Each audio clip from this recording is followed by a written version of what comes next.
In a rare display of botanical brilliance, the palm tree defied natural norms, sprouting multiple branches that bear fruits. This rare occurrence has become a wonder to many, as experts are calling it a one-in-a-million phenomenon. Could this multiple-headed marvel hold secrets to agricultural breakthroughs, or is it simply a freak accident of nature? An agronomist with Nigeria Institute for Oil Palm Research, NIFOR Benin. The strange palm tree also raises issues of a blend of science with human interest and cultural significance for maximum impact.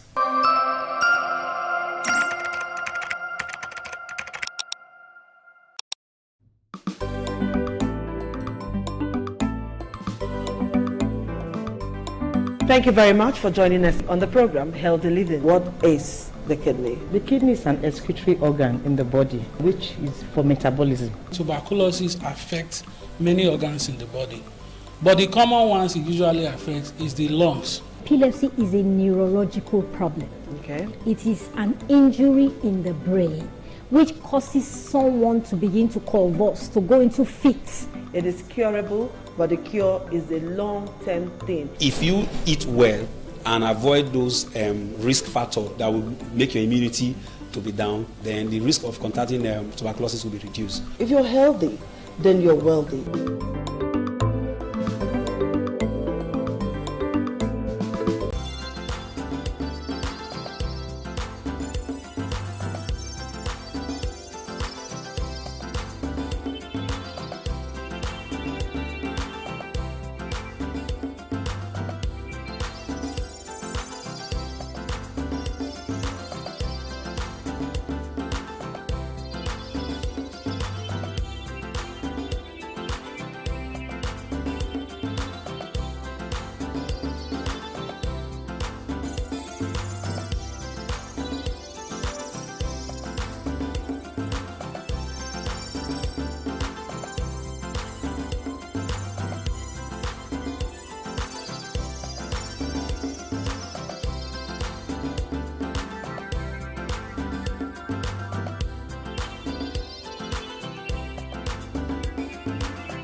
The Ugewe is the final ceremony of the series of festivals. It is one of peace and lightheartedness, following the more solemn of the ritual year. Ugewe is the festival of the Ewe leaves, a symbol of good luck and joy. It is the most popular of all that heralds the dawn of a Benin New Year, new vow, newness of life and freshness of life, and a new hope for the future. In the evening, the Ewe leaves are presented to the Oba of Benin in grand style in a colorful ceremony. The Ihogbe Society, amidst singing and dancing, bring the sacred leaves that symbolize good luck, blessings, peace, and prosperity. Each of the senior members of the Ihogbe proceeds to give the sacred leaves directly to the Oba of Benin, and others put theirs at his feet.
Benin Cultural Dance, a unique dance and quality dance steps of the Benin people. This dance is a vibrant mix of traditions, arts and beliefs, deeply rooted in the country's diverse ethnic groups and their rich history. The dance has artistic expressions depicting the people's history. Benin people have been famous for bronze and brass work, some of which is said to date back from the 13th century, especially ivory and wood carving. In Benin, the people dance to show respect, honor, dignity, which they honor. They dance to show royalty, as naids are seen in their numbers around their body depicting the symbol of kingship. The threat of global warming is real. You have seen the destruction of lives and property as a result of incessant flooding. Make the environment a conducive place for all to live in. Stop polluting the environment. Protect the environment today.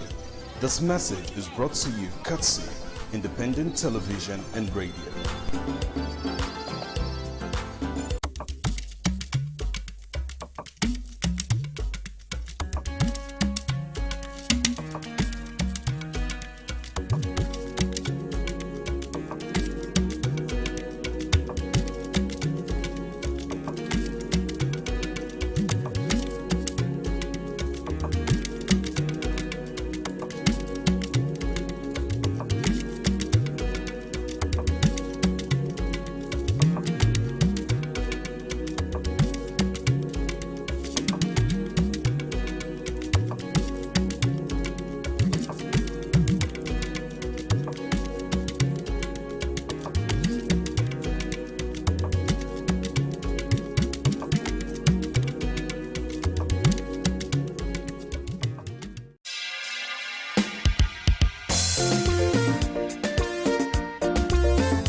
Markets have always served as the heartbeat of every community. They are places where farmers, traders, and consumers meet to exchange goods, earn a living, and provide families with the food they need for healthy living. Among the many sections of a typical market, the fruit and vegetable section remains one of the busiest. Here, colorful display of fresh produce attract buyers looking for nutritious food to include in their daily meals. Fruits and vegetables are not only valued for their taste and appearance, but also for the essential nutrient they provide. Health experts recommend regular consumption because they contain vitamins, minerals, and fiber that helps protect the body against diseases and promote healthy living. Despite their importance, traders dealing in fruit and vegetables face several challenges that threatens their businesses, from unpredictable weather conditions to rising transportation costs and seasonal changes. Many say maintaining a profitable business is becoming increasingly difficult. Today, our market survey takes us to one of Benin City's popular vegetable market, where we explore the different varieties of fruit and vegetables available, learn about their nutritional benefits, and hear directly from traders about the realities of running their businesses. Welcome to another exciting edition of Market Survey here on Independent Television. I am Stephanie Notodiwa, and we are currently at vegetable market here in Benin City to get to survey the environment. This is one of the hub of vegetables here in Benin City. You're looking for anything veggies, here is the hub of vegetable here in Benin City. We're basically here to survey the market behavior. It is a raining and cloudy weather this morning, to also know if that is affecting the business, and also to look at some fruit. As you can see behind me, there are lots of fruits. Like I said, this is one of the hub of vegetables and fruit here in Benin City. Stay with me as I take you through the market to get to know some of these prices, the challenges, and of course, what the traders here are facing. I am Stephanie Notodiwa. As the first ray of sunlight spread across the city, traders begin arranging baskets filled with colorful fruit and freshly harvested vegetables. The atmosphere is lively. Buyers move from one store to another, examining produce, asking questions, and comparing prices before making their purchases. Some stores are filled with bright, red, fresh, green peppers and leafy vegetables. Others display neatly arranged fruit in different colors and sizes. The market presents a rich varieties of agricultural produce, reflecting the hard work of farmers and traders who ensure these foods reach consumers daily. Walking through the market, one quickly notices the wide range of fruits available, from bananas and oranges to pineapples, watermelons, cucumbers, pears, apples, mangoes, and beetroots. Each fruit offers unique health benefit. Traders explain that many customers are becoming more cautious of healthy eating and often ask questions about the nutritional value of the fruit they buy. According to one trader, understanding the health benefit of fruit has encouraged many families to include them more regularly in their diet. The trader introduces us to beetroots, a deep red root vegetable that has become increasingly popular among health-conscious consumers. Although many people simply know it for its striking color, beetroot is rich in nutrients that contribute to good health. It contains vitamins such as vitamin C and vitamin B6, as well as minerals including iron and potassium. The trader explained that beetroot is commonly used as juice, added to salad, or cooked alongside other vegetables. Many customers purchase it because they believe it helps improve blood circulation, support heart health, and contribute to overall wellness. Moving to another store, oranges are displayed in large baskets. Known for their refreshing taste, oranges remains one of the most popular fruits in the market. They are an excellent source of vitamin C, which helps strengthen body's immune system, support healthy skin, and assist the body in fighting infections. Nearby bunches of banana arranged neatly on wooden stands. Bananas are widely consumed because they are filling, affordable, and easy to carry. According to traders, bananas provide energy and contains potassium, an important mineral that supports healthy muscles, nerves, and heart function. They are also rich in dietary fiber, which aids digestion and promotes good bore's health. The market also offers freshly harvested pineapples with their distinctive crowns. Pineapples are valued not only for their sweet taste, but also for their nutritional content. They contain vitamin C, an enzyme believed to aid digestion and reduce inflammation. Some customers purchase pineapples for home consumption, while others buy them for making fruit juice. One of the most eye-catching display in the market is the watermelon section. Large green watermelons are stacked carefully, attracting buyers looking for refreshing fruit during warm weather. Traders explain that watermelon contain a high percentage of water, making it useful for hydration. It also contains vitamin A and C and natural compounds that contribute to healthy skin and proper body function. Not far from the fruit sections are stores displaying fresh cucumbers. Although many people regard cucumbers as a vegetable, it is botanically classified as a fruit. It is rich in water, low in calories, and contains nutrients that helps maintain hydration and supports healthy skin. Many buyers purchase cucumber for salad and healthy snacks. The vegetable section presents an equally impressive variety. Fresh spinach are displayed in bundles. Traders explain that vegetables are rich in vitamins, iron, calcium, and fiber. Regular consumption, they say, contributes to healthy blood production, strengthens the immune system, and supports overall body development. Customers move from one store to another, selecting vegetables based on freshness, color, and price. Some buy in large quantities for restaurant and catering services, while others purchase enough for the family meal. The traders proudly explain that eating fruit and vegetables regularly is one of the easiest ways to maintain good health. They encourage parents to introduce children to healthy eating habits from an early age by including a variety of fruit and vegetable in their daily meal.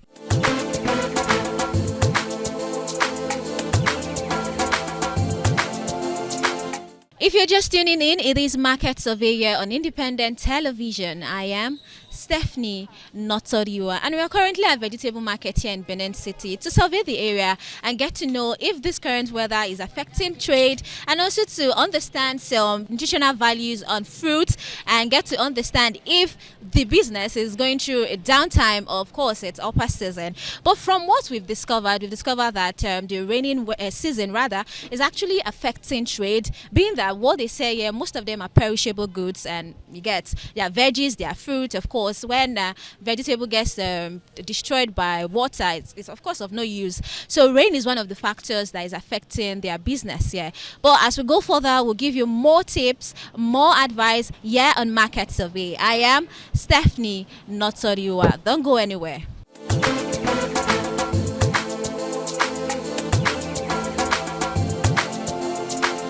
However, beyond the colorful display and nutritional benefits lies another side of the business, one filled with challenges that many consumers rarely see. As conversation continue with traders, attention gradually shifts from the abundance of fresh produce to realities of keeping these highly perishable items fresh and marketable.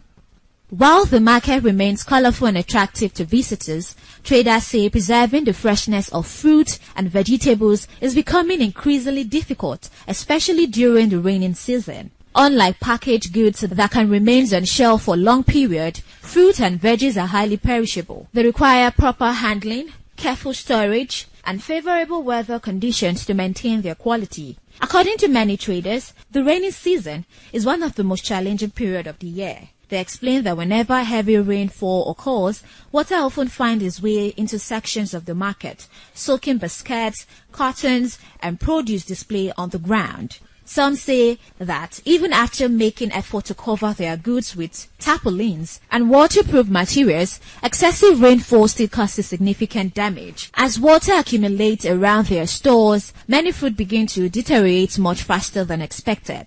Vegetables, especially leafy ones, are even more vulnerable because excessive moisture causes them to wilt, lose their freshness, and become unattractive to buyers. Some traders explain that once vegetables begin to spoil, customers immediately reject them, leaving the sellers with little or no profit. Others add that by the end of some market days, they are forced to throw away baskets of vegetables that can no longer be sold. According to them, every spoiled basket represents money lost. The traders say this is one of the hidden challenges many people do not understand. Consumers often complain about prices without realizing the amount of waste traders experience before products even reach the customer. Some traders estimate that during periods of continuous rainfall, they may lose a considerable portion of their goods within a few days. They explain that fruits such as strawberries, grapes, pear, and tomatoes are particularly sensitive to excess moisture and roughly handling. Leafy vegetables also begin to rot quickly when exposed to too much water. Because these products have short shelf lives, every delay in sales increases the possibility of spoiling. As a result, traders constantly monitor their produce throughout the day, removing damaged items before they affect the rest. Others sprinkle small amounts of clean water and certain vegetables to maintain freshness while ensuring that excessive moisture does not encourage decay. The traders say balancing freshness with preservation requires both experience and patience. Another major concern raised by traders is transportation. According to them, bringing fruit and vegetables from farms and neighboring states to Benin City has become increasingly expensive. Many explain that transportation costs have risen significantly due to the increase in fuel prices. Drivers often charge higher fares to convey agricultural produce from farming communities to the city. These additional expenses, traders say, eventually reflect in the prices consumers pay. Some traders source their fruits from different parts of the country. Apples and grapes may arrive through distributors, while orange, pineapples, mangoes, and vegetables often come directly from farming community within and outside Edo State. Each journey involves loading charges, transportation fees, market levies, and labor costs. The traders explain that by the time these expenses are added together, selling at a very low prices becomes almost impossible. Some also point out that poor road conditions contribute to the problem. Vehicles transporting fruit and vegetables often spend several hours on the road. The longer the journey, the greater the possibility of spoilage before the produce can even reach the market. According to them, delays caused by traffic congestion and bad roads reduce the quality of highly perishable produce. Some fruit arrive bruised, while delicate vegetables may lose their freshness before they are displayed for sale. Beyond transportation, seasonal changes also play an important role in determining availability and prices. The traders explain that fruits are naturally seasonal. Some fruits are abundant during certain period of the year and scarce during others. For example, mangoes are more readily available during their peak season. When production is high, prices become more affordable because supply exceeds demand. However, once the season gradually comes to an end, fewer mangoes reach the market. As availability decreases, prices begin to rise. The same patterns apply to several other fruits sold in the market. Traders explain that oranges, pineapples, watermelons, and pear all experience seasonal variations. These challenges eventually affect everyone along the supply chain, from farmers to transporters, retailers, and consumers. Despite these difficulties, traders continue to report to the market every morning with hope. For many of them, fruit and vegetable trading is more than a business. It is their primary source of livelihood. The income generates support for their families, pay children's school fees, settle medical bills, and provide daily household needs. They believe that no matter the economic situation, fruits and vegetables will always remain essential because people need them for good health. The belief keeps them motivated even during difficult periods, poor sales, bad weather, and rising operational costs. As consumers continue arriving at different stores, traders patiently attend to each person, offering advice on selecting fresh produce and explaining the benefits of incorporating fruit and vegetables in everyday meal. The interaction between sellers reveals not only commercial transaction, but also a shared appreciation for healthy living and proper nutrition.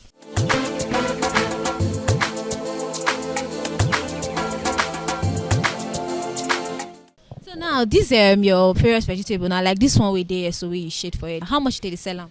500. As it did, now it's cheap. I be don't dear. It's cheap. Okay. So what about your bell peppers then? It's expensive. How much did they sell them now? 2,000, 2,500, 3,000 depends. One of the major factors where they affect is our business now, transportation. Because if you look at where they are coming from, it's cheaper there. But if it comes here, it's very expensive. Sure you get. So transportation is one of the factors affecting our business here. So now, if transportation come down, now everything will be okay? Yes, I think so. It will come down. So some of these fruits now, like this one now, what's the nutritious value for this food? It cleans the system and it gives blood. This is called beetroot. So now anybody, if you find fruits, anything where you want that has to do with fruits, vegetable, this na the whole, baby. Yes, so this na the whole. Avocado is fattening, but it's also good for the body. Okay. If you eat it continuously, it can help your system to balance some things in your body. Why this banana? This is banana. Banana helps the body also. Why this is apple? So but for banana, they get different type of banana. Yeah, there are different type of banana. We have native banana, and this is body part one is Igbo banana. It's more sweeter than the native banana. It has more, and it's mainly more. It's more sugary. Some people use it for juice, but this is the particular one they use for juice and banana bread, all this kind of ice cream. This is the particular thing they use for it. Why this is watermelon? Watermelon is good for the body, right? Everybody knows that. This apple now, there are two different types. We have the green one and the red one, right? The green one, it's more for people that are diabetic, that have health issues. It's good for them more. Why this red one is just sweet, like anybody, general body can eat it. Why this is also English pear. English pear it's nice and it's more active than red apple.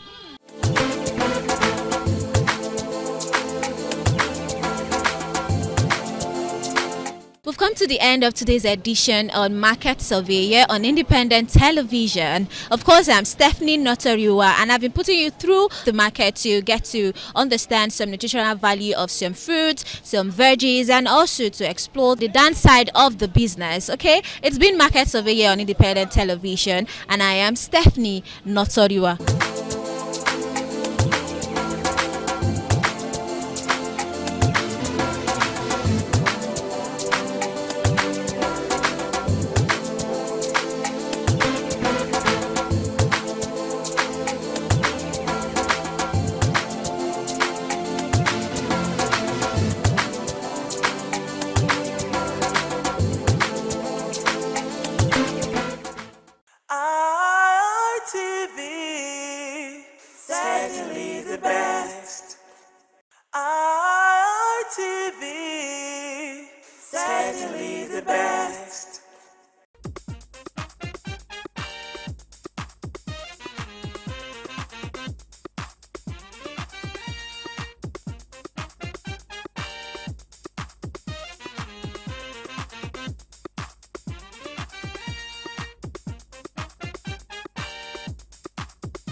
Good afternoon. Welcome to your favorite current affairs program, 60 Minutes Nigeria. It's always a delight to have you on the program. Today's program promises to be educative, enlightening, and of course, we'll be bringing you the very latest information as regards the special court set up by the Chief Judge of Edo State, acting on the request of His Excellency, Distinguished Senator Monday Okpebholo, who threatened criminals during the parade of suspects that he will set up a special court and there will be speedy trial, and threatened that if there is a death sentence, he will not hesitate to sign.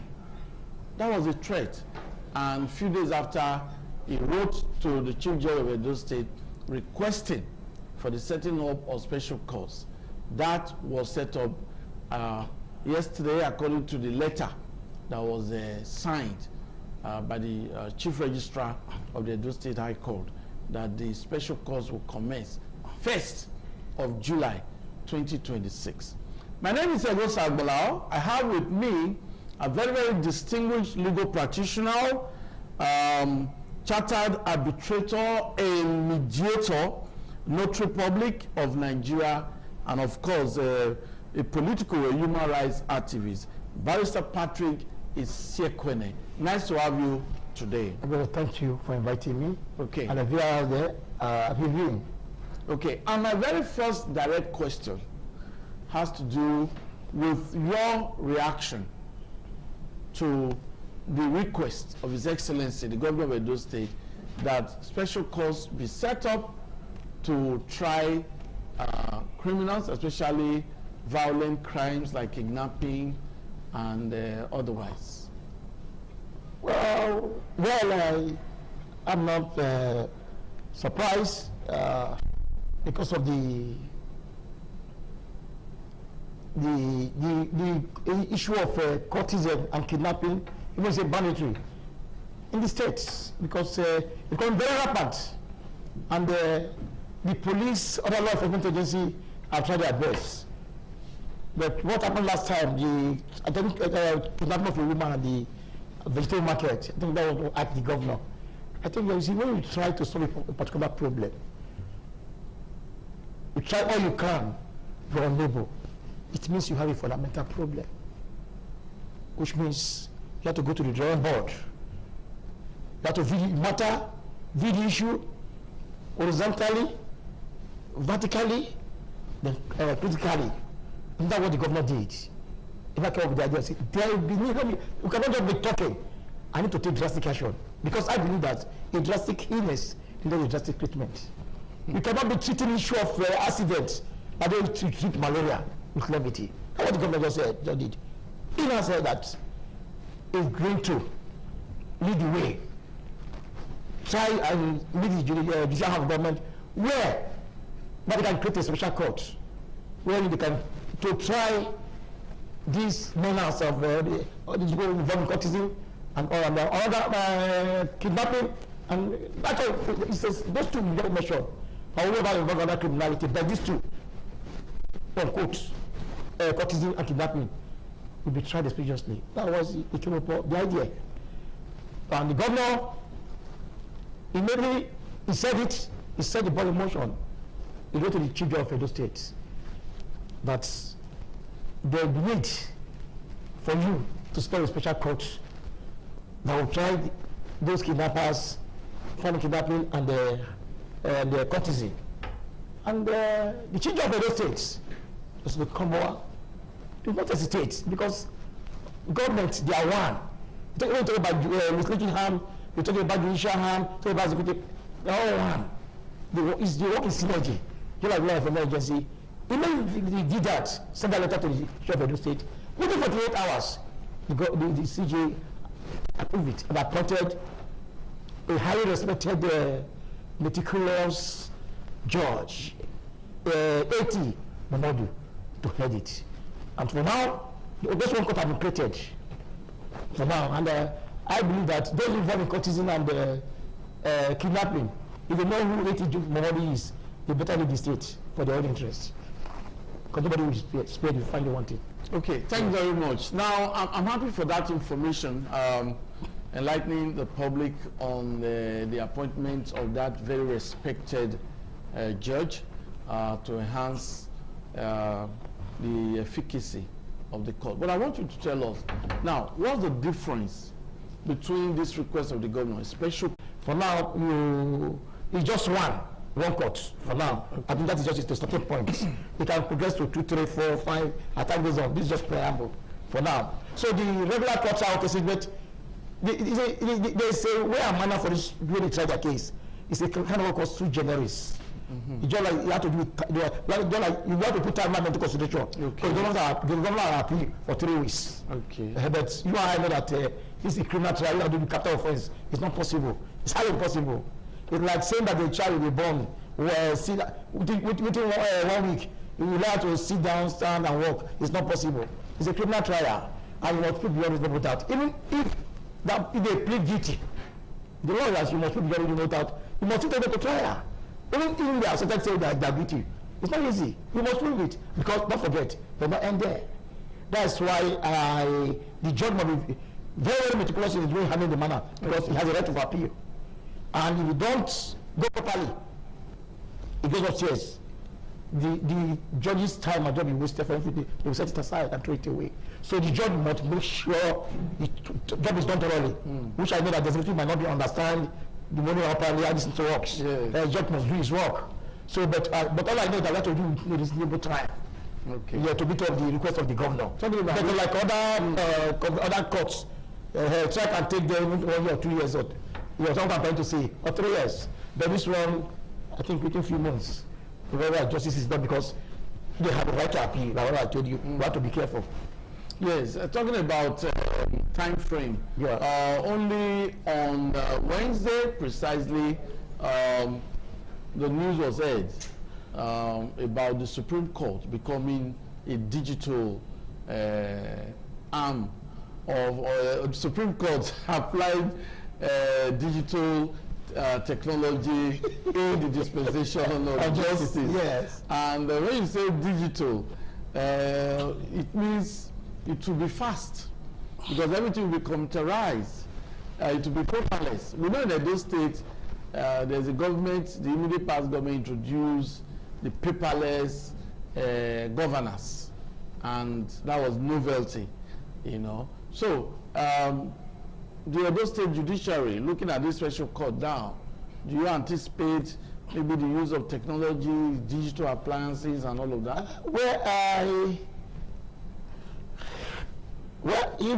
That's what the government comes in. Okay. What is the sector? What is the fund? Because I know the judge I know is trying to do his work. Count on him, he will deliver. You see, but the judge will to fund them on the court. Yes, like all this issue of telling gadgets, it's not money. I go to man it. It's not those manpower. So the government will to fund if he meant what he said before, he able to put in enough money. Able to put in enough money to make sure this thing his mission is achieved, what he's tendering. Because you need money to put the court in order for quickly. Because the member vote is for dispense criminal justice speedily. That's the essence. Okay. Yes. Thank you very much, Patrick. Barrister Patrick Isekwene. We'll be taking a break now to enable us introduce our very distinguished guest. He's already in the studio, Dr. Elvis Agbonaima. But that will be after this break.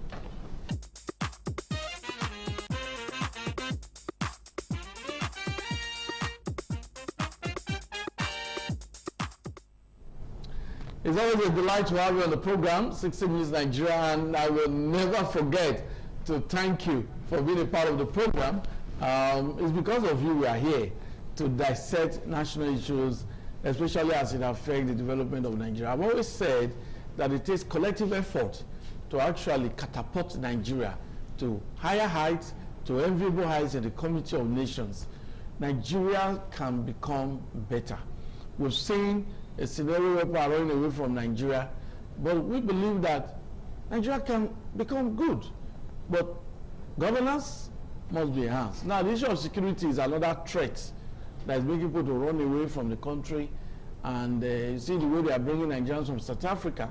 Many of them ran to South Africa, but now they are being brought back. We hope that doesn't happen in Europe, because we have so many Nigerians in European countries. Just joining us is a very distinguished clergyman, entrepreneur, and is also the vice chairman of the Actors Guild at Edo State, Dr.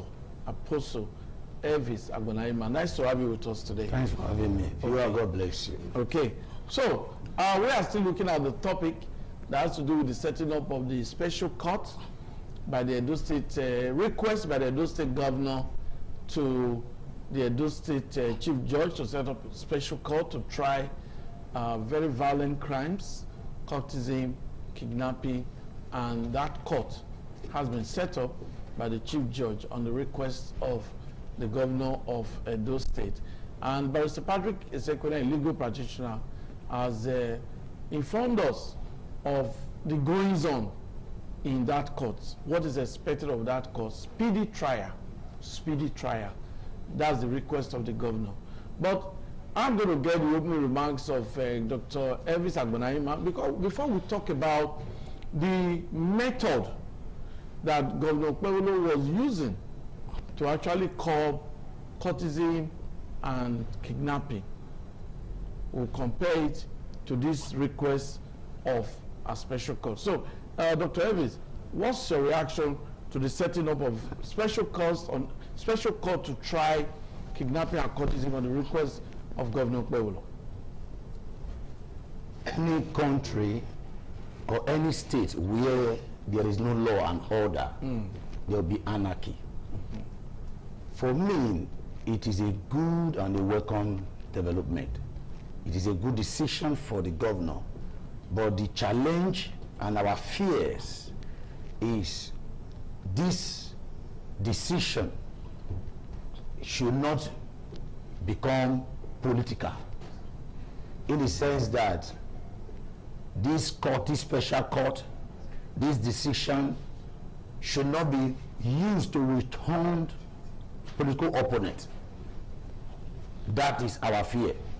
But in the real sense, to me and to the life of many others Edo citizens, is a welcome development. Because if any state, any country must progress, there must be peace.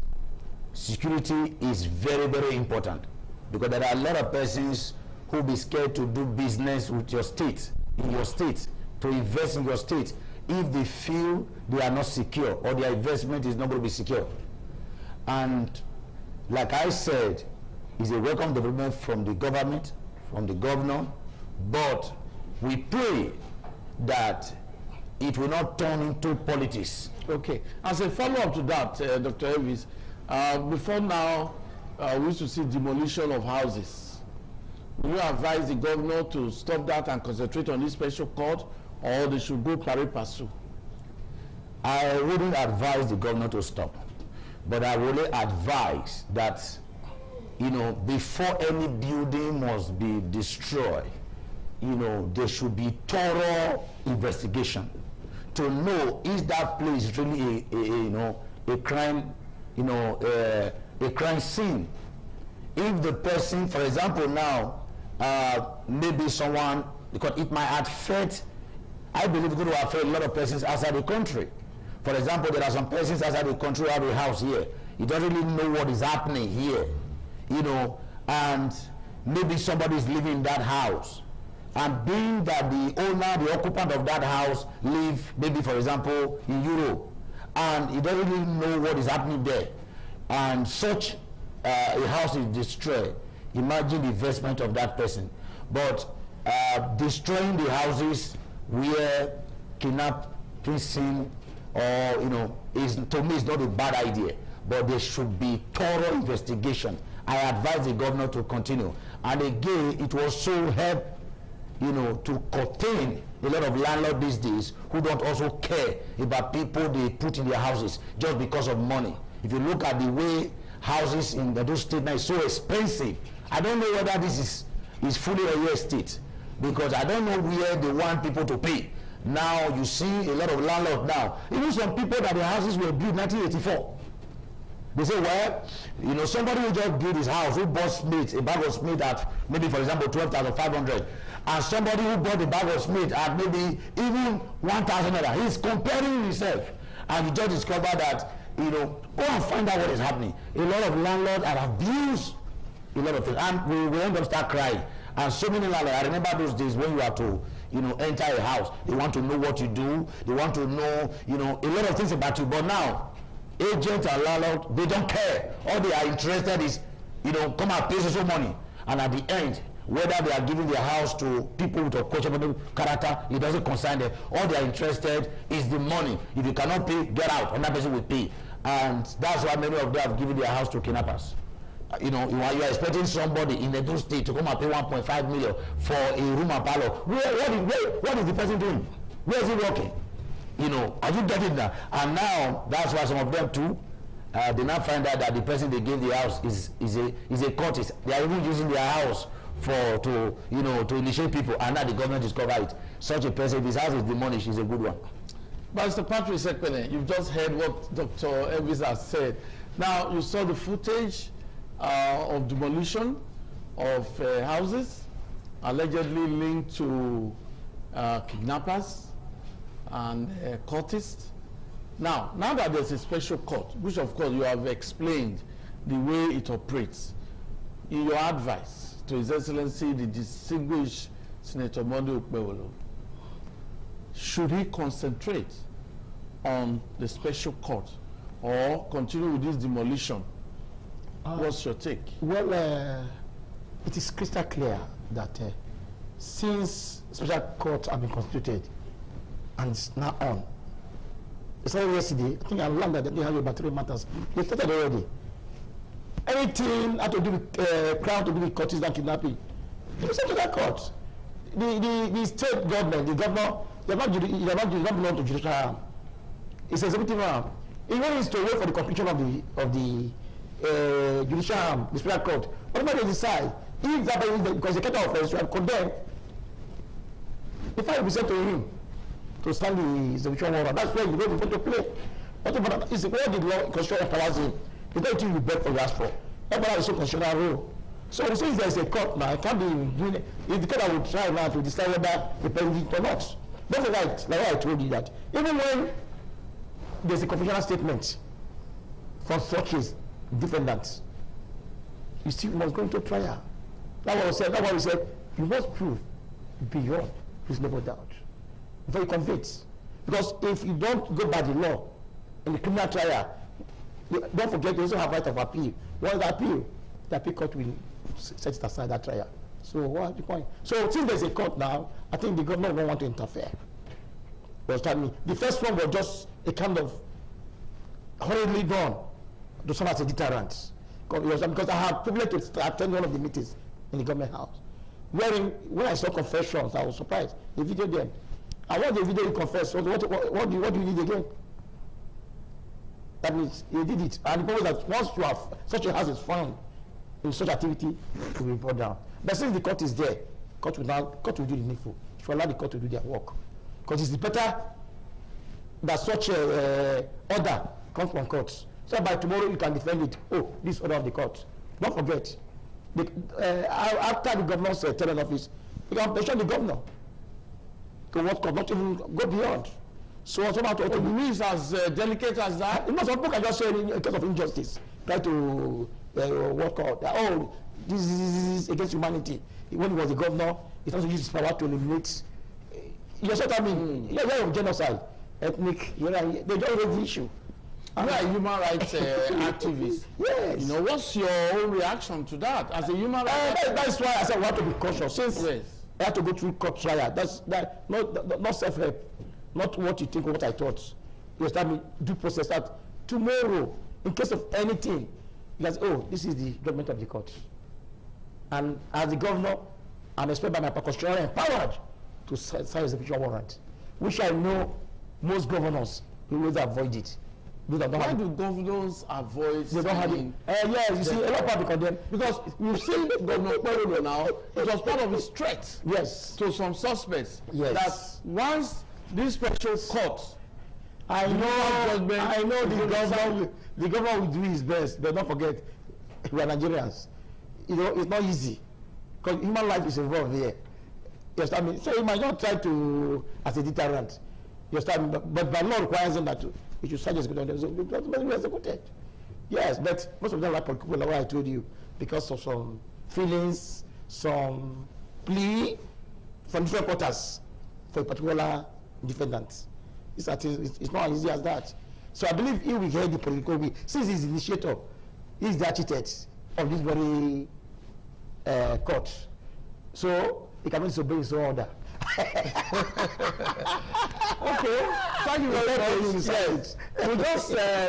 We'll take a break now. I hope you are enjoying the program and the discussion. Don't forget that this program, we also try to set agenda.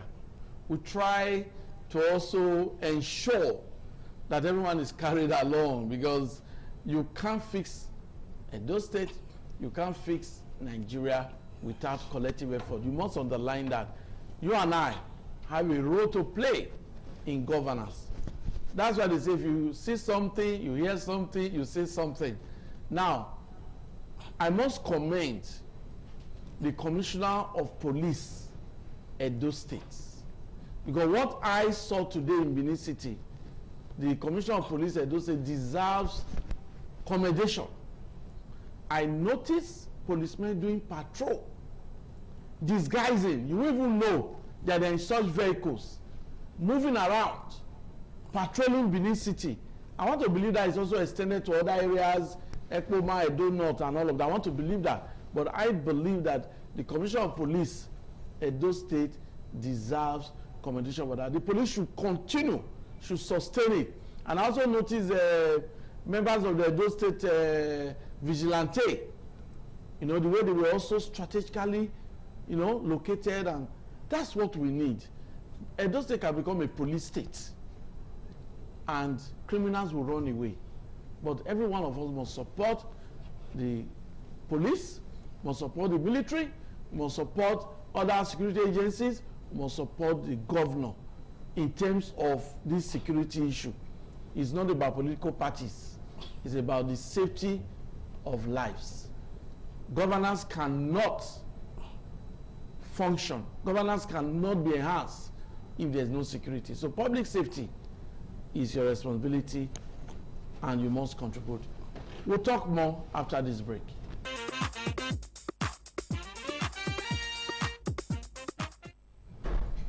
Behind the scene, we're just talking about myriads of challenges bedeviling Nigeria as a country.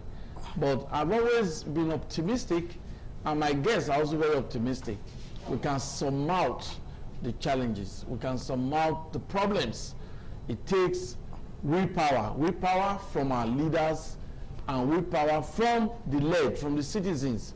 Everyone must agree that we have a country, and this country must work. This country must be functional. We can't all japa. We can't all leave Nigeria. If everybody decides to japa, who will now fix Nigeria? Who will remain? The health sector is already threatened now. We have statistics of so many doctors who have left Nigeria for other countries. Now, after acquiring training in Nigeria, they now export the expertise to other countries, to fix other countries. So we can't allow that. And insecurity is another threat, forcing so many persons to abandon their communities, their villages, their state, their country. It is very distressing and humiliating for South Africa, who enjoy the support of Nigerian leaders and the people. We remember Sonny Okosu, the late legendary musician. All the songs he sang. We remember great philanthropists in Nigeria who contributed to help South Africa overcome apartheid. Now look at, they said they don't want undocumented immigrants, and Nigerians are affected, other nationals from Africa are affected. If there is security in your country, if there is security, then you can carry out your business without fear. Why would you run away? Well, my guests are in the studio, Barrister Patrick Isekwene, and of course Dr. Elvis Agbonaima, and we are talking about this insecurity, talking about the special courts and the method that was used before now by the governor of Edo State to actually tackle these problems. Okay, now we'll come back to Dr. Elvis Agbonaima. Now, what's the way forward? Are there other ways you think that the state government should support the efficacy of these special courts?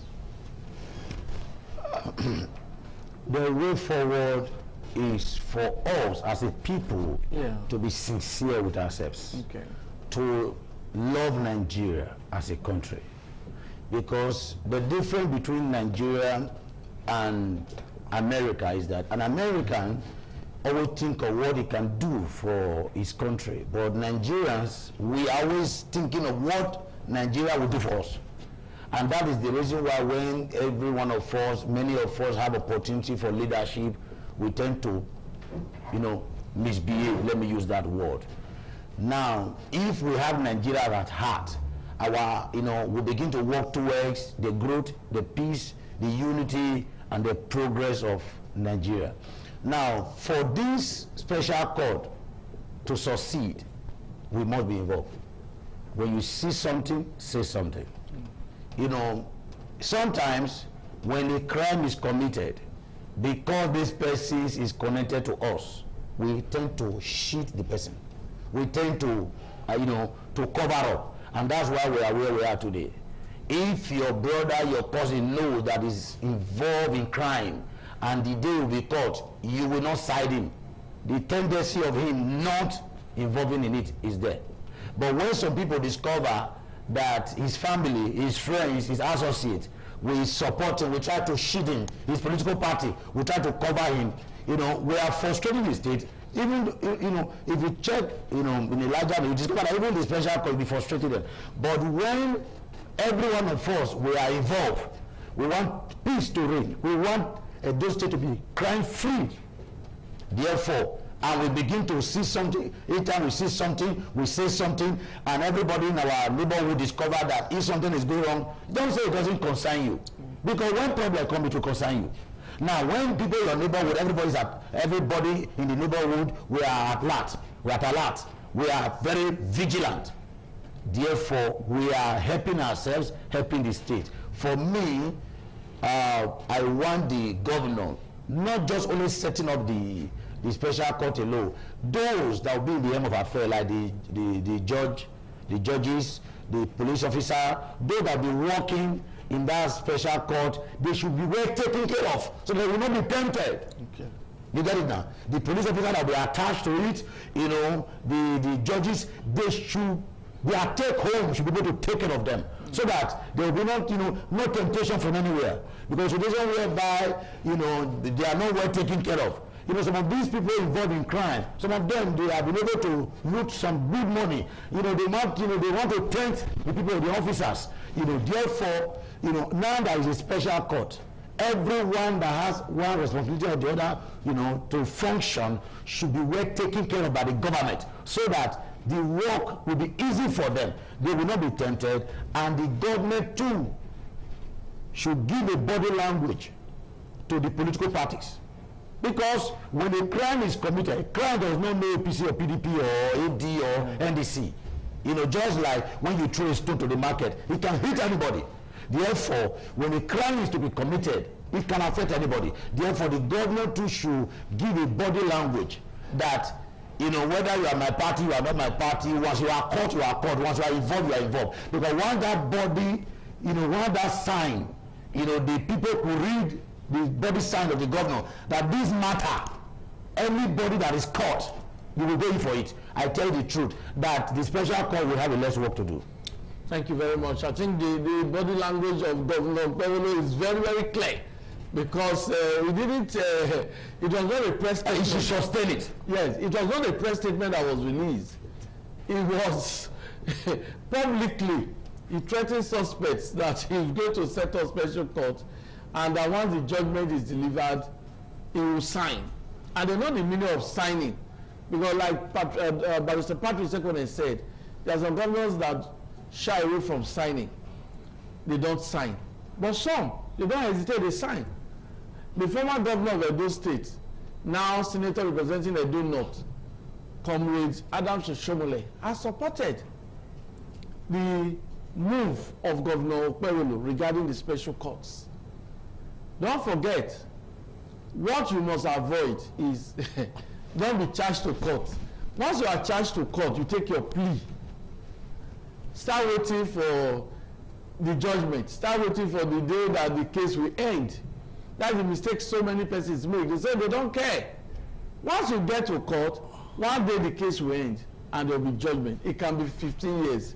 It can be 20 years. Sometimes your children will be the one to hear the verdict of any case, maybe a land case or whatever. But this special court, speedy trial is guaranteed. Within few months, judgment will be pronounced. Mr. Patrick, do you have a contrary view to what Dr. Elvis has said? No. Okay. I think just I want to pick the government. Okay. The government should not to turn the whole thing into comedy because it's a serious matter, and it is the responsibility of the government under Section 14 of the Constitution. It makes it clear that security and welfare of the people are the primary purpose of government. Yeah. It is their duty. It is their duty. So they clamored, they initiated this special court. So the government must be ready to fund it. Okay. It shouldn't give like other convention, other courts. This is a special court. So you need a special attention. Okay. You don't give it to it. Okay. Finish child otherwise. So they don't lack. Two, their welfare. They must be placed in special payments. Again, the issue of the judge must also be endangered because of the nature of the criminality involved, kidnapping and the courtesan. So the judge needs to be well protected, well secured, because we are dealing with all these criminals. They must be well secured. God cannot afford his hand. Where is to have one only? We need to have about 5. Well secured. It's not a joking matter because the nature of his office now. You don't need to treat with levity. No, you need to be taken care of, even including his family members. You must, of course, yes, because that's family. This is a special office, so government must do everything to support the judge, so that he can deliver well without fear of intimidation. Because intimidation, I know what it means. I know what it means, but it's not easy because not intimidate by your family background, your people. There are times, yes, I had one experience. I was in government. I was the chief justice of I think just of Supreme Court Union government. There are cases before me that you don't tell me what to do. Student Union government. Yes, not government. Yes, that's Supreme Court. You have High Court. That was the Supreme Court. Really? Yes, I did it. My government is there all over now. There's about two most costs in my life, and one of them I have to be spiritual to save my life. It's not a joking matter. Well, your judgment as a SUG doesn't have any consequence. We don't know what is involved. Really? Now, when I see the government is removed, probably from a particular block or group, you remove them, they'll be happy with you. You pay the war. No, I'm not telling you, there are so many things I don't want to mention here. So the governor, I know is, that time I go to see Costa Momo here. CG, how do you survive your judgment? How do you judge like that? That is a problem very judge. I said, you need to be well protected, taken care of. I'll put his family members. Else with intimidation, the man might just no, I'm not talking about. Yes. So the judge I know, like I told you, A.T. Mamadou is a very meticulous judge, and I know he will deliver. For that, once you are there, the best thing not commit crime. When you are there, it's more fortunate to the latter, he will deliver there. Expeditiously, I trust him. Are they going to spend more hours, to deliver the judgment? No, see, you have to. You see, it's not a thing you do overnight. You're not buying television. Okay. You're not buying cars. It's a trial. You must also, those are going to be involved. You are also aware.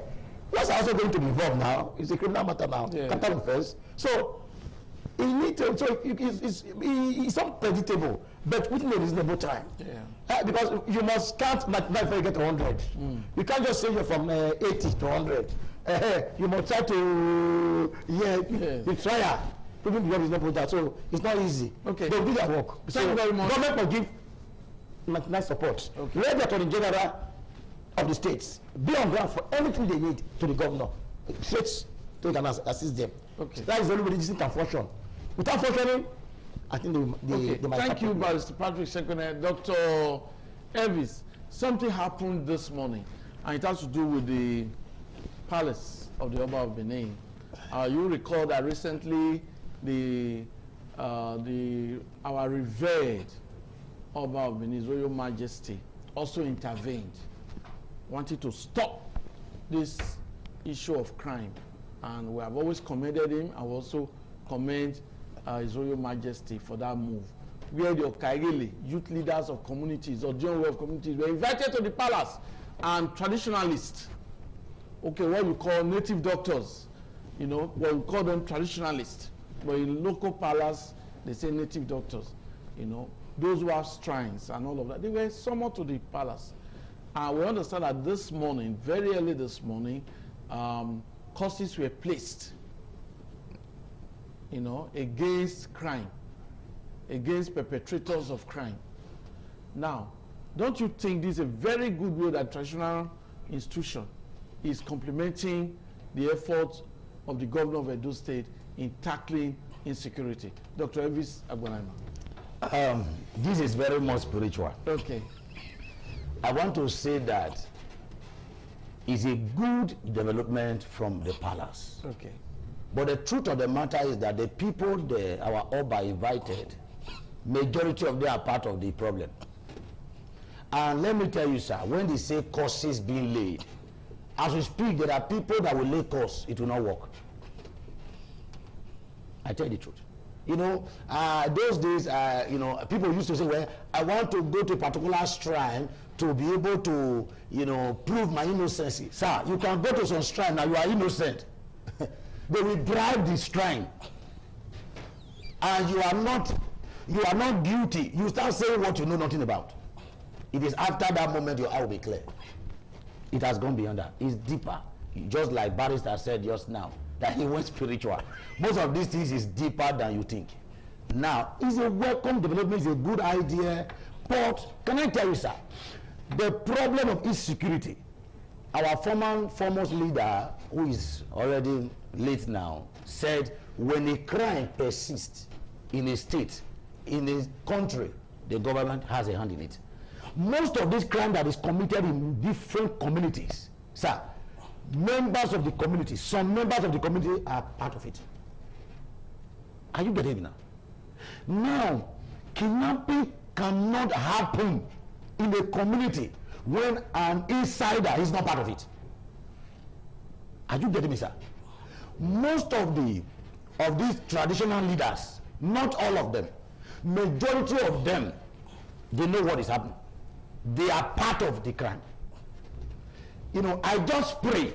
I am not thinking about the cause they cause. Because, sir, most of the causes are not working again. Because most of them are involved. Most of them, they still have power that after that causes is released, they neutralize it. I'm telling you. Now, we should just pray to God that these people who are involved are willing to change. Maybe because our Reverend Oba have called them, some of them will sheathe the sword, some of them will stop the bad business. We should just hope so. Not because of the cause, but it should be because, oh, since our Reverend Oba have called them, have summoned them, many of them will change. Some will not still change. All the crime that is happening in different community, in different community villages, some traditional leaders are the one working for them. I tell you the truth. Some of these guys who go to kidnap, some of them go to prepare charms so that they will not be caught. Some of these guys who are involved in courtesy, killing people, some of these traditional leaders back them up. Okay, maybe you say traditionalists. Some traditionalists. You get it now. Now, the same traditionalists. Yes, okay, let me give you an example now. Are you aware there are some of these traditionalists that have squad of gangs? Let me stop. One day they'll be caught. Well, we must again commend His Royal Majesty for that great job. We are very proud of him. That's what Dr. Elvis has also said. We are proud of him for calling the community leaders to the palace. Anyone that decides to do anything bad after that meeting will face the consequences. So we are optimistic that they will have a change of mind, turn a new leaf, and help to bring security, to enhance security, to enhance peaceful coexistence, to make living in Edo State a good one. People sleep with their one eye closed, one eye opened. I don't know how you can sleep that way. That's figurative.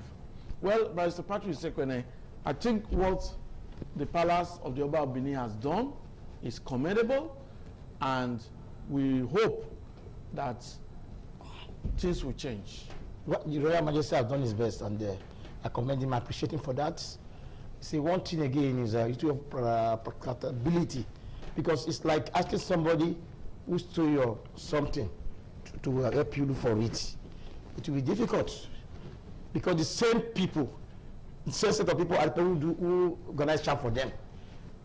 All these bad boys. Now they will stop. No, don't worry. If they actually, if some native doctors used to do such things, they will stop now because they will be caught to the palace. What I'm trying to say is that all these most of them patronize, 99% patronize them for power, for the good for operation.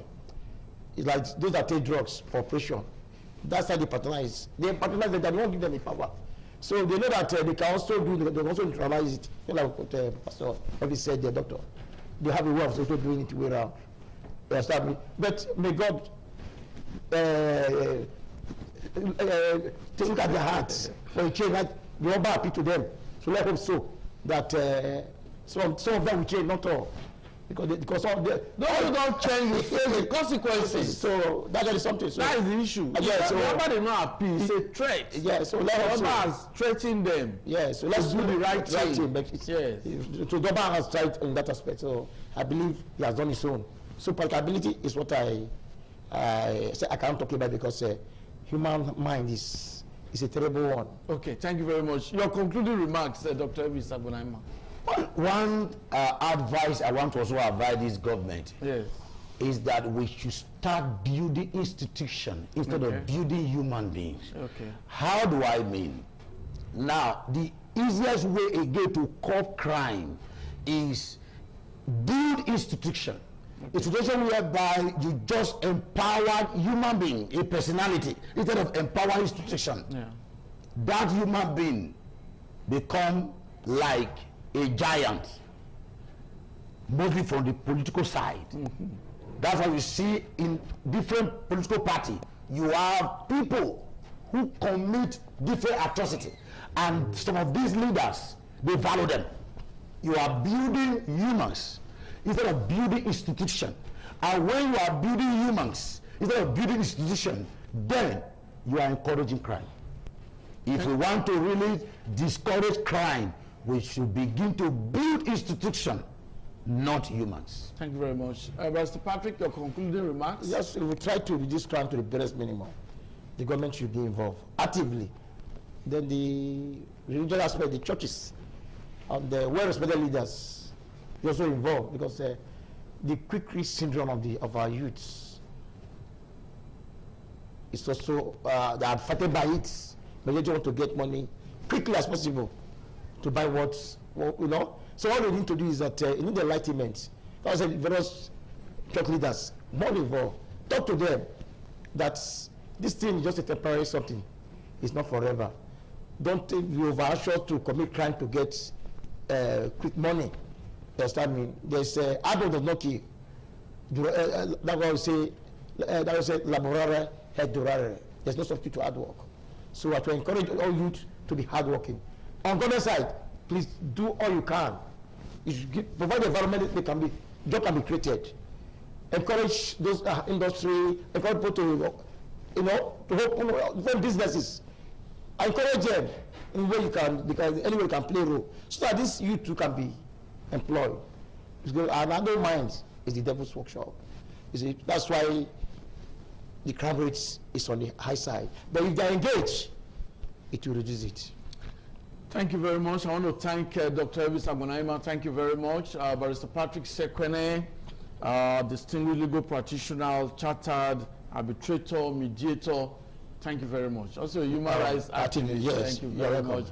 And my viewer, the audience, thank you for your time. This is 60 Minutes Nigeria, where we dissect national issues. And I must say that what my guests have said here is just to encourage government, encourage the judiciary, that they need to work together to achieve success. And for the youths, we commend you. The youths, they have the strength.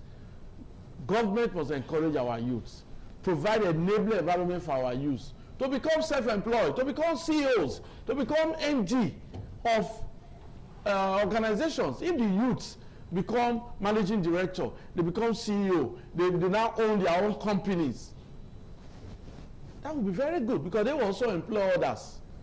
So I know our youths can do it. They just need the encouragement, they need the enabling environment. And I believe government officials, they are watching this program, and they have to quickly see how they can engage our youth. We need industries in Edo State so people can work. On that note, I say thanks for being a part. Do have a wonderful weekend. Bye-bye.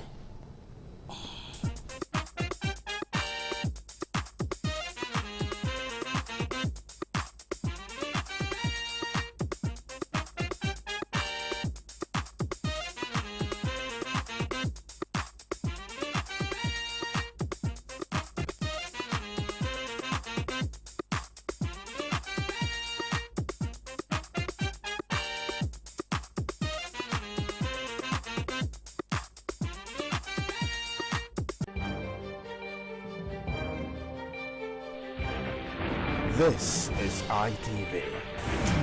Certainly the best. ITV. Certainly the best.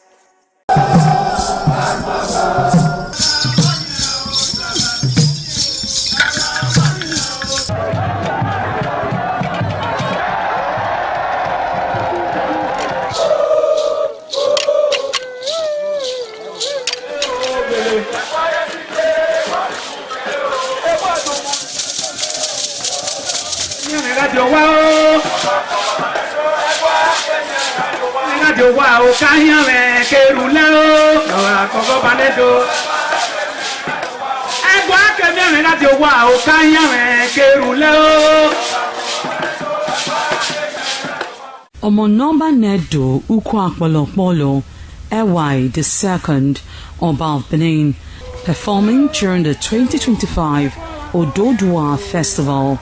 Ododua Festival is unique as it was organized in honor of Ioba Omoni Hwoyeme, Ioba Ewai II, as part of activities for her burial rites. The rich traditions and cultural heritage of the Benin Kingdom was showcased when His Royal Majesty Ewai II engaged the floor to perform during Ugie Ododua in the palace ground in Benin City. In the dance performance, the Ogbelaka royal drummers supplied the needed impetus and rhythm for the dance. However, tributes are paid by the head of Benin deities to the monarch, who was the cynosure at the events. The event can best be imagined as the spiritual rejuvenation, stunned, spectaculars and guests at the colorful ceremony. 7 masquerades representing 7 spirits and deities conveyed different meaning in company with the head of the deities of Benin, with the Oba of Benin, who exhibited a grand cultural dexterity in his dance steps.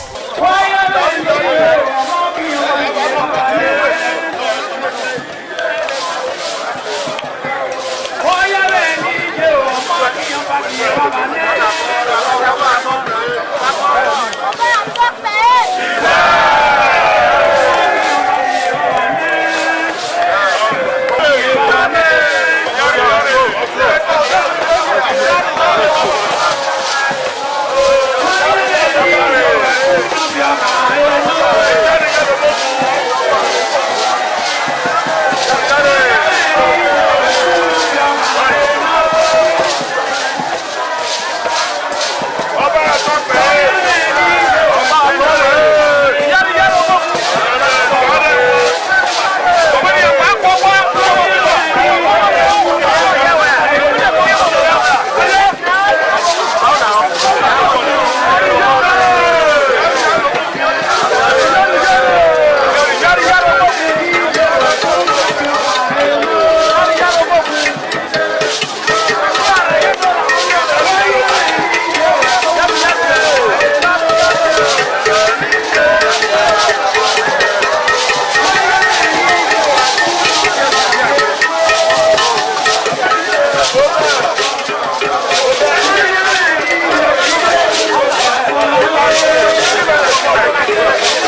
Top on the list of the initiates was the eldest son of the Esama of Benin and former governor of Edo State, Chief Lucky Nosakare Igbenedion. 11 of his siblings, namely Bright Ayamekwe Igbenedion, Honorable Charles Osenwige Igbenedion, Peter Osawari Igbenedion, Dr. Fred Osanwi Igbenedion, Barrister Mike Osarene Igbenedion, Efosa Douglas Igbenedion, Upoma Ernest Igbenedion, Osawe Igbenedion, Edosa Igbenedion, Dr. Daniel Omorige Igbenedion, Agbon Steve Igbenedion, as well as the Executive Director Operations, ITV and Radio, Chief Elder Ugbeide Nwonse.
It was a vital aspect of Okada community's cultural heritage, which emphasized the significance of age, responsibility, and community service. Over 50 notable sons of Okada were also initiated. According to tradition and customs, those initiated, dressed in white traditional attire, were made to undergo some rituals, while the Odionwe pronounces blessings on them and assisted them to take a seat with the elders.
a date with me on the program, Icons, and the storyline is giving value to the society and, of course, making the society a better place for us to live in. Today on the program, I guess, is Dr. Taburside Osabo, the MD CEO of Twisted Osteo and Orthopedic Acupuncture Center. What gave you that conviction to start something on your own? A lot of people have visions, they have dreams, they have things they would love to do, but it ends in the realms of dreams. It never comes to reality. The way you are, was this like a dream, or how did you come about it? Okay, what helped me? I met a friend, Dr. Ola, is an island now. He left with his family, so he was visiting me. And as he was visiting me, we talked, we shared. I said, I'm doing well. I said, doing well like this. The mistake I have. I don't know the one that brought me new stage planting. We cannot afford food. We are buying bone. We buy bone. We tell the woman to put sauce. The woman will say she's selling the sauce. One will how much is sauce? It's 15 naira. Why can you be selling sauce? As you are selling bone, you should be adding sauce to it. You can't be selling sauce, madam. I just add that sauce. So we buy bone. We compare the woman to add sauce that she's selling. You see, it's just because people are very grateful. That's why they give you sauce. The sauce is 15 naira. Plantain is 15 naira. So you buy it 100 naira. So it's all that was buying that for me. So what we went to was that any little money I get, I will go and deposit it in the bank. If it's 10,000 naira, if it's 20,000 naira, I will save every little dime I have. Already, if I was watching this program in DSTV, it's a business program. The white man will say, let's save the money from 1 cent to 2 billion. So you're just calling billion, but I used to save the money like that. I said, so if you start saving for 1 naira, you can go to 1 billion. So I started saving like that. Wow. So if I have 5,000 naira now, I'll use 500 naira to pay transport to go and save that 4,500 naira. I'll stay like that. You even do that. If that money is in my pocket, I will spend it. But if it's in the bank, you save it. I will save it. I will not spend it. And I said I don't want to have ATM card to that. Then all these POS transactions was the remedy. You understand? So I was saving every little dime. As I was saving the money, as the money was coming, I was saving it. As the money was coming, I was saving it. That was how I now saved enough money to buy a therapeutic bed in 1 room. So I saved another money. When I went to the carpentry shop, the carpenter was laughing at I just went there, you don't have money to pay. I was giving him the specification. Even we run. I don't have money. I will say the specification, the bed we have, the collapsible, to have cupboards. I said, how much is it? He said, this is the amount. I said, okay, I can't even remember how much again told me. I deposited the first deposit.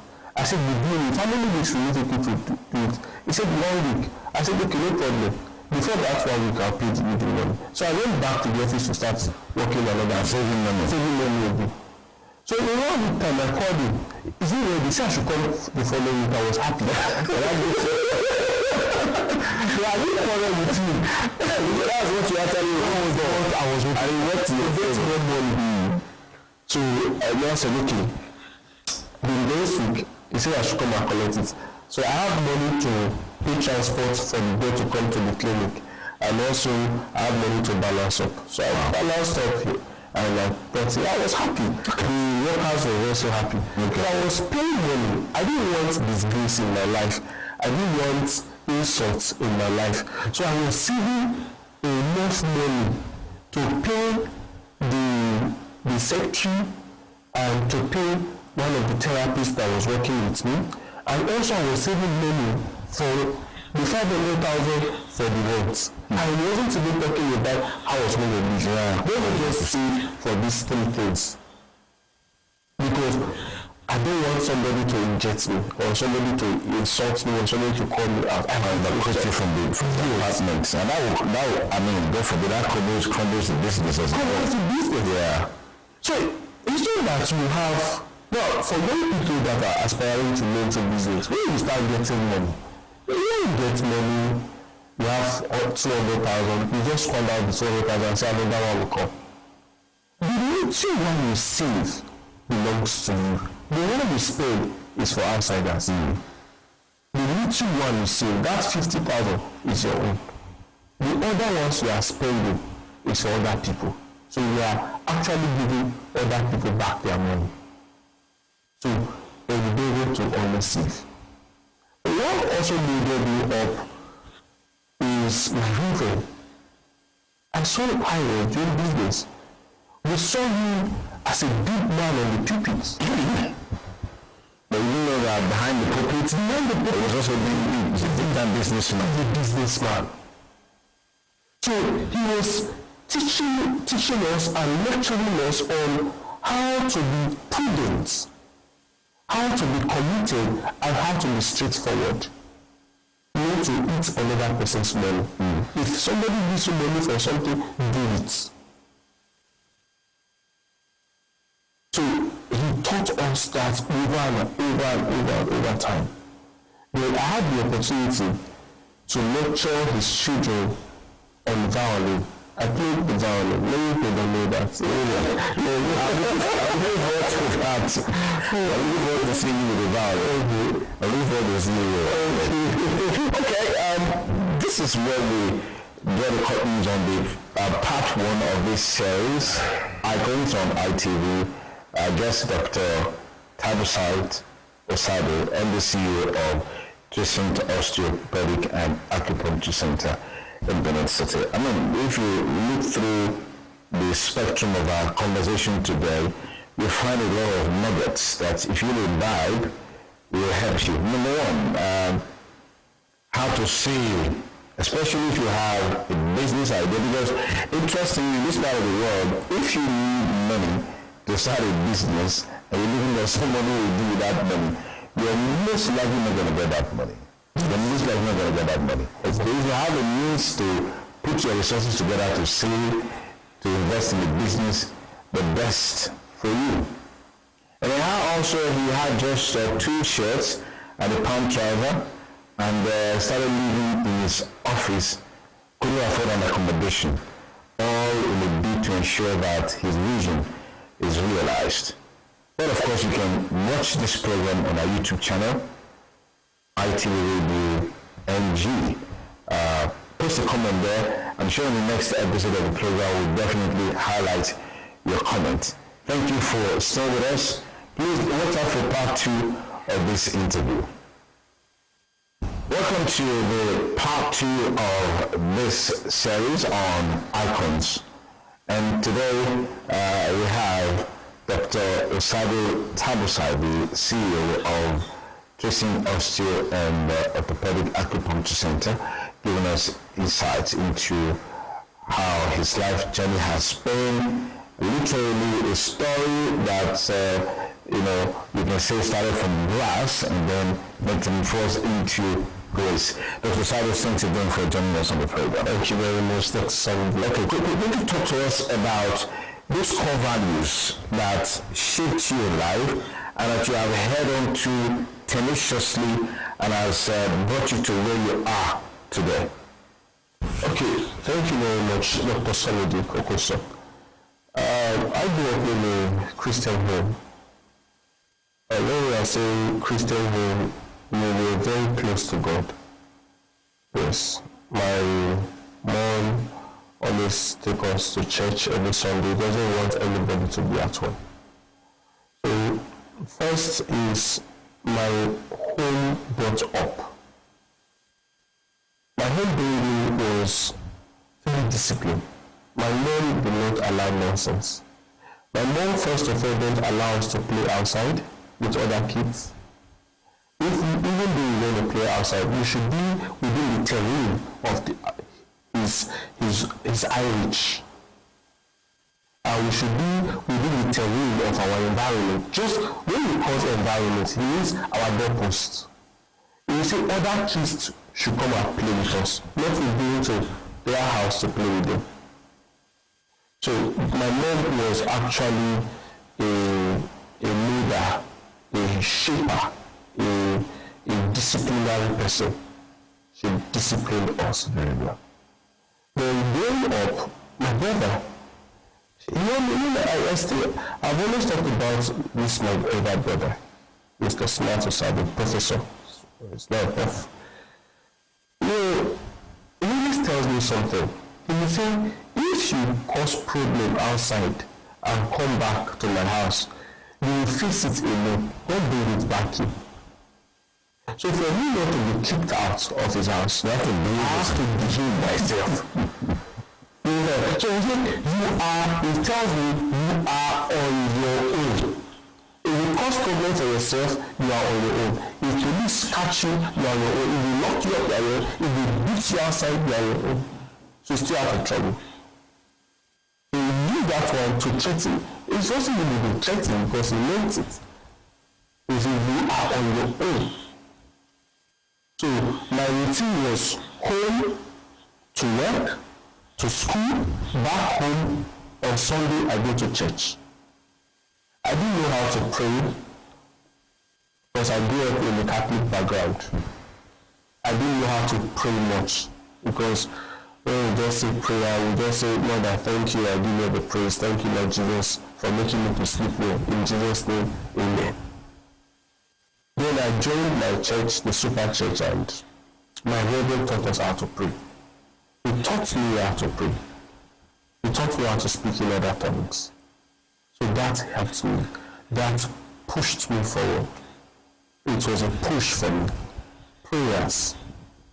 My reverend is one of my biggest role models. He disciplined me again. He molded me again in the ways of God.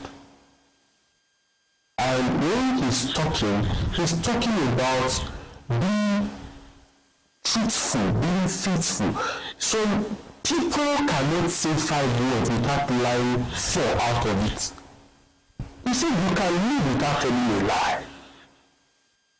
Why should you lie about something? Why should you claim what you are not and just lie? So if I'm lying, definitely you see it in my face because it's not part of me. Then he told me something again. He said, great men do business with handshake. They don't even put their signature on the book because of trust. When they give you their word, he said their word means more than $1 million. They will just tell you, I will do it. I will take it for them. They will do it. He said, don't you want to get to that level? Every time I aspire to become that. Take my word. Take my word. So I always look forward to that. So I was praying. So there was a time I went to Price Long, they put in the office, and the red man came in the afternoon actually to come and take measurements and all that, because I've already given him my location. So he came to remind me, I remember anything. He let me pray. I didn't know that I've been praying for more than 1 hour, and he was waiting for 1 hour 30 minutes outside. So I was praying for the business. I was praying for the states. I was praying. I left my personal needs and I was praying for other things. I was also praying for the country. So I was praying that this country is going to favor me, is going to bless me. I wasn't condemning the country. And I stayed away from friends. Discussions, discouragement discussion. Because what kills people's morale today is when they find themselves in the wrong company. People talking, the way they are talking about the government is that Nigeria is totally condemned. Nigeria is a no place to be at all. I stay away from those kind of people. When I finish, I play my violin and I thank God for my life. And I study. I read a lot. Yes, I study a lot. I try to study do all kind of. Is that your hobby? Yes, reading, writing, and playing violin. Okay. These are my hobbies. And I love cooking too. Oh, really? Yeah, but when I was sleeping in the office, I didn't have the kitchen. I do have a kitchen. Okay. Yeah, so I was just eating once a day. Okay. Fantastic. Yes. You know, in our society today, when you hear some news told, they tell you education is a scam. I mean, apart from the fact that that's a very negative narrative, as it were, we also have this challenge of youths wanting to get rich quick. Get into a business today, the business goes today, I make all the money I want to make today, I buy a Lamborghini, I buy a Rolls Royce and stuff like that. I won't live in the mansion, as the case may be. Give me your take on this in terms of advising those categories of people who think that way. You see, life is a process, and you cannot jump or skip any process. Just like you are climbing on the stairs, you can't take 2 steps at a time. It's not possible. Secondly, for youth that just say education is a scam, you cannot give what you don't have. That is what they call in Latin, mono quodon not habet. You can't give what you don't have. How can you use singular for plural or plural for singular? Or how can you execute a business principle that you have not studied about? You can't do what you don't have. That's what is killing a lot of youth today. They are half-baked people out there. Too many half-baked. You call a plumber to come and fix your plumbing, whatever, and you fix it, it's still leaking water. No, you could even make it worse. You can even make it worse. Or you call a nurse to give an injection, the place is swollen and, it's so strong there. Because you have not learned well. You have not studied well. You have not taken your time to understand the principle behind that thing. So education is not a scam.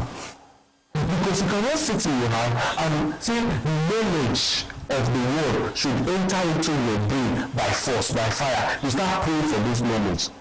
Education is not prayed for, it is acquired. Education is not stolen. You cannot use your father's certificate to work. You have to acquire your own certificate. Education is not inherited. You have to compel yourself to sit in the classroom and learn by yourself.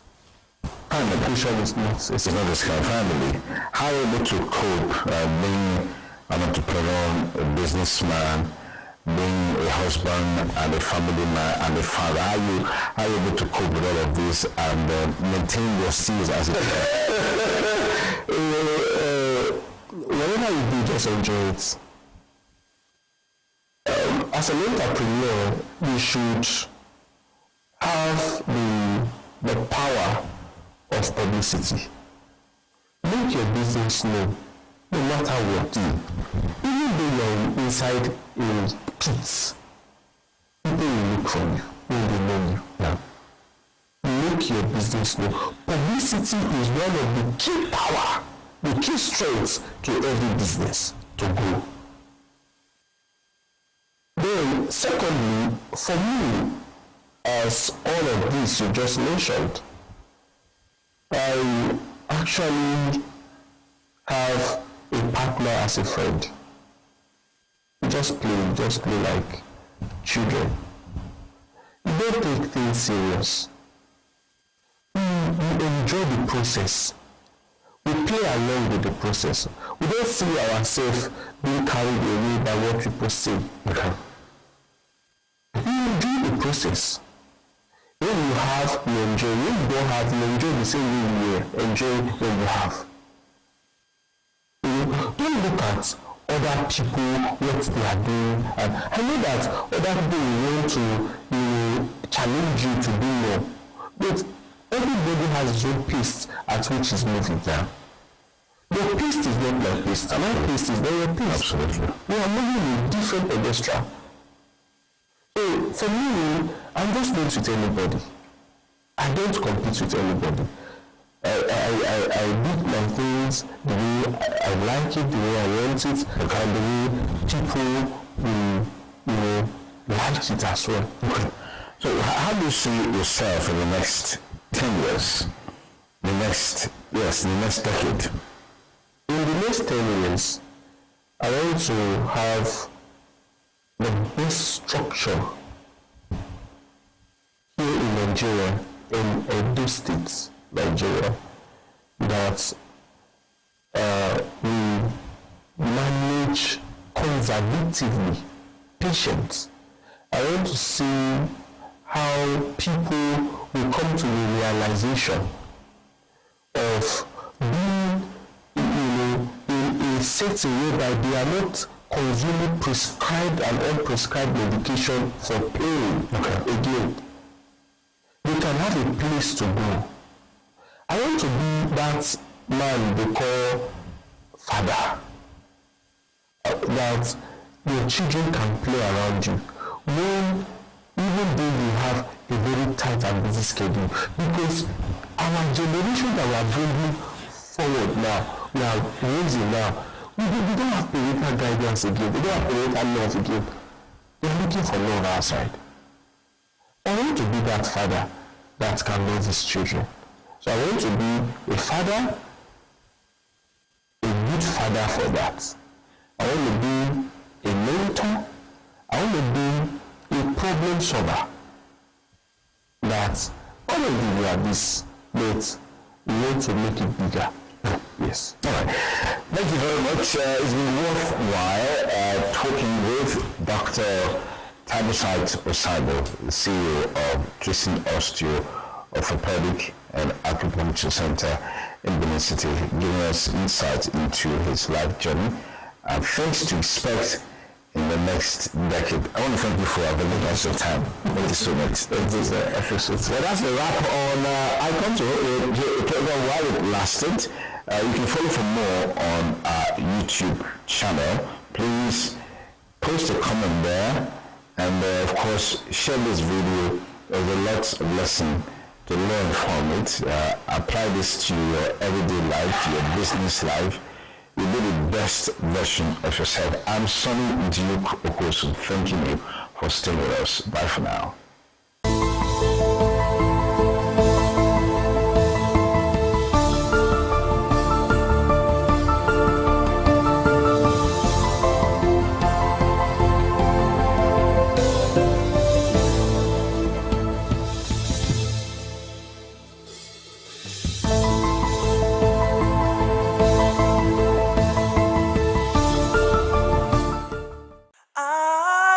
ITV, certainly the best.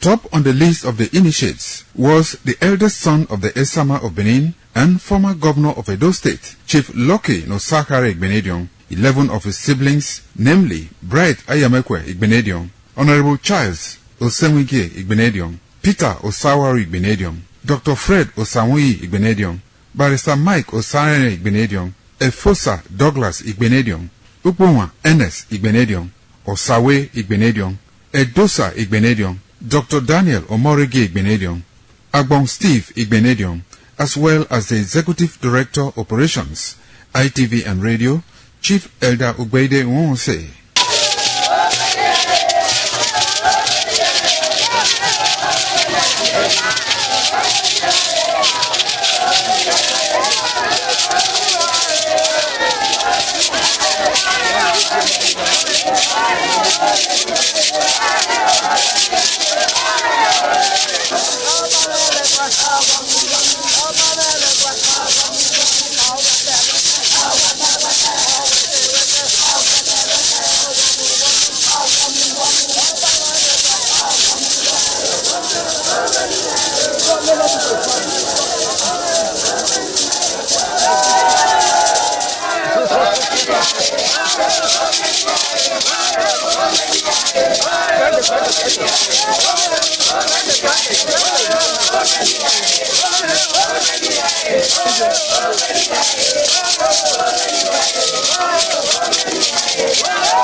It was a vital aspect of Okada community's cultural heritage, which emphasized the significance of age, responsibility, and community service. Over 50 notable sons of Okada were also initiated. According to tradition and customs, those initiated, dressed in white traditional attire, were made to undergo some rituals, while the Odionwe pronounces blessings on them and assisted them to take a seat with the elders.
Very beautiful afternoon to you, and thank you for joining us on the ITV News at noon. I am Lawrence Osifo.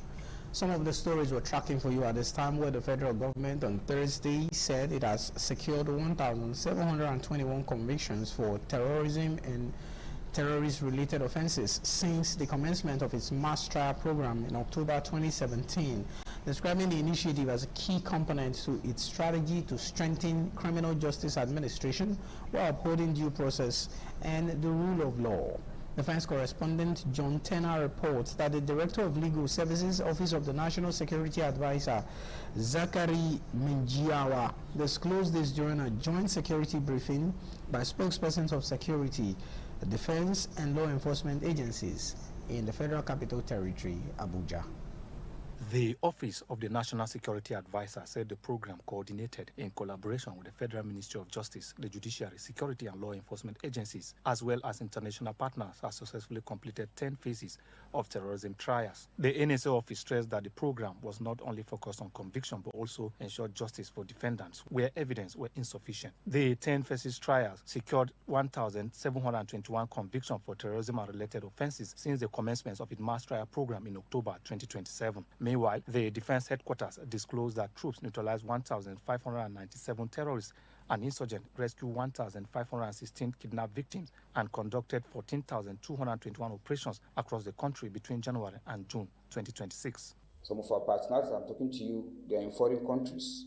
Just I don't want to mention the names, but they are there training on the technology to acquire sophisticated mode drones so that we can curtail the insurgency and to respond fast to destroy score into the enclaves of the bandits and the terrorists. For the avoidance of doubt, the Ministry of Foreign Affairs wishes to place on record that all the special evacuation flights are fully paid for by the federal government and at no cost to the returnees. Also speaking, the Force Public Relations Officer, CSP Inedu Okonkwo, said Nigeria Police Force dismantled several criminal networks and strengthened intelligence-led policing during the first half of the year. The force arrested 4,145 suspects nationwide. The force also neutralized 254 armed holsters, rescued 855 kidnapped victims, recovered 6,265 firearms. The force PROs further revealed that police dismantled a railway vandalism syndicate and recovered about 60 tons of vandalized rail materials valued at approximately 400 million naira. From Abuja, John Taylor, ITV News. The state government has intensified its crackdown on kidnapping and the demolition of buildings allegedly linked to a suspected kidnap kingpin in Obagine-Wusa community in Ikobawaka local government area of Edo State. The operation was led by the principal security officer to Governor Monday Okpebolo in collaboration with security agencies and the Edo State Security Squad, codenamed Operation Flush Out Kidnappers and Cultists. Osemudiame Osagi brings us details. The spokesperson for the security squad, Noah Idemudia, said the building in Obagine-Wusa was allegedly used as a holding point where kidnapped victims were kept before being moved to other locations. He identified the property's alleged owner as Solomon Johnson, whom he described as the leader of a kidnapping syndicate operating in the area. He said Johnson, who is from Delta State, is currently in police custody. Idemudia alleged that the suspect and members of his gang had been responsible for a series of kidnapping incidents that had left residents living in fear. He claimed the group recently demanded an 11 million naira ransom for the release of a victim and was allegedly planning to abduct the victim's wife before security operatives moved in and arrested the suspect. He further alleged that although many suspected kidnappers arrested in the state are non-indigens, they often rely on the support of local collaborators. As part of efforts to strengthen community security, Idemudia disclosed that Edo State government will soon convene a meeting with Okaigele of communities, the traditional heads of communities across the state, at Government House. Some of our persons give them aids to achieve this purpose. We have told the general public that Edo State is no longer a safe haven for criminals. Leave Edo because we will definitely apprehend you. Meanwhile, the 28-year-old suspect Solomon Johnson, who identified himself as a bricklayer from Delta State, admitted during interrogation that he worked for an alleged gang leader identified simply as Effie. Johnson claimed his responsibility was to dispose of stolen property. The year we passed before this one, now they follow the day. For there, they call powerful for me. Bo laptop, bo phone, bo EP. You see my go say. Now the war that they care that. Now that was it. This we rascal with a fee. Oh, Simdame Osagi, ITV News. His Royal Majesty Omonoba Nedo Uku Akpolokpolo Oba Eware II, the Oba of Benin, has directed traditional worshippers to invoke ancestral powers against kidnappers and cultists, bandits, and violent crimes as part of efforts to address the rising insecurity in the state. Traditional worshippers gathered at the palace of the Oba in Benin City on Thursday to carry out spiritual rites ordered by the Oba of Benin. Dressed in traditional regalias and carrying symbolic spiritual objects, participants processed into the palace grounds where they poured libations and performed rituals invoking ancestral spirits to place curses on kidnappers, bandits, and other violent criminals. The ceremony follows the monarch's earlier directive to traditional priestesses, healers to revive the ancient method of protecting the land and complement government efforts to tackle insecurity. Head of the Owais Palace Group, Chief Osewota Igwezigbon, said that the exercise was initiated in response to growing insecurity across Edo State and Nigeria at large. Priest of the Ayelala deity, Clement Edegbe, expressed confidence that the spiritual intervention would expose criminal collaborators, while the Oyoba of Benin, Chief Isaac Ogafwa Ugimese Ogafwa, said that the traditional rites were aimed at strengthening the land against insecurity. Is to fortify one, to fortify this land. Two, as you are aware, throughout the whole country, and in Benin in particular, there are so many problems. Assassin, kidnapping, everything, cultists. People are killing people anyhow. People are coming from neighboring states, invading Benin. So the Oba of Benin has deemed it necessary and nice to organize a cause party. That's what we have come to do this morning, to place curse on those who don't want the Edo land to progress, those who are importing kidnapping, those who are importing destructive elements to our kingdom.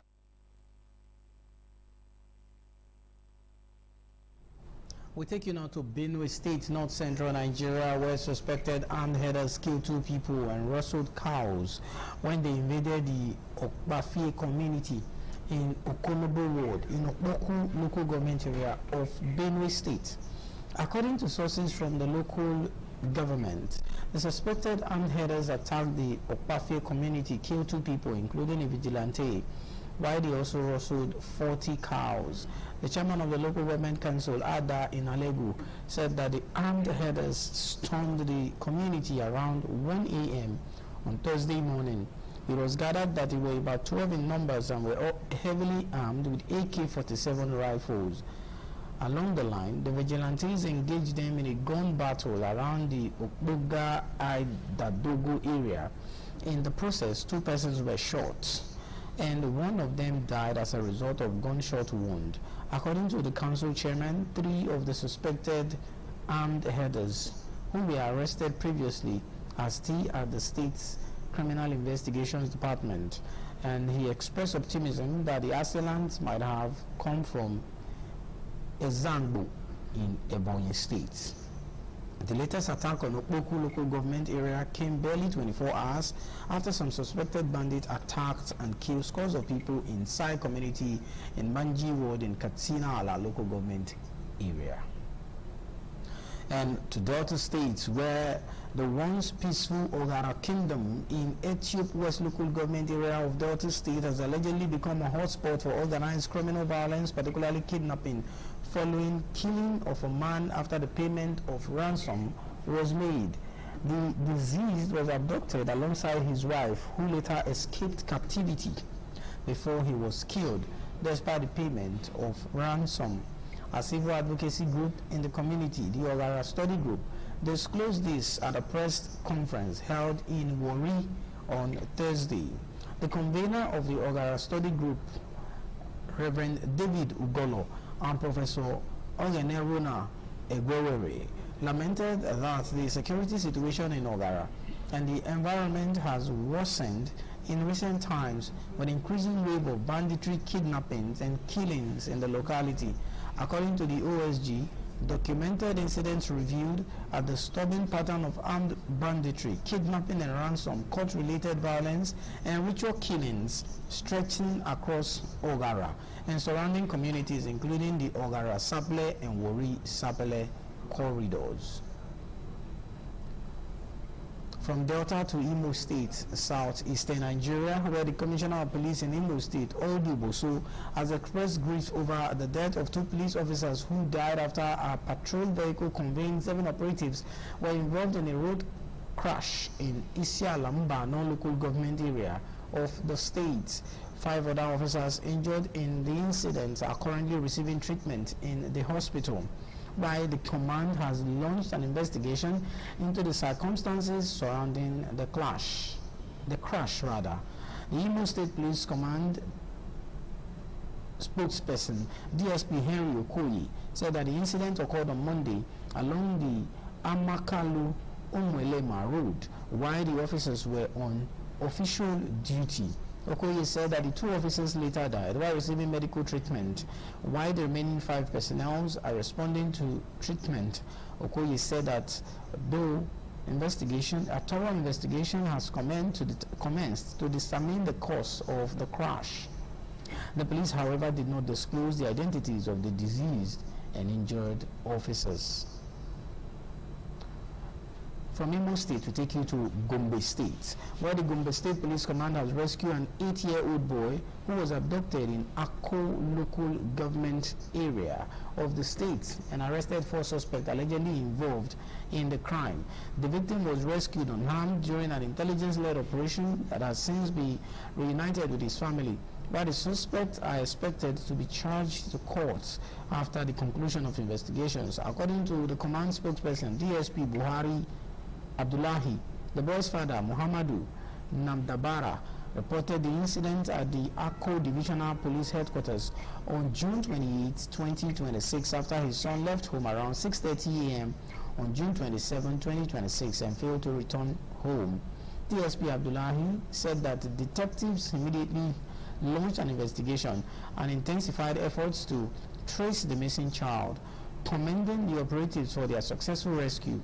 The Commissioner of Police in Gombe State, CP Umaru Chuso, praised their professionalism, diligence, and swift response. He reaffirmed the command's commitment to protecting lives and property, and also urged residents to remain vigilant and continue to providing credible and timely information to security agencies to support the fight against crime. One of Nigeria's foremost businessman and son of the Esama of Benin, His Excellency Sir Chief Dr. Gabriel Osawaru Igbenedion, Chief Bright Igbenedion, has celebrated his 65th birthday ceremony in a grand style. Iboje Ikoria reports that the Lagos resident of the celebrant was filled with dignitaries from across Nigeria and beyond who gathered to honor his remarkable achievements. What was initially planned as a private family celebration turned into a high-profile gathering, attracting prominent personalities from different walks of life. Among the guests were former governors serving and former lawmakers, commissioners, special advisors to state governors, captains of industries, managing director of independent television and radio, Engineer Elvis Obaseki, business leaders, friends, and family members. Congratulating the celebrant, former governor of Edo State and elder brother of the celebrant, Chief Lucky Igbenedion, and his brother and former chairman of Ovia North-East Local Government, Charles Igbenedion, described Chief Bright Igbenedion as a gentle, respectful, and compassionate man. They prayed God's continued blessings, good health, and many more fruitful years. We wish them all the prosperity that they got themselves. So thank God for today. I'd like to bless God Almighty for bringing this special day about. I love you so much. I wish him happy birthday, good health, and long life. Also speaking at the event, guests including the managing director of ITV and radio, Engineer Elvis Obaseki, congratulated Chief Bright Igbenedion on the occasion of his 65th birthday. He described him as an accomplished businessman and an outstanding personality. It's a thing of honor having to be part of this gathering. Everything Uncle Bright does is with intentionality. Bright, he's intelligent, he's a great son of the Esama of the universe. Thank God for his life. I thank God for his magnanimity. He's a man of God. The celebrant's wife, Reverend Barrister Mena Igbinidio, and their son, Uyosa Bright Igbinidio Jr., expressed gratitude to God for the success of the birthday celebration. They describe him as a loving husband and caring father. Bright, my husband, is a wonderful man. He's a man I've been married to for 37 years, a man that gives you peace. My wish for him is a new beginning. So great memories, prosperity, ease of passage, and peace of mind. The celebrant, Chief Bright Igbinidio, expressed appreciation to God for his grace over his life. He paid glowing tribute to his father, the Isama of Benin, His Excellency Sir Chief Dr. Gabriel Sarah Igbinidio, saying the values, discipline, and training he received from him greatly enhanced his success as a husband, father, and businessman. I feel really blessed. First and foremost, I'd like to thank my father for the great support and the way he has taught us, and we learned a lot from him. So thank you, my dear father. God bless you. I feel extremely great, and I don't feel 65 anyway. I feel a lot younger than 65, So it's a great day. The high point of the celebration was the cutting of the 65th birthday cake by Chief Bright Igbinidio, flanked by his wife, children, his brothers, Chief Lucky Igbinidio, Charles Igbinidio, other family members, friends, and associates. There was lavish reception for guests and family members. From Lagos, Aibuji Horia, ITV News. And talking sports, when Nigeria's senior men's basketball team, the Tigers, kicked off their FIBA Group C first round World Cup 2027 African qualifiers campaign on a winning note, beating Tunisia 8-4, 8-1 in a hard-fought contest. Chimezi Metu and Ike Iriobu led the scoring with 17 points each, while Wes Iwundu contributed with 14 points. The match was closely contested throughout, with both teams trading leads in what proved as a high-intensity encounter. The win provides the Tigers with an important boost as they continued their quest to qualify for the 2027 FIBA World Cup. The Tigers' next Group C fixture is against Guinea, and they will round off with a tie against Rwanda on July 5th, 2026. The 2027 FIBA World Cup tournament will be hosted in Qatar from 27th August to 12th September 2027. And that's some of the news we've been tracking for you at this time on Independent Television. Do well to join us again at 3 for the World News. I am Lawrence Osifo, thanking you for watching. Good afternoon. ITV, certainly the best.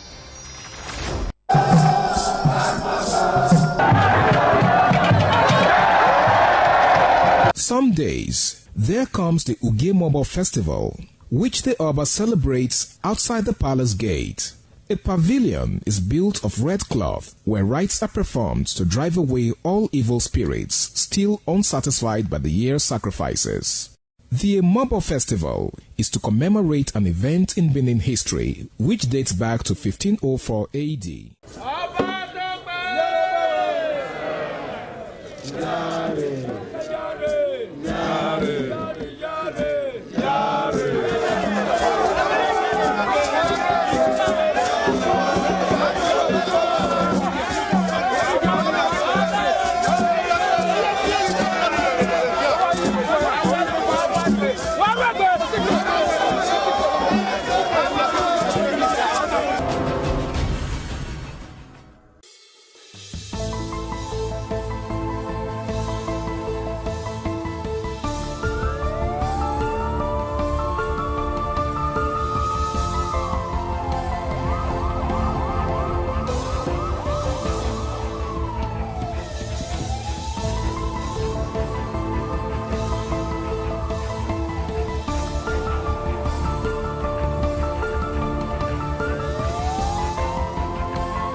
What does one do with a bunch of memories?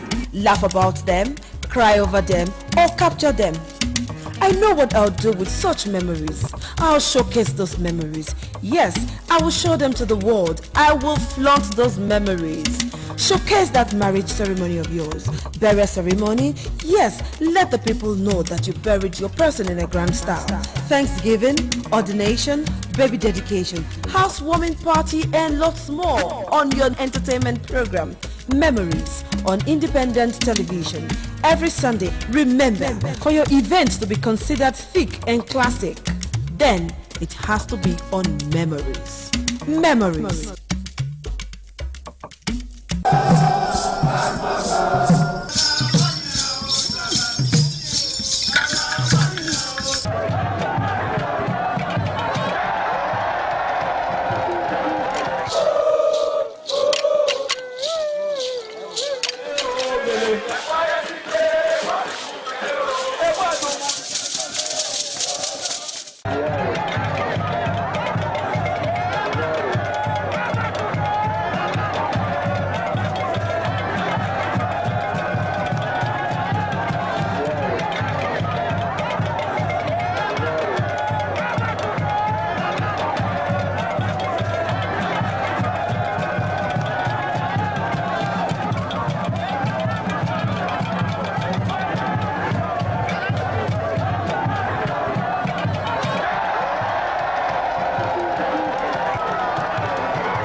ITV, certainly the best.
The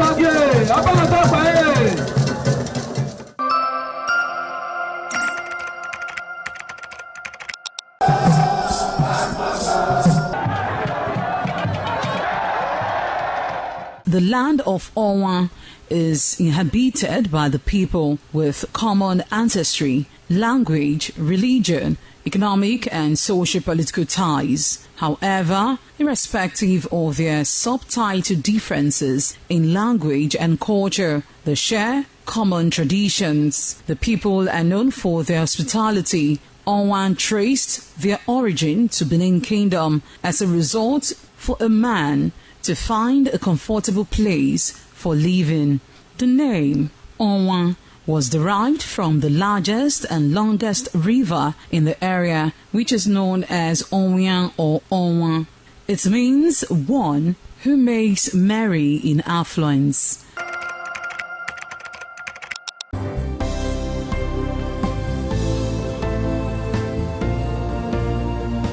Thank you very much for joining us on the program Healthy Living. What is the kidney? The kidney is an excretory organ in the body, which is for metabolism. Tuberculosis affects many organs in the body, but the common ones it usually affects is the lungs. Epilepsy is a neurological problem. Okay. It is an injury in the brain, which causes someone to begin to convulse, to go into fits. It is curable, but the cure is a long-term thing. If you eat well and avoid those risk factors that will make your immunity to be down, then the risk of contracting tuberculosis will be reduced. If you're healthy, then you're wealthy.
Some days, there comes the Ugemobo Festival, which the Oba celebrates outside the palace gate.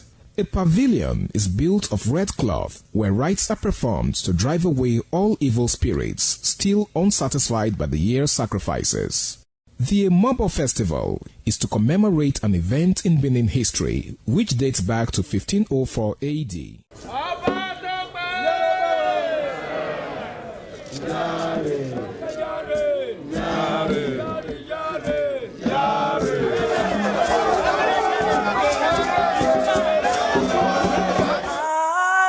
ITV, certainly the best.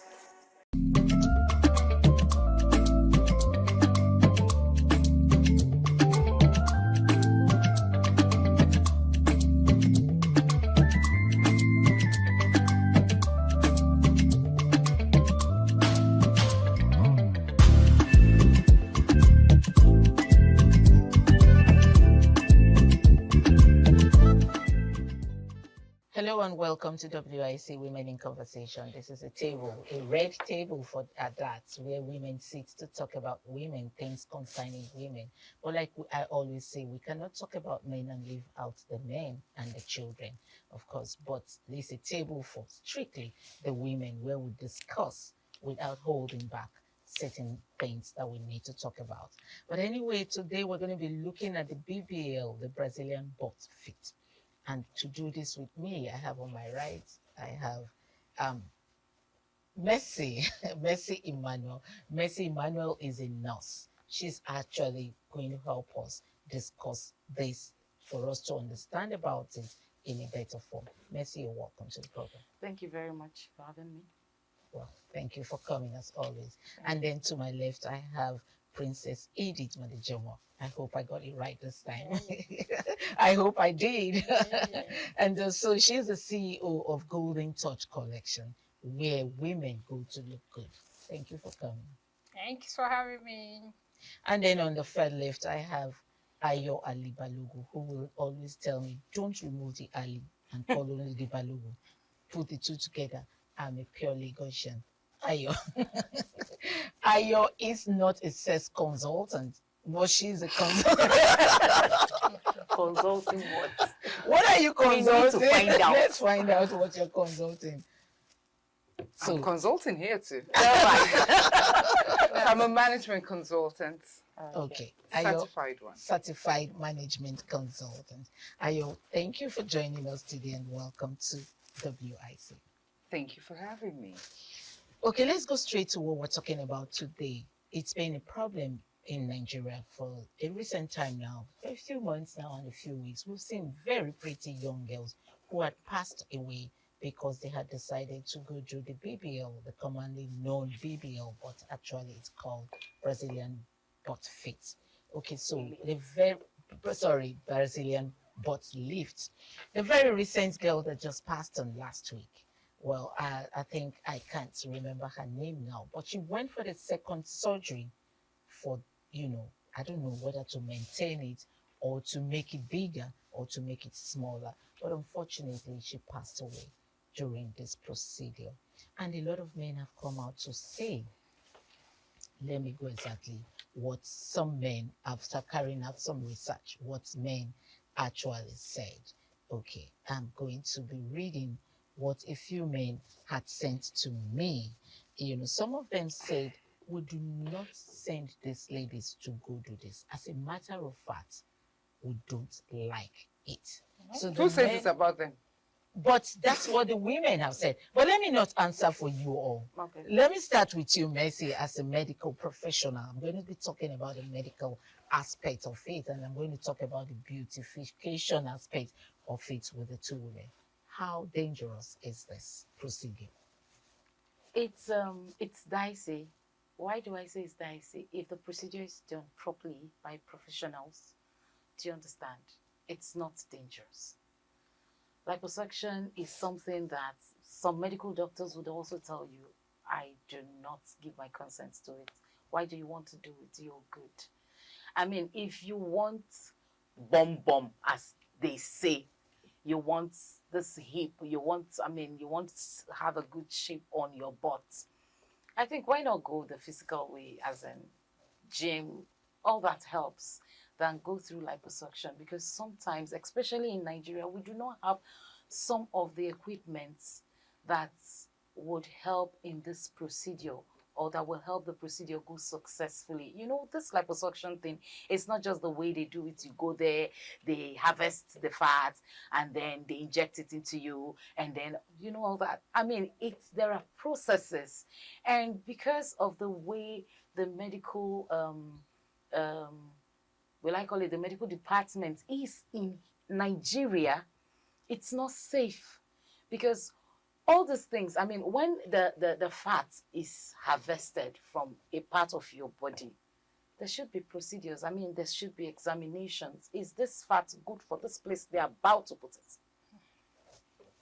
It's a whole lot of procedure. It's a whole lot of procedure. We're going to come back to you, really, because we need to really find out the medical disadvantage of it. But is there an advantage to it, anyways?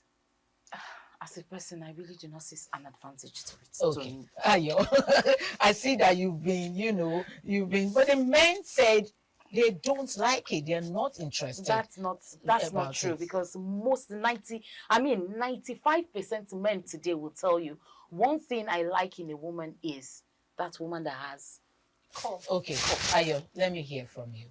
Okay, so for me, it's sad that the ladies have passed. I'm not really in tune into what happened or where, but it's heartbreaking when people lose their lives, and the Lord console the family. Now, this is it. When you go into any venture, it's a 50-50 chance. Nothing is sacrosanct. Yeah. So that you could go for tooth extraction and you die. Sure, very well. So But so that's that. The Lord console the family. Secondly, the men that said they don't like it, like I said, for me and for a lot of women that I know, and for a lot of the millennials, I'm not saying Gen Z, millennials. Yes. So those are the children born between 1990 and the 2000. These are people who do things for themselves, not necessary for About a the man. Not a man that goes to the gym to build muscles. Is he building muscles because of women? No. Okay. Oh, okay. Ayo. So, yeah. Okay. Go ahead. I'm Don't go ahead. in there. Okay. Let me come in here. I have met a woman. Yeah. Who did this time is not the butt. She did the ears, and then I asked Why her. are you demonstrating? Why can't you just call it? What did she do? He did help me call it. I just want to know. Breast augmentation. Anyway, she did her boobs. Okay, so enlargement of the boobs, and then she wanted it standing. Wow. Because I think she's. They give them standing Princess, Come guess we're not really intimidated. No, you can do it like this. You can do the physical way by padding it up now. Can I just remind you, ladies, that we're live. Okay, so she did it. And then when I asked her, because she started having issues with it, she lives in the UK.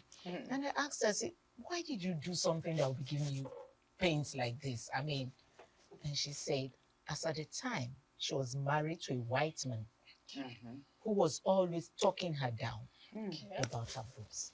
I said, did you remind this man that you had 4 children for him? And she said, you won't understand. He was always, talking me down. So she didn't have the self-confidence anymore. And so she decided to go do it. And what happened? Even after doing it, she's still divorced. Finally, what are we talking she about? was divorced. Just as And I this said, thing you do it for yourself is and not giving for her someone. pains. When I mean pains, she goes into the hospital 2-3 times in some months to get off some pus. So that's a different one. So, when Mercy talked about, the procedure, whether, basically pull out a fat from one part to the other, and that, it's like Mercy acknowledged, if it's done by top-notch professionals, people who look out for the everything. In that theater room, you have theater assistants. So you have the surgeon, you have the anesthesia. The anesthesia is the most difficult and the most challenging. Very, very. That's That was very rare. They are not common everywhere. So that's what causes. It depends. If you're in the medical field, the tendency for you to be an anesthesia is 90% because you must know what to do at a particular time and what to give.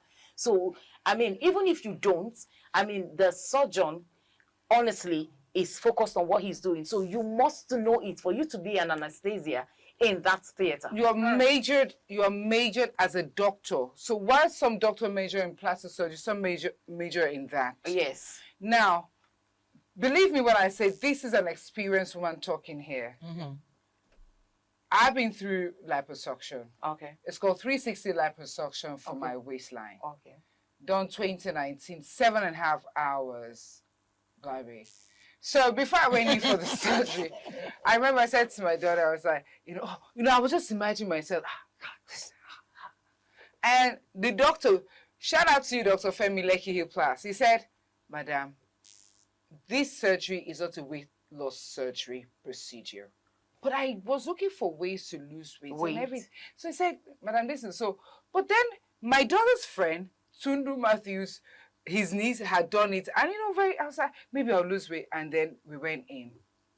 And the doctor said, even for first, if you're over 100 kilos, he won't touch you. Yes, that's the first thing. So they check your weight.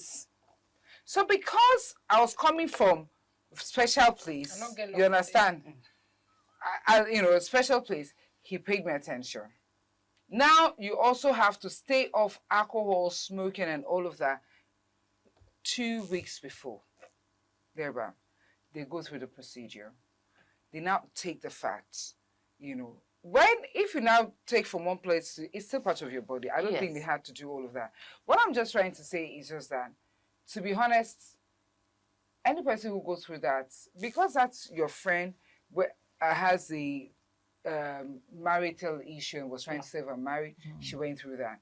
But largely, anything can take anybody's life. Anything. You see, my point is this. Even headache. So for people that go for liposuction or BBL, to me, my opinion is they don't have self-confidence. Princess, my self-confidence is... That is you. Some of them don't have self-confidence and complex. Because if you believe in what you have and you are very okay with your body shape and body size, why would you go on that knife to correct whatever? That's why you believe in what you have. You are comfortable. I will not judge. That is now, okay, now if you're self-confident, why are you on an eyebrow? Do you understand? It's not go on that night to do it. No, it's not the same thing. Do you know the risk involved? I watched one recently on there. Do you know the risk involved in Do you know the risk in the chemicals? This is just a pencil. Even though that's how you think. That's what you think. No, it's not at all. The pencil you were under the knife for 7 good hours. Not just 7 hours. I just stood and I used my pencil to do this. No, so 7 and a half hours. Put the half. So that I can send somebody to the other side. So now the one I watched, I saw several wires, several things that were put together, everything, and they were just like you said, they were pulling some fat from the other side to the other side. You see the doctor, you know, there is a pumping process. Yes, it's a pumping process. You so see the pumping with water, pump out, yes. So to extract the it fat. takes it, and then they tore some part of her boots, and from there they were putting the fat. I don't know how they can bear it. Do you know how for somebody to be shaking your boot for hours? You're numb. You are not aware. I know they know. They must have known that part. Then another one that I watched again was when several injections. They were touching the bomb. They pour in, use injection like 10 injections. You just did. They were pouring in fluid. They were pouring in some fluid. They told the lady. They brought the stomach. You see they just punching the stomach and the. I need you to understand that. What do you want? I need you to understand something. Except you tell me you are doing it for yourself. Okay, now most people that do this BBL is for the sake of men, it's to entice men. You see them everywhere. Don't you watch social media? They're everywhere. They'll tell you my body. Do you know how much my body worth? Do you know how much my body costs? Okay, so this. And once they do that BBL, they will never sit at home. Okay, they are everywhere. Where do they go to? Where they go to? What would you say about a mother that can go through the contraction and labor and decides to go through a knife? No, that's a different thing. It's not a different thing. She decided it because no, that is a different ballgame. Somebody just got to change her form to begin to attract men. What are you talking about? That is, you are limiting it, and that is what the one I watched. Okay, so that's why the men are saying, don't do it for us. We don't want it. We don't like it. On behalf of the women who have once they have done that BBL, they will never dress decently anymore. You will see them wearing some princess. Okay, princess is a personal thing. And I'm not exaggerating. Okay. Today is what? Today is 19th. No, of March. Thursday. Today is Thursday. So I was at a function on Tuesday, and a group of aunties, and one, slammed my back. So I heard the thud, and I was like, oh, that was me. I didn't have BBL. But because of the lipo, everything went down there. And let me tell you something.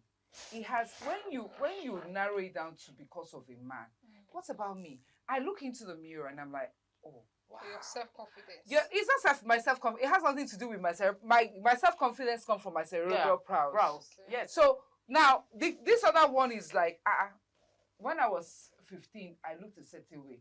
20, 30, 40, 50. When I'm 70, baby girl, I want you to think I'm 40 years old. Oh my word. Okay, we just saw Florence Itagiwa did her 80th birthday. You mean. Oh, sorry, she was like a baby girl. You ought to call Mama. Bakassi. Yes, Mama with the body that speaks. Mm-hmm. The mama that will stand and tell you, do you know what this cost me? So it means that when you know how much you have spent on your body, I know how much I've spent on my body, and then you are not just, I won't talk to you anyhow. I have had for your information, I have gastric sleeve done. Okay. I've gone to do Are you my that lab- fat? No, but there's a way I want to look. You understand? I have the money, and this has nothing to do with the man. When I'm doing my management consultancy, I don't want, because in those days, so my breasts were like that. So I don't want you. I'm talking to a man, and to be honest, I noticed that most of them, it's like they do it. So is that chest? The area of Yes. concentration. The area of concentration. The area of concentration about should be that. here. Yeah, and it shifts No, the it's, no, conversation. for me. Okay. And then when I go for my trainings, I deliberately wear Iran Buba and Bubu. This is the first time you see me in something like Yeah, this. yeah. Because you want to consult something.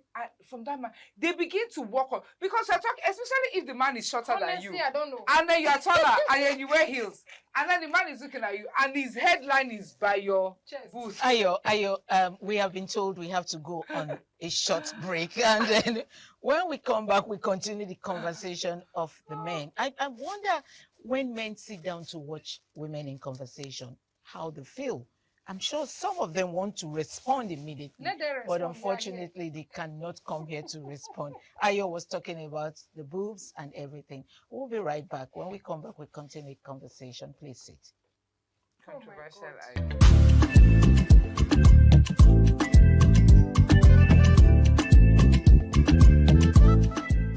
Welcome back. It's still WIC, and I still have with me in the house Edith, and we have Mercy, and I also have Ayo. Ayo, the one that told is a controversial Ayo. You know, Ayo does not agree with any person. She does it her way. She's a and woman, she one one way sword. exactly.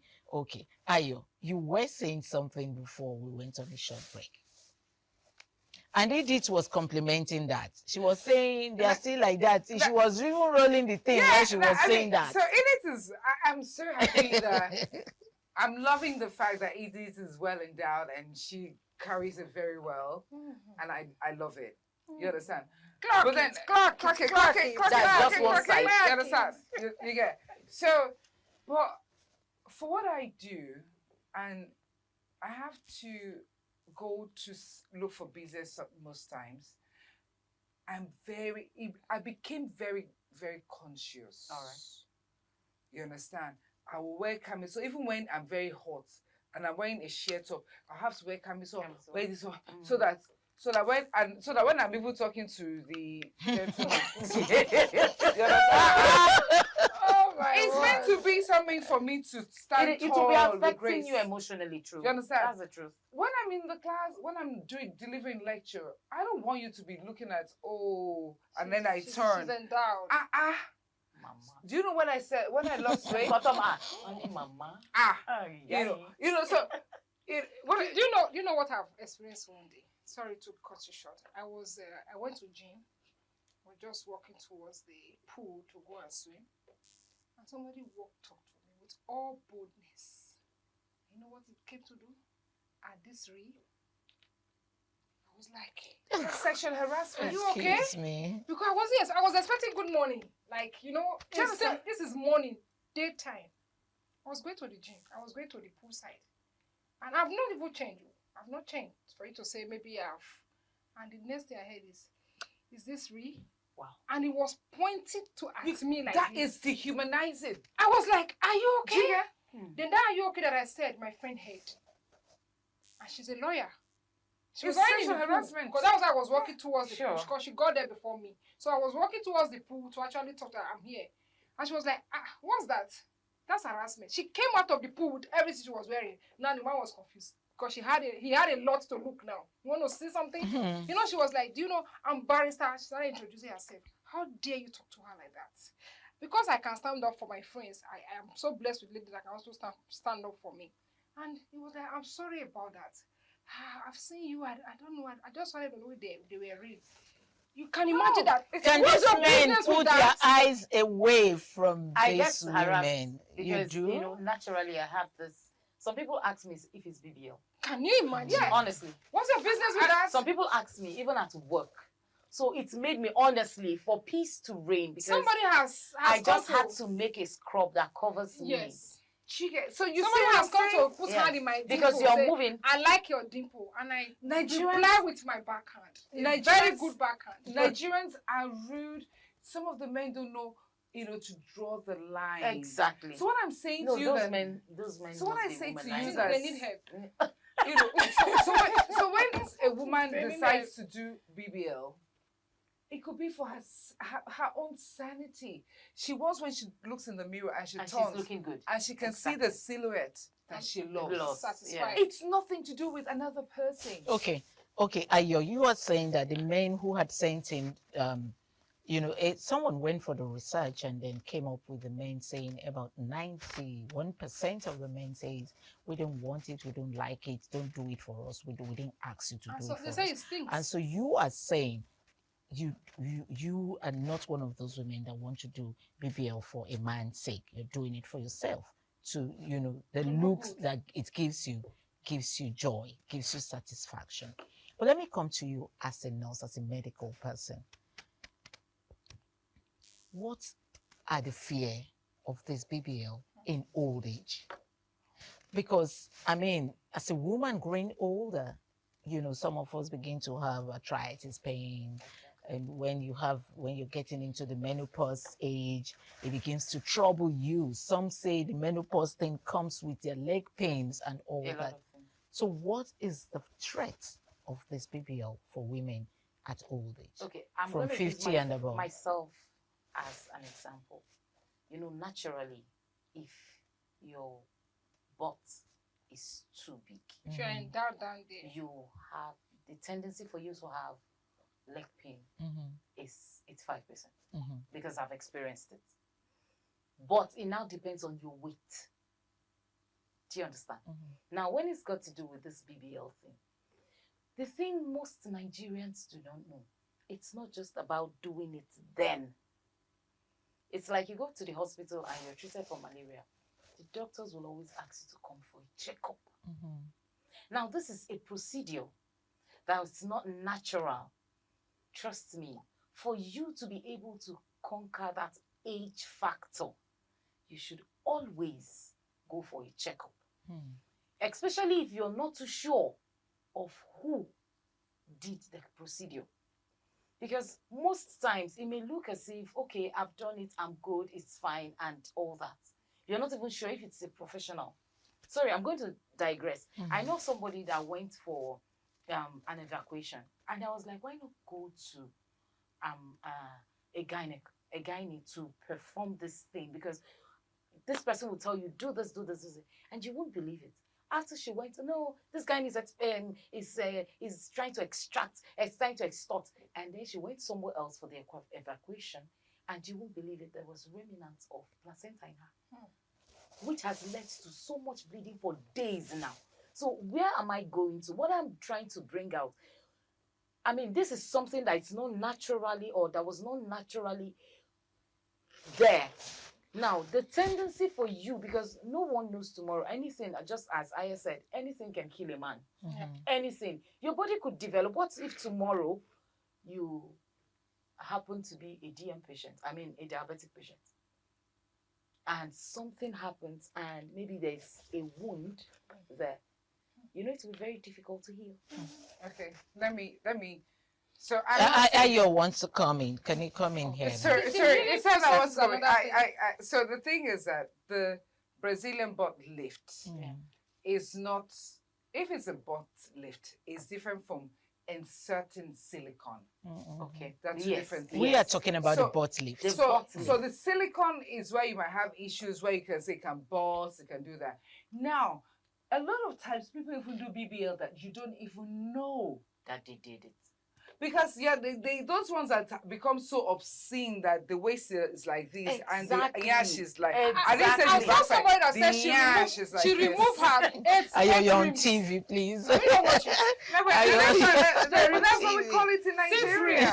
From her side, she's a Nigeria girl. She removed the 6 limbs, Rims, I mean. So I am asking, is there an effect to The this? waistline is so tiny, so let me tell you and something. the boat is like this. The real figure eight. So first, when you do the butt lift, the Brazilian is that it's transfer of fat from maybe your arms, from your waist to your feet. But you're being torn open. No. Don't they tear you open? No. They do.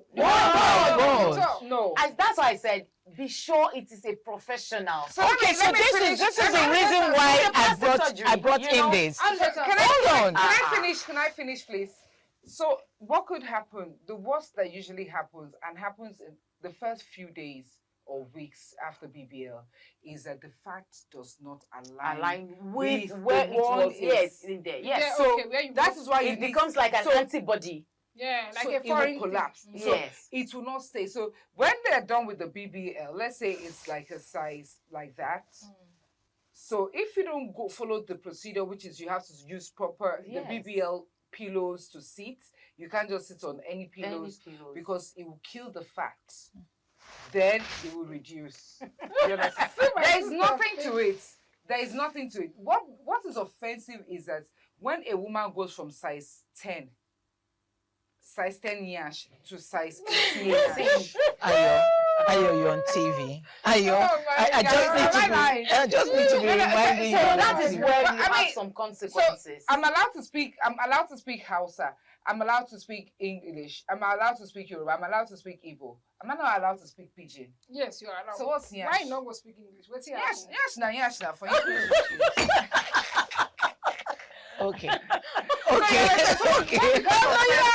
Is that you have a size 8 woman goes from size 8 to size 14 or 16. Yes. That's obnoxious. That's offensive, even to the eyes. Yes. And you now see them struggling. You know, work. So those are the ones that have that crisis at so even before the old age, they start having this crisis. Yes. Now, what happens is that if he or she now combines it with lipo. But he don't do it. No, guys do lipo too. Okay. To know if there are other ways for us to have this figure 8 that every woman craves to have. Anyway, stay safe out there. Do not go under the knife because you want to have figure 8. Stay safe. I am Patricia Uremu.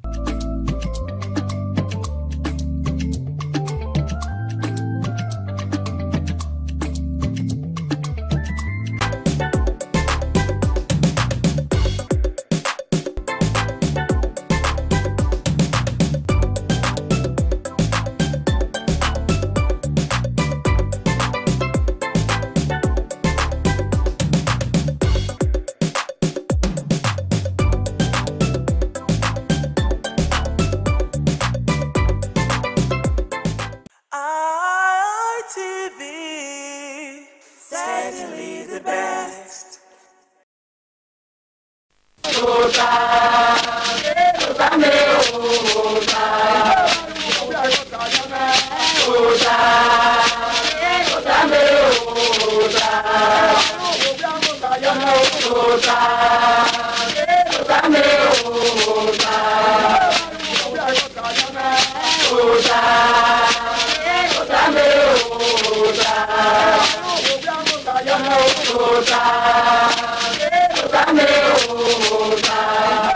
Waya bota now.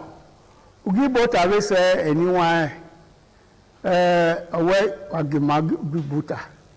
Ofen ya se gba wa e ya fe we na wa do amo ko e bo wa ya ko e ife ina ma ni wi yoko awe ma de ka ko ko yi awe tia awe tage o ma we ya no ame ya na we no ko ko ge do e we no ba we ya na we no de wo yi ibota mana he ya fe no mario ibota o e mo rede emi yoko no agba ko wa o no mario ìrora tí ìmá tí ní wọn o no mario so pin ra me so pin ye me ni ma gba ko wa o no mario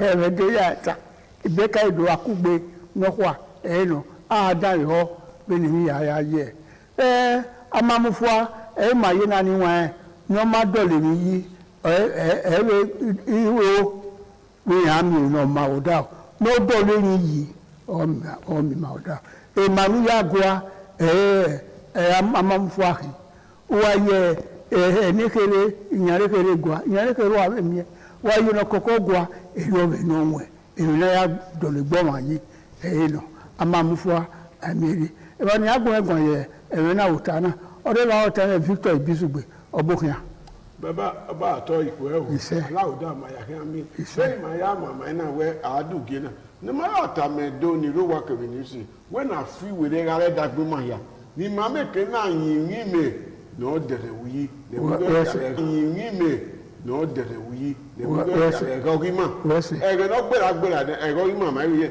o sa ba ge Maria oba ato ipo e o ise ore wa tele ile paso kabari unamure ive do lowo me wa bebe ne ga kai wa bidan yo ofun gbo so agbago ya ro oba atope ise niwa zero ni mata desi we amamufua aniri emina ya ka no we ndolo da oyi enu ya uwese uwa ma no bohie we ubohie emata uwa ma no ri ba no wa e ba nu ri na jawe mata wa no gbogbo ugbo jawe mata gbese mekena mi yukono ma iro uwe te mata se jona na ma family all the time o twese webo ni mari mi na oni our politicians imuna ni awon ya amufu ayero irimu ni a we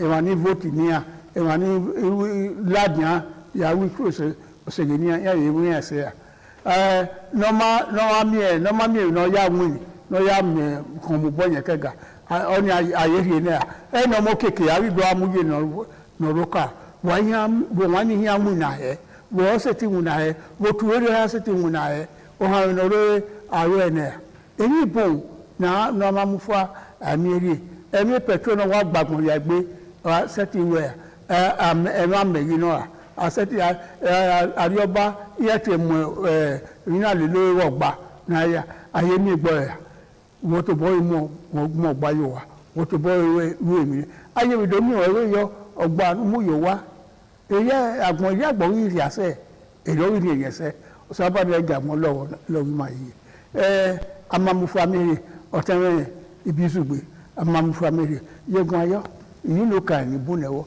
ekene kinakana awe adona wuwa wa ya wese wa magele mufua amiri ni o ikobo we wi nu mu pise fua ni amamufua amiri na ewi na ya ka amamufua amiri o ma no maru emiesi ege ka emiesi wodawo we ga we emiesi yoto we amwe we emisi o kan suru dada gbo we omi obi ye oge va wo de amegbede we me kara una be ame roba na ya gwe una mo pa ne emisi we wu ne ni o ni egwe o ma imu gwe o sa gba de go dinu re emi o kan suru dagbe wa ko o ti gba no oge va de ya na mi we àwọn sọ̀rọ̀ rẹ̀ mọ́tò ẹ̀kẹ̀rẹ̀ ọ̀nà àlàmọ́tò ẹ̀rẹ̀ igi mọ́tò ẹ̀gbọ́ àlàmọ́tò ẹ̀gbọ́ ara òyí ní àdúrà ìwòrì ìnẹ̀bẹ̀gẹ̀rẹ̀ yà rí park ọ̀má ẹ̀ ní èyí fẹ̀gẹ̀rẹ̀ rẹ̀ àṣà mọ́ mi ìwòrì rí ìwò náà ìkẹ̀wò gbúgbẹ̀ ọgbà ọ̀rẹ́ ni una àáyé ni ìnà ìwẹ̀ mú fùá ni ṣùgbọ́n ìlú sábà ayé àwẹ̀ ìwèrègbè ọ̀dí gbà sọ́ ni me yere ikayo wewe awe igiri ila la di awupo pe Lagos road na wi je ala moto ibi e ka de ke school de yan si yan han yan rubu moto ni ina ka mo paro da we pagbe ya mo ye ko awe ona gede pagbe na mo tuta ko gbere ayi mu mese kiri na turi ina wa ya de wa ye school di wa de moto en you have to wa ya me wa go na the driver I will buy all of it. I wear your money make 20 naira way I want to give you as change. I not get it. You know this change. No, not to talk about without. You know we yarn. Only no to try power. When you go in there, I think more money in your body. ira tamawe ori pede va ina pa ina ari ogida ina la moto o ma pa na rugu moto ni ma ri gbera ke na che ogida junction boy ina wa to the moto awa okpia ekwe ha ni ya ni yekeni ala wa di go ga o yin ha ta ni aya awo di che we carry go ala wa pa lo pa today iye ina ni me wa hu na eja na o ma ko ri ha ni me ni be oh my god be amamu sorry boy ayi ya mi imi ami e de ni na wa age kaka yi awo ri ha ta ni me ni me re ha no ma na eja amana wa ha ni me re na ina we so hu do ni keke mariena mami abi osoja wo ni ma agbina yi na owo paro no mo agbona ri wa omo pale ya si wa owo zuwo o with am agboyo wa ai mu agboyo wa yi ko ni we ku yan na o ge ba ri o ya de we agogo yo we ko eye po u ya mo so yi woto yi ko ni de buke edenu wa do ara e o so lo bo mo so bo no fi ma ya bo yi fi ma ga mu fwa ma me kina me no ma we ri gele amu fwa gele mi ri o wa na we wi si da ma emi si be su nu da ya ina wa ma mu fwa abere ni ma gwa na we ekina na wu ana bi so bo no de ba ma re de ri yeke ka bo fi agbe mo oba to pe ise anyone ya wa da na mu fwa ma mi ama mu fwa ami ri o te na pastor kabari ama mu fwa mi ri ye we no e ba e ya re bible e ya ta ma ama mu fwa ami ri e ma wo no e to re do ba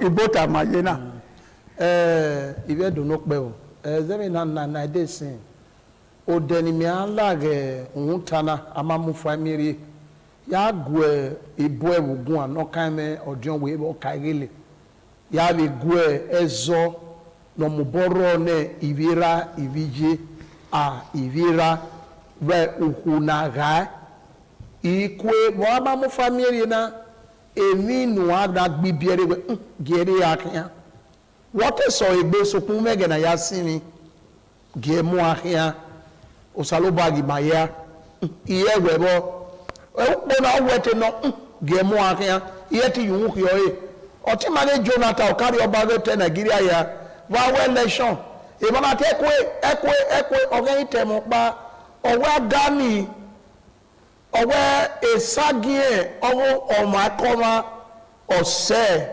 adani ye ki amu de sagi anu pa no to yo to mu da ye o ni e o ta ona mo si ona madara na mfua o ma soa e o egbeyo agwa na ya mi adani e bo na iwa ligi na ya mi de otinye moto ni no do de reservoir na aba mi we magi obi ra ma yo bi ya wa ligi egbe na eri o wege gbe nori agberi agbe amamufua amierie eri wa no o mani meri adu wona ni wuyo bono ido mi e mo do e o yu ku yo e o eko no amani o mo ni wuyo eko o ga be yu ge ewebo amamufua amierie mami o mana wesi ni ona mi we mi no eko no say e o sa do ya e nu e ba gwa kan e bi no wan ba no kan me opopa na la te e jeftan be bi no wan ka tai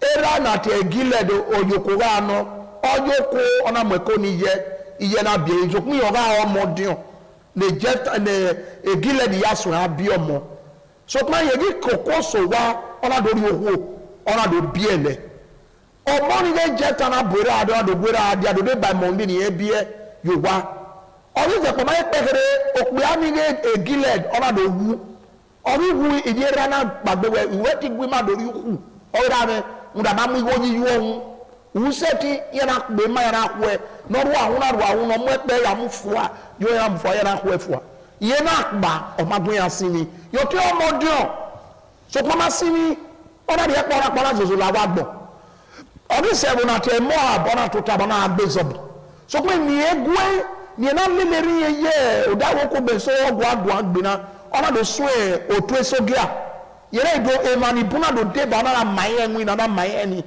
ori sewe okogare no na do na gatie no okao ye na ekpekere ebo na ku yefa okona de ana la gwalo wa no okao amamie ana ogbe gwale ga de eso na wo he no ele wa ya yin ye wo da bi ni we oto agbe ye na ewe o ma na ke we nere ga o e nere rogupo do ga yin ni e ni edu awo kai bo ya fe ye kai gbe o kai bo ayi ga yin ni aye wo da ye mo gbe ni ya bufu abege ni ye na ya mi no se erie budao agbona do maye sayo ogupo no ko kwa ye ga ye amamufua abi eru do lo papa ya we bo tu mi ohun ye mi no mi enwe ile tu gi e ni ye no we si egbe re ogi osabo ye iye le ma gwe odo we edun nu da igbina no ro na no kai mu hu no pa wo ni oluko se we na we wo more o we se unu no na me mu aneje na aro da e vi osisi ye ige lo bo wa gboza iya we agbo ba dia ara gbezo akedo gbezo e police station aya sabuja igo na mo ni emuria nu dezo wu no ma se ni ara do bo khie ke na kana igo nu wa eze e police station igo ni egbai ba ki sinina da gi mwe na zio we ma sise ma no wa gaga na se ni ke ani na e rezo ne gbe mi na o ke do ma doge so kun gbe e o yiku yo egbe yo yiku yo aya tie ma no ro otu e koko ya fe ni ya fi osisi aga ligi o ko na mi ewe owo ri o be like na mojo e bo o mo no sunu na ni a ibi e bo mo boro owo ibuse na ni ibi e bo mo gbe fi osisi na boya gbinu mu ya ka gbe oko ya gede ma we o ga lo deje na la do si esi otie wa ni baba no bo wa ye ebuye o wa me go bi e san re we bo wa ya do mo re ba ri be wa be bi mewo ni wa amamufu ama anieri ni gege wa to payo ma me ni we wa gun kan na ba ne asini otona gbidi i ma do wa tona o e wa ma kan se ayi ri ma do wa tona e ya se ayi ri ma na do ba ara se ma na do ba ma kan mu ari wa ile ma wa ebi kabetu ibi ekole ibi ofun egbe ibi ogba wa kuku wa ga gbina wa ga ikun dole wo ni yi no da ya bu wa ro amamufua amere ke no so wegbe we die no ma do we ni fiane no fu gbegu ma ya ro do kan oba to we si we na ju deta ye we no ra irunu yo na owa we de fi amamufua amiri eniwa edono pe o lo wa he da he matana e so ro we orima wa tani emi ni nya wa idomu emi re ori ne mata e mata we tani we na mu emi we no iso egbe so pa we no e wu ma nya rabo yiwo ki wa we by force rabo yiwo na mi en gbo so be matana na owo wu na se anima emi mo yo ya mu uda ogwe weni udo miewe ito a ela were ebe oro inu manya ya se gbo inu ka pastor inu ka ba ya se gbo nyo we ni ayisin na we ya fe o wa no e ga ma bi iye owi ewo odo asin ojo we ewo edo ni na sunu ese sisi lo te wo be agbawa we ni na owi ewo mo wa si ohun mo do wa yan bo ma mo yi ni wa na do pa mo yi ni kò tẹ Yorùbá kò tẹ Igbo kò tẹ Hausa ọmọ na bi ere wo na no nya wo era ma bi era re wo ana bi we wa era wo amupari e wo we e wo no kere ya bere we yere ba ọdún wo ise ti su egbe igobere wa igobere wa o to na bere la awo tawe mo ra we ye wa ye we se rai egbe so pa obi we iruhi oredo omiti so wo egbe we ni gari owo na ana we nu wewe era mo epa so pa we amuwe ye wa owa we gari owa ye wi nya onuwe egbe si ye wo so egbe amamufua amerie nda omi na mufua nde enye so ro redo ni maru aya gbere mi eri una gbere mi emi me owo iyeke ema uda ma tanya we no horo arewo but mama ha we emi me owo mu yosisi yeti ya mi omai mu ye udeko de ya mi omai mu zigo ya lo de fe ya ze ne abe ulapa ya ze ne ya fe arimu uto mero ala uda ero my God no yero eye wo kugbe eye wo lawo da amamufua amere oruwe boten oruwe bo rawiye yobo na uno wa amamufua hi uga owano ruse useso ogwale ni ohamegbe unari ba ene era ni wori ni tu wa lo mufua umaide mufua yeye owano yowe ha ugbera uwe ni uyobo ne yobonu ne egbeno taba oto ebizugbe umiewe ye igwe school no rie ne mo o ha ri na ni ya o wa ri na do ha ni no mako ede yeye amamufua amere edolopo ibude mai unu wa we na lao na yobonu egbe na emi mai aruje na ya fe na mewe alele e ma ma na mu gbe oyibo tawe de na yoto oba atope ise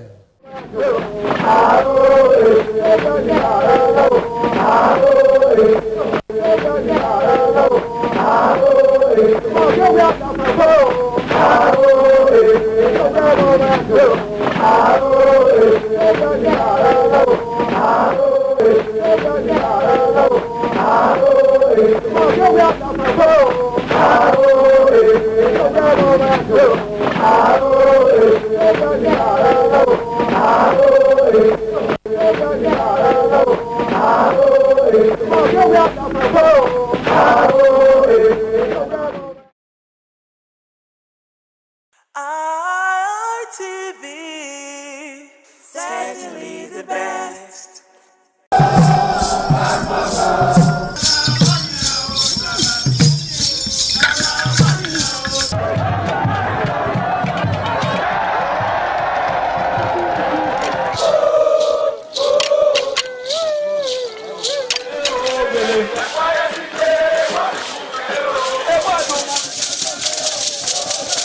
The new Edion expressed excitement as they danced and rejoiced before the Esama of Benin, Sir Chief Dr. Gabriel Osawari Benedion, who also joined in the dance.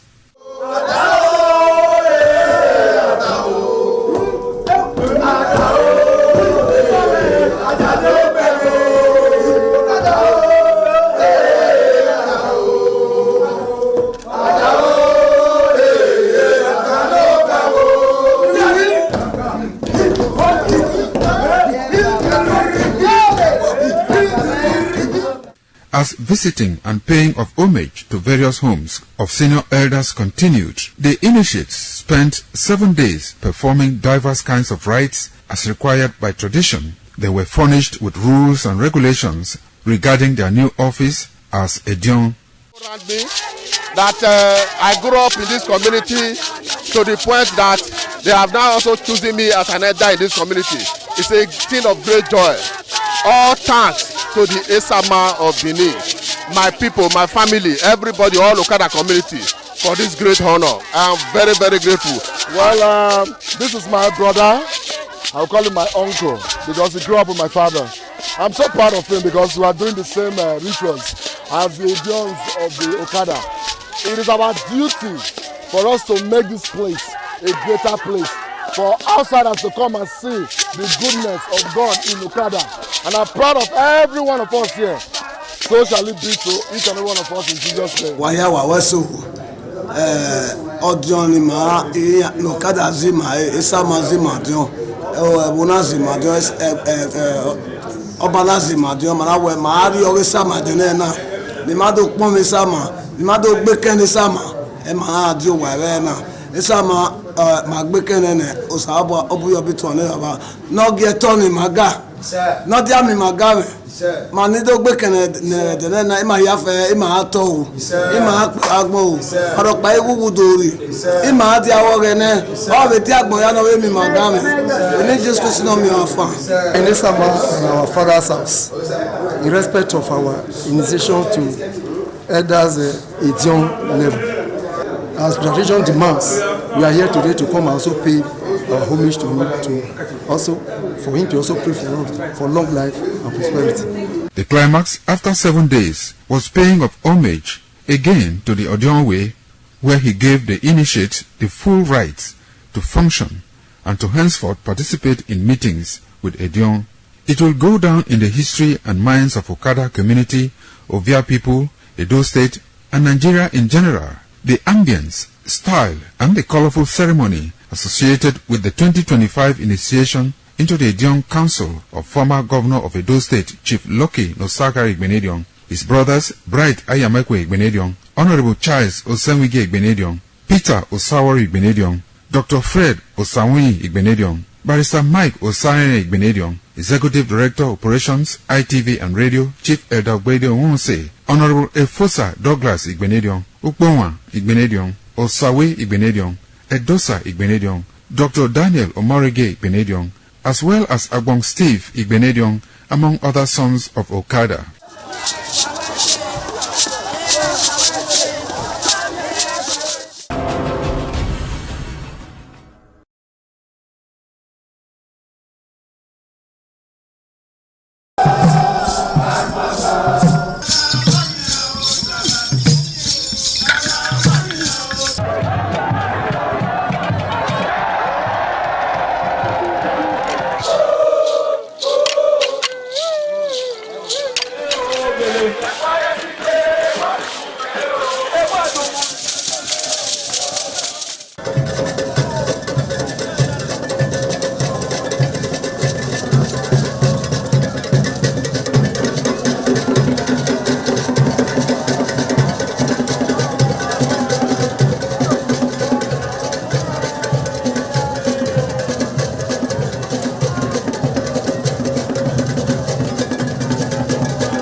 Ojúde aṣáájú ẹ̀ ọbẹ̀ sọ pé.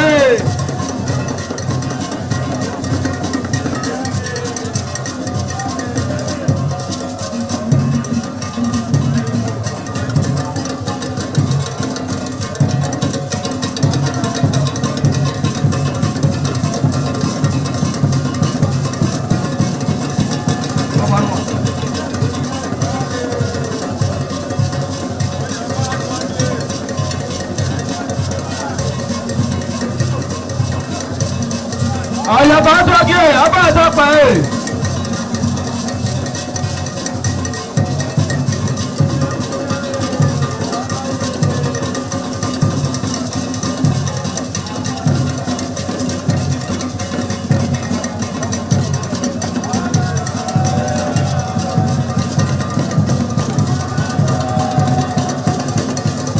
Àlàyé àtọ́jú ẹ̀ ọbẹ̀ sọ pé.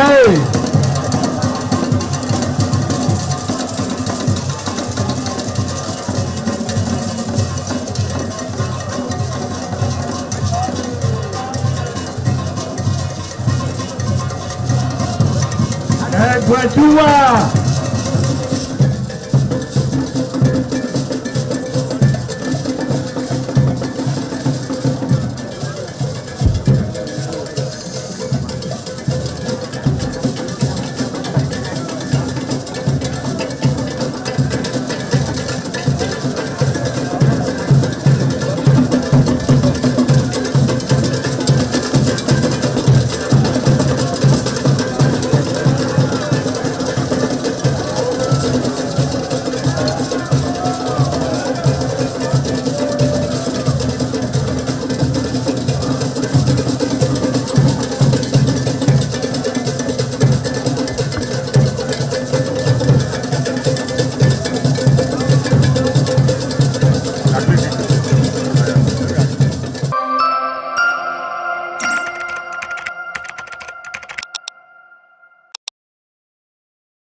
The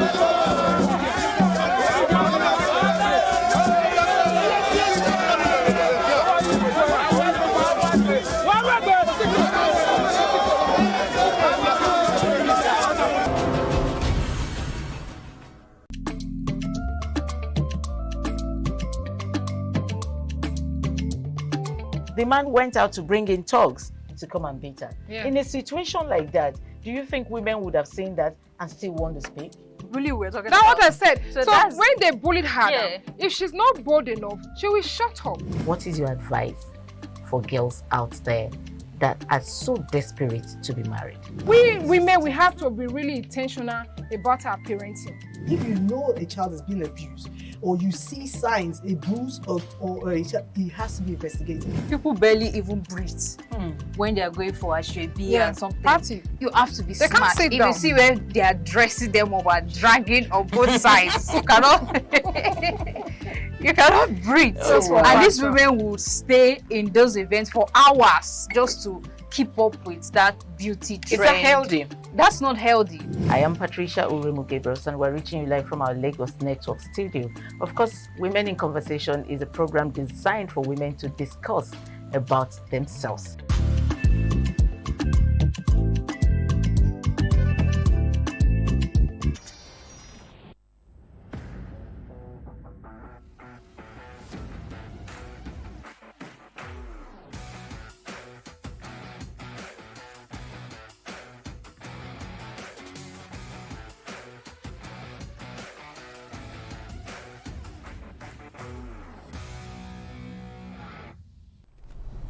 It's a very beautiful Friday afternoon, the first Friday of the month of July, and also the first Friday of the second half of the year, the third quarter of the year. It's a beautiful time to be here on the program Talking Business. I am Lawrence Osifo, your anchor, and it's a great pleasure to have you join us on the show today. We're going to be looking into something very, very important on the show. When my guest joins me, let's talk about investing and investment opportunities in an economic downturn, how to invest and when to invest.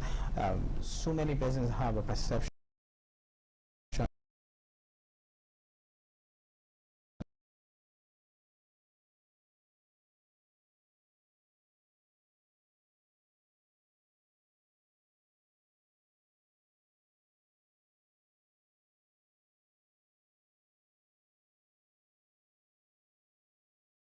will always be, how can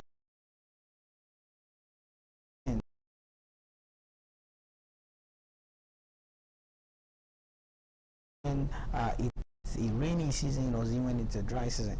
So many questions we just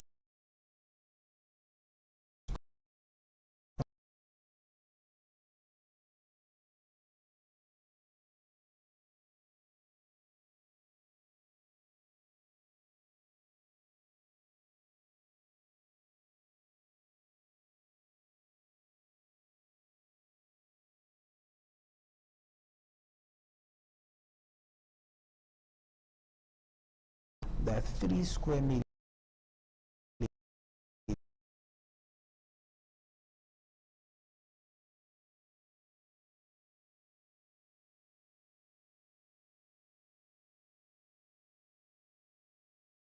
prices of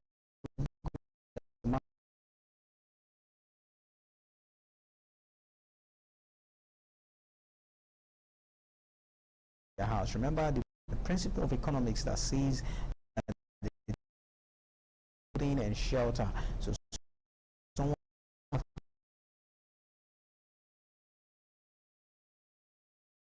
is ahead after a long or a hectic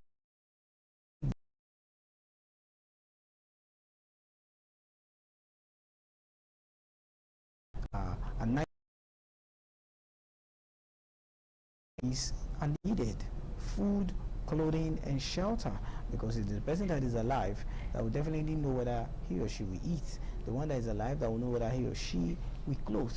The one that is alive is the one that will know whether he or she is going to lay his or her head somewhere. So these are some of the things that has bedeviled us over time, how investment opportunities could be better, could better our life, or how we should be able to invest? What kind of investment basically? How do you invest? When do you invest? And where also do you invest? So we'll take a short break while my guest joins me on the program. Let's have a deep conversation about investment proper. Stay with us.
Thank you so much for staying with us still on the program. Like I noted earlier, the three basic necessities of man is food, clothing, and shelter. This is according to economics. But the place of investment also comes in most of the time when you hear invest, invest, invest. You're asking yourself, what is this investment really? Amid a challenging economy that we are facing right now in Nigeria, economic downturn, how can someone invest? What are the opportunities out there for the person, he or she, to invest? And when you're talking about investment, investment is not something you just say with your mouth. There must be an executory investment, and you need money, you need capital to invest. So whatever you want to do, it is money that is still needed. So someone who has not gotten money to feed or to eat or to pay rent, how would the person invest? But let's talk to someone who is an investment coach, somebody who is in the real estate sector, a real estate practitioner, the person of Kelly Eriamator, who is live with me in the studio to tell us about investment. How should we invest? Why should you invest? And when should we invest? Good afternoon, Kelly. Good to have you on the show. Good afternoon, my brother. Welcome. Thank you very much. All right, let's have a brief background of what the word investment in itself really means before we start talking. We start going deep into details. All right. The word investment Like the word began with in. Yeah. It means we must be involved in something. Okay.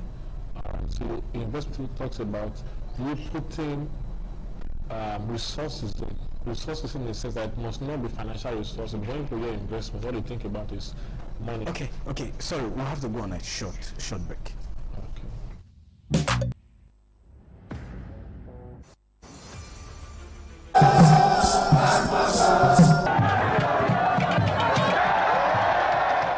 Onwa is rich in culture and traditions. The people are a mixture of traditional worshippers, Muslims and Christians. Onwa is located at the northern part of Edo State. It consists of 2 local government areas, that is Onwa West and Onwa East. It has a total number of 13 clans and 21 political wards, according to National Population Commission 2006 census. The population of Onwa people is put together at 251,686. The people love tradition and culture. Historically, the people ancestors in deep quest to hand down on their future children a society of love and friendship.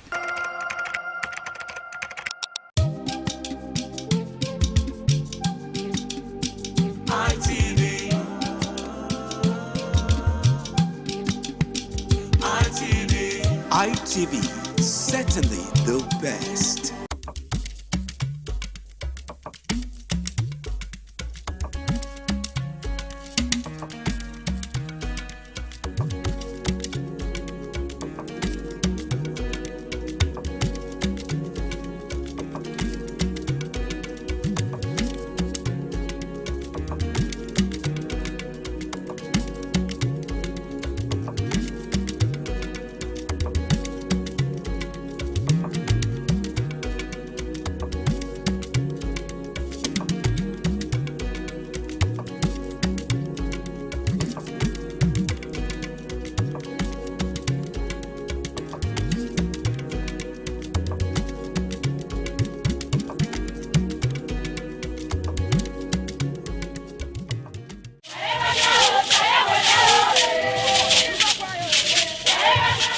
In a rare display of botanical brilliance,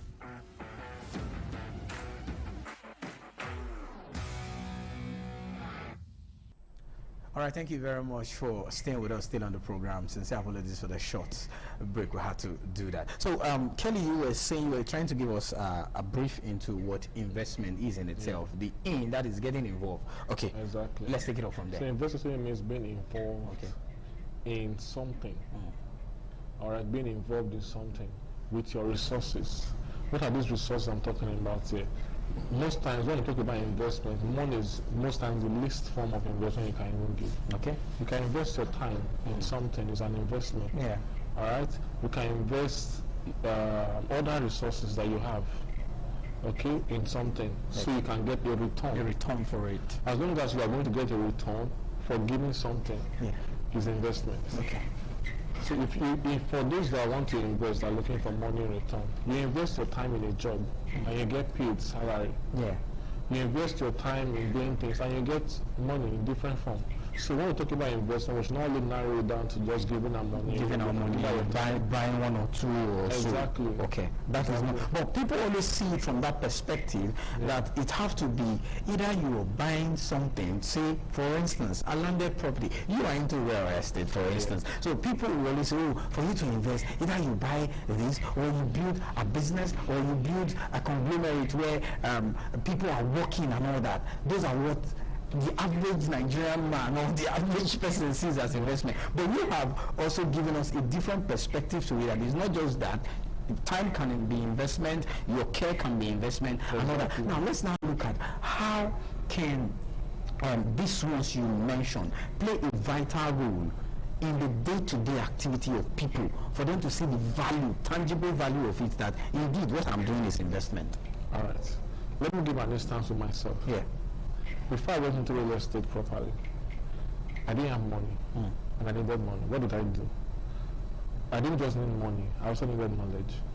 I gave out my time to various companies. I worked with 3 different real estate companies for 3 hours. The last one I worked with, I told them I don't want a pay. You just want to be freelancing? I just want to freelance. How do you work? With you. Because I could not find money to learn from you. Okay. So I told him I want to work for you, so I can get knowledge from you. And by the end of the day, in what I thought I would get in 6 months, in few months, I think 1 to 2 months, I already acquired the knowledge I needed. Because I gave my time and my all to his business. So I learned from it. Not just learning. If I make any sales for him, I get rewarded for it. Okay. The problem with our youth of these days is that we don't want to give you anything, we just expect everything. Just expect the millions and exactly. the thousands to come. And there's one thing that religion has done to the mindset. Exactly. We are praying that God should give us money, looking for miracle alert, want to get things where we need. So the Bible says that you need to sow before you can eat. Of course, he that does not work should not eat. So if you don't have money to make investment, you have yourself to invest. You have skills. Yeah. You have knowledge that you can contribute to invest and get returns. Most times, you may not even get money. You can get influence. You can get social capital from investing your time. Yeah. So for youths that are worrying about investment, all right, and another form of investment you can do for yourself is investing in knowledge. Okay. You can buy books. At least you can afford to buy data. If you can't buy physical book, go online. There are free books online that can build your mind. Okay. I always say the best form of investment anyone can make is not real estate investment. It's not good. The best investment anyone can make is investing in your mind. In your mind. Because if you don't grow the mind that wants to handle the investment, by the time the investment yields result, you can return back to square zero. Yeah, because you don't know how to handle it. Exactly. When the money start coming in eventually. Someone posted something online recently. Said his dad bought shares. That the shares is now worth, I think, around $1 billion. As at the time the father bought it, it could be just maybe 25,000 as the case may be. That kept those shares for 20 years. 20 good years. For the children. Now the lady that came online, what is the lady or guy that posted, tweeted it, she was not asking what will I do with it? With the money. So all those were for the past 20 years, your dad did not train you, or now you can handle the investment return. Are you saying you don't read any book on business, on investment, or did you just post it there to get to create awareness? Wow. So people should take out time to invest in their mind. Especially the period where you have little, but you don't have enough. With this one, most people who have little, they don't have enough, is because they've not built the mind that can carry the millions. Okay. Okay, let's now digress now, delve into the core, or let me not say core investment, like what you've mentioned is also a core investment. Yeah. We're talking about a tangible investment, what people can see. You know, we always say, okay, invest in this, invest in that. Those of you in the real estate sector, you say, buy land, buy properties, buy this, that. Let's now come to that sector. How can people and when should people get involved in some of these the physical kind of investment that people can see? How and when can they get involved? People will tell you, oh, there's economic downturn, Tinubu administration is killing us, there's no money anywhere. And in real sense, you really look at it, the money is not really too, in quote, flowing as it should flow. How can people? That's shocking. Go ahead. The best time to even buy landed property is when there's economic downturn. But where's the money to get it, for instance? There's money. Where? People have money. Okay. You know, I used to think earlier on, short since this whole economic saga started earlier this year. Yeah. I used to think that people don't have money, there's no money. When I heard the figure Dangote mentioned that they made within the first quarter of the year, that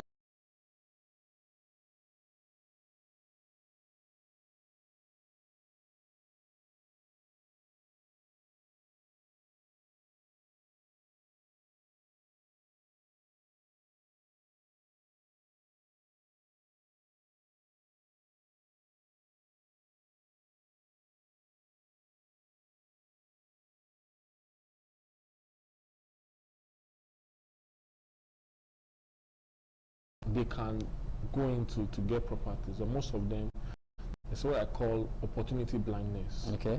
They are blind to see those opportunities because it's not coming the way they expect it to come.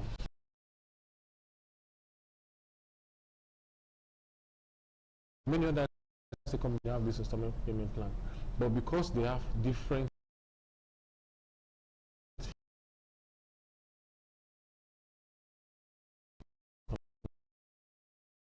you will get those land much more cheaper. You have a lot of distresses in that period. Most people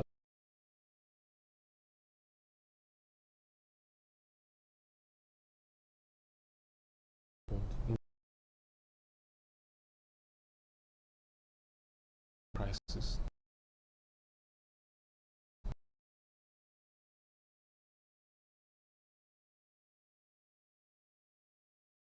The land. And they sold it for peanuts. Let's assume that they were selling for around 700,000 naira then. They sold it for around 200,000 naira. Just because they want to. They sold more than 100 plots. They didn't know what they were selling the plot was a military man. The man knew, he took advantage of it, he bought it. Within a year, the man fenced the whole place. 15 years down the line, the same community people are coming to drag the land with the man. That land that has been fenced. That the man bought, that the man bought the land, then the land was too cheap, that they didn't know what they were doing when they sold it. That same location is currently selling for around 4 million naira. Okay. Now, you see the man took advantage of that opportunity. Because I used it on them. And if you have money when there's economic downtime, you have power to bargain. Okay. You can tell them, this is what I want. And because they desperately need the money, they will sell for you, and that is business. That is opportunity in investment. Okay. But most people, they just see the crisis, they don't see the opportunity. That's what I call opportunity blindness. Okay. So you have to be open to see it, and even the common man can invest in real estate. How can someone now get the opportunity blindness? It may not be investing in real estate, it may not be investing in buying land, it may not, but just general investment, generally, say tangible ones that people can see. How can this opportunity? Because a lot of persons, not like they don't see the opportunity, but they will still tell you that money is the biggest problem. They don't see the opportunity. You think so? The same people that complain there's money issue, let them have one emergency, money will come out. Definitely. Probably people will crowdfund for them. Let them have a burial ceremony. Oh, money will always come out.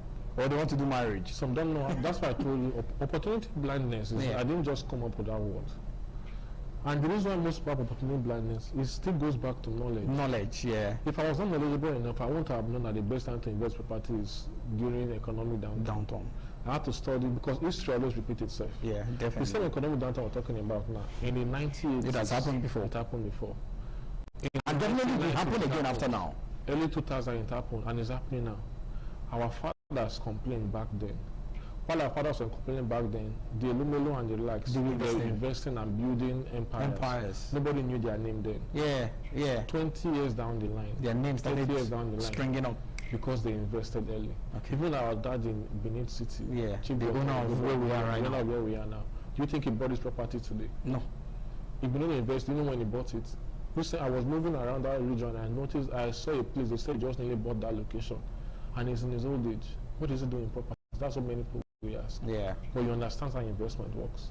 He bought these properties back. Where is building now? He bought them back then. Yes, they didn't need them, and they were very affordable. Another issue that the masses have. I don't like using the word poor people. They want to stay in the middle of GRA, and they told themselves their life that this is where they must buy. Forgetting that GRA was once a bush, and people saw the vision. Okay. And they invested early. Today, they are not the landlords there. Wow. And this masses wants to become tenant because they want to live in that cycle. Meanwhile, there are bushes that they can buy based on their budget. Okay. All right, we will press for time because we need to wrap up as fast as possible. You that is in the real estate sector and who a preacher of investment, what would be your parting shots for the viewers who are watching right now? You've told them, okay, definitely you don't really need, in quotes, so much money. You need knowledge first, you need that. What would be your parting shot for them so that they will understand the fact that, oh, you don't need to have all the billions stacked in the bank or somewhere, or don't break the bank before you can invest? A parting shot. First of all, invest in knowledge in yourself. Okay. Understand what investment really is and how you can see the opportunities in it. Yeah. And secondly, after you've done that, look, if you're going to invest in real estate, look for a trusted and reliable real estate companies. If you're in Benin City, especially if you are doing business here, you need to invest here. All right? Look for a trusted real estate company that has an affordable payment plan for you. The estate companies that every week you can pay 25,000, you can pay 10,000, you can pay 50,000. Most times they make money on that every week, and then spread the payment plan within a period of time before you become a landowner. Okay. Yeah. So beyond that, any other investment packages people can also invest in? Yeah, you can invest in stocks, you can invest in buying shares, you can buy goods. There are many other investments. You can actually to invest. For me, I'm more focused on real estate. Because that's your sector, that's your area, that's the area of specification. Exactly. It's all right. Thank you very much, Kelly. Biggest real estate person, the practitioners we have in the city doing his thing very well. So we always advise you to invest in real estate, but you can invest in other things. Like he said, you can buy stocks, you can buy shares, you can buy bonds, you can even start up by your petty business. You think, oh, you just started somehow, you know, you are blue, like they used to say. That is our package on the show today. God willing, next week we'll be back again with more exciting package. I'm Lawrence Osifo. See you on the next one. Bye for now.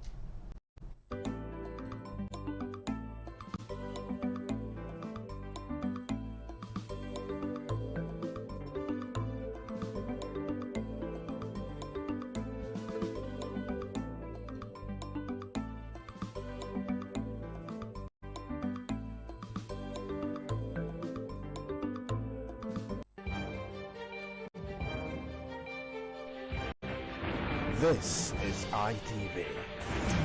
Certainly the best.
The Ugewe is the final ceremony of the series of festivals.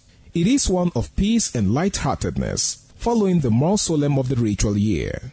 Ugewe is the festival of the Ewe leaves, a symbol of good luck and joy. It is the most popular of all that heralds the dawn of a Benin New Year, new vow, newness of life and freshness of life, and a new hope for the future.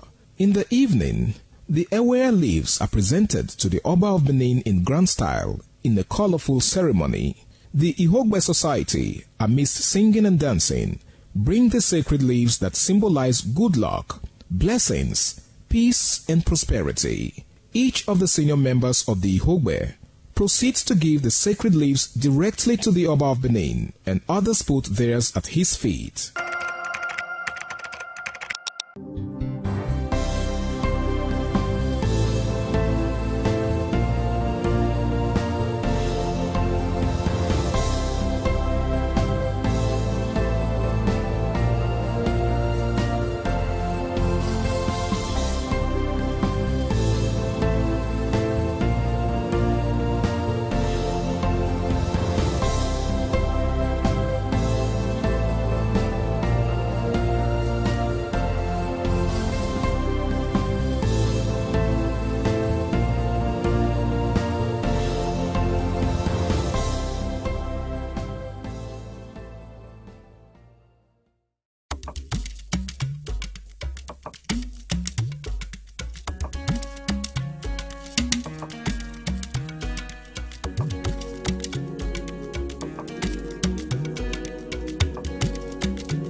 ITV, certainly the best. Welcome to another edition of your program, Hitches and Voices. On this program, our conversation centers around persons with disability. My name is Kingsley Okoje. Don't forget that this program is brought to you by Network for the Advancement of People with Visible Disability, NABVID. NABVID is a non-governmental organization based here in Benin City that is advocating for the rights of persons with disability. Special apologies today because we are unable to have our sign language interpreter, which is meant to cater for our deaf audience. But subsequently, we'll be able to fix that and we'll have a sign language interpreter on set. Today is the 12th of June, 2026. It's Democracy Day, a day set aside to celebrate our democracy. I don't know if I can still refer to our democracy as nascent because we've gone more than a decade and that's no mean feat. On the program today, our attention is going to settle around the subject of democracy and disability participation. And who is best to have this conversation with us? We have with me in the studio a very revered and highly distinguished personality, Melody Omosa Esquire, one who has cast a niche for himself, not only in the disability community, but in our nation. I'll call him a national treasure because he's behind the conceptualization of the Braille Ballot Guide, a voting material that is meant to aid voting for the visually impaired. So you can understand why I call him a national treasure. Barrister Omosa, welcome to Hitches and Voices. Thank you very much. Always a delight when I have the opportunity to be with our audience and viewers. Welcome. I'd like to say a big thank you to our audience who are following on radio and those of you who have taken out time to follow us on television as well. A big shout out to the management of ITV for walking the talk when it comes to disability inclusion. They have made Hitches and Voices a household name in Edo State by ensuring that this program comes to you live on television and on radio simultaneously. But back to the subject. Today we are talking democracy. Like I said, I don't know if I can refer to our nation's democracy as nascent. I'd like to have your overview on this. What's your take on Nigeria democracy? Do you think it has properly evolved? Do you think our democracy can rank among celebrated democracy in other climes? All right, thank you so very much. Thank you, viewers and listeners, for joining us again on Hitches and Voices. 29th May 2026, our democracy became 27 years, and that in an economy that is stable, in developed societies, if when things go according to plan, a man or a woman that is 27 years is already a father or a mother, have graduated, has started living their life. So by no stretch of imagination should our democracy again be referred to as nascent. 27 years down the line. He's a grown man. He's a fully grown man. And I'm happy that today, of course, that leads me back. Chief Anthony Enahoro was said to have moved for the independence of Nigeria in 1959 at the Western House of Region, the Western House. Then, when he was but 26 years. So when juxtaposed against our democracy, the Fourth Republic, that is already 27, you agree with me readily that it is not a baby anymore. But it's a long way. But of course, when juxtaposed with other democracies, United States, France, and all that, well, we are still a very long way away. But we're talking about June 12th, the 12th of June, and I'm sure many of these present, the Gen Z generation, they call them, except they do a little bit of history. may not have known why June 12th. But unfortunately, history has been taken away from our curriculum. Very unfortunately. You recall that on the 29th of May 1999, the military handed over to a civilian elected government, and President Olusegun Obasanjo became the president, and that day was set aside as democracy. But down the line, there was a clamor that before May 2029, there was a June 12th, where MKO Abiola, Moshood Kasimu Olayiwola Abiola, was elected by an election that are then adjudged to be the freest and fairest election that was organized, where he won, had a landslide victory on the way to become the Third Republic president on the 12th of June 1993. Unfortunately, that process was cut short in that the elections were annulled, I think on the 23rd of June that same year, by the then head of state, General Badamasi Babangida. And of course, a year after, he declared himself in 1994 as as president, saying that the military under Abacha was unwilling to hand over to him. He was incarcerated, and in 1998 he died. The first from his own part of the region, Ogun State and the whole of the western region, continued to clamor that he should be recognized as an elected president, even though that process was cut short because he was sliding to victory very comfortably before that whole process was stopped. So for the Western states, they continue to recognize June 12th as Democracy Day. That for them, that is the proper day of democracy, and would even declare those days as public holiday. But Mohammed Buhari, of blessed memory, the president between 2015 and 2023, I think a year or two before he left office, recognized June 12th and declared it a Democracy Day.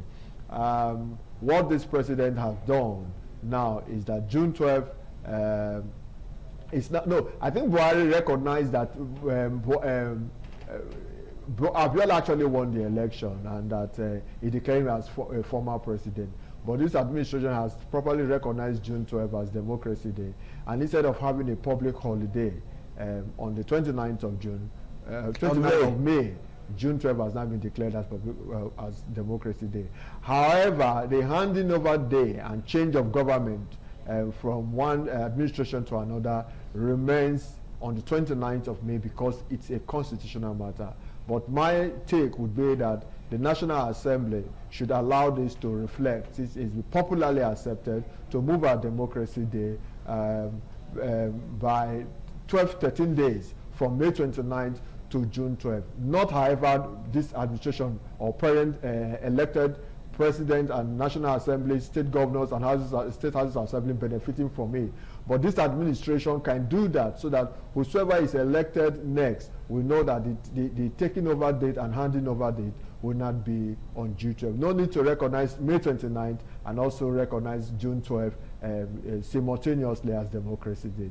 So that's the brief history of what has happened. So Nigeria is no longer, we are a grown adult, and we should be seeing some features of an adult who is actually growing and in charge. All right, you said something very stunning, that a 26 years old Auntie Onaru moved for the independence of Nigeria. Yes. And I'm wondering where our current 26 years old, where they are now. I'm sure they are out there hustling for jobs, trying to get themselves one employment or the other. Meanwhile, years ago, a young Anthony Enaro had the opportunity to be in an assembly where he could move that motion. One would have expected that we would have evolved to a point where we have younger people in position of authority to impact governance. But like you said, a 27-year-old child is a grown man, and there are certain things expected of him. And we are hoping that we'll continue to mature.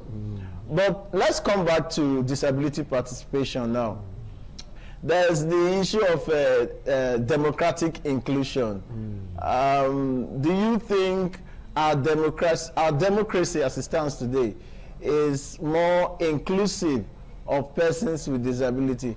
And what does democratic inclusion looks like? All right, thank you very much. In democracy, we say there's always a social contract between the government and the people. And that is what distinguish or differentiate the system of government to other types of government. Whether the monarchical system of government that is largely by hereditary, or the authoritarian system of government, or the theoretical system of government, where people take either by religious inclination or by other forms assume rulership position, not even leadership.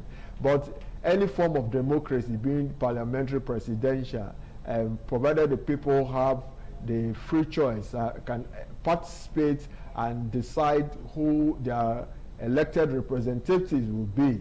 It is said that the people willingly donate their power to their representative, and therefore a social contract exists between the government and the governed. And I think that opportunity to participate in those who lead you should be the starting point. You don't wake up and say government is not responsive and responding to the yearnings of their citizenry, when in the first place you have no say whatsoever in either due to lethargy or you fail to perform your civic responsibility, or the opportunity to so do was not even provided in the first place. The point I'm struggling to make is that democracy starts from when the people are able to participate and decide who leads them. And it is to that extent that inclusion should be the bedrock and the watchword of every system, democratic system, that is aimed at bringing everyone on board. And to how inclusive can we say the democracy is for persons with disability, I would say the conversation is on, but we are yet not there at all.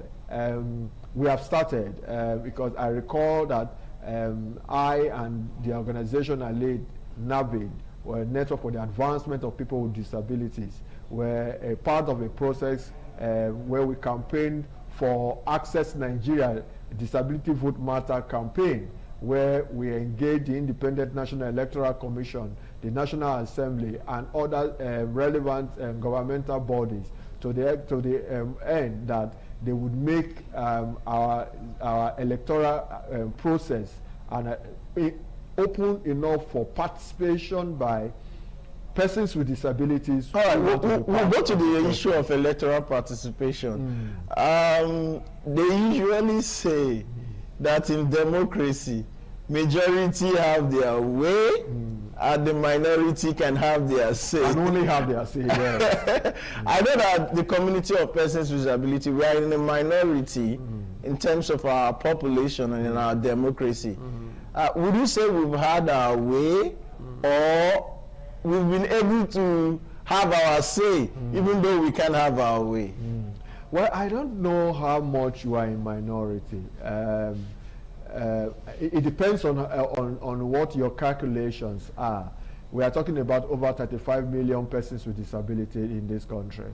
And if we are able to harness that, everyone come together, I think the community of persons with disability as a constituency can sway election in any direction in this country if we properly harness. By what margin, what was the participation of the vote in the 2023 election between the candidate? We had a little over 25 million people participating in that election. And so I wouldn't really say that we have, as a constituency, that we are in the minority. Of course, if in any case we say that we are the largest minority, that is how we like to brand ourselves. But of course, we know that we are not a political party, and so we belong everywhere. But the point will be that when it comes to advocacy for inclusion of this demography, the women group, for instance, and started long before, even the youth. Certain things were considered for the women and the youth group that we're still yet do not have as a constituent. All right, we'll stay on that subject, but we'll go on a quick break now. When we come back, our conversation continue with the Executive Director, Navi Melody Omosa. Let's go on a quick break, and we'll be right back. It's still Hitches and Voices on Independent Television and Radio. My name is Kingsley Okoje, and our subject for discuss today is democracy and disability participation. And before we went on that break, my guest disagreed with me that the community of persons with disability, we are not in the minority. Nigeria has a population of over 200 million, and it is estimated that the disability population in Nigeria is well over 30 million. So that is not a minority, or we'll call it the largest minority, like you said. Let's go to the issue of electoral participation. INEC at a time talked about inclusion. It was a big issue within our electoral conversation. But I recall in the last election, it seemed to me, my personal opinion, judging from what I heard from other persons with disability who were in the field, that INEC seemed to have relaxed in terms of their commitment to disability participation in the electoral process. Where I voted, for instance, there were no brave ballot guide, not just for me, for other persons with disability who were there. People complained that there were no instructional materials for the deaf. Elections were held in places where wheelchair could not access. So a lot of persons on wheelchair would rather stay at home rather than suffer themselves to go to a polling unit that is not accessible. So when it comes to participating in the electoral process, either as voters, let's even stay with voting. What's your take? Where are we on that? All right, thank you very much. Like I said, there was this campaign where we tried to deepen inclusion in our electoral process with INEC, and we very well believe that engaging was the way to go. So we did not only advocate, but we were actually on ground to prefer a solution. That's where the Brave Ballot Guide you talked about was designed in the first place.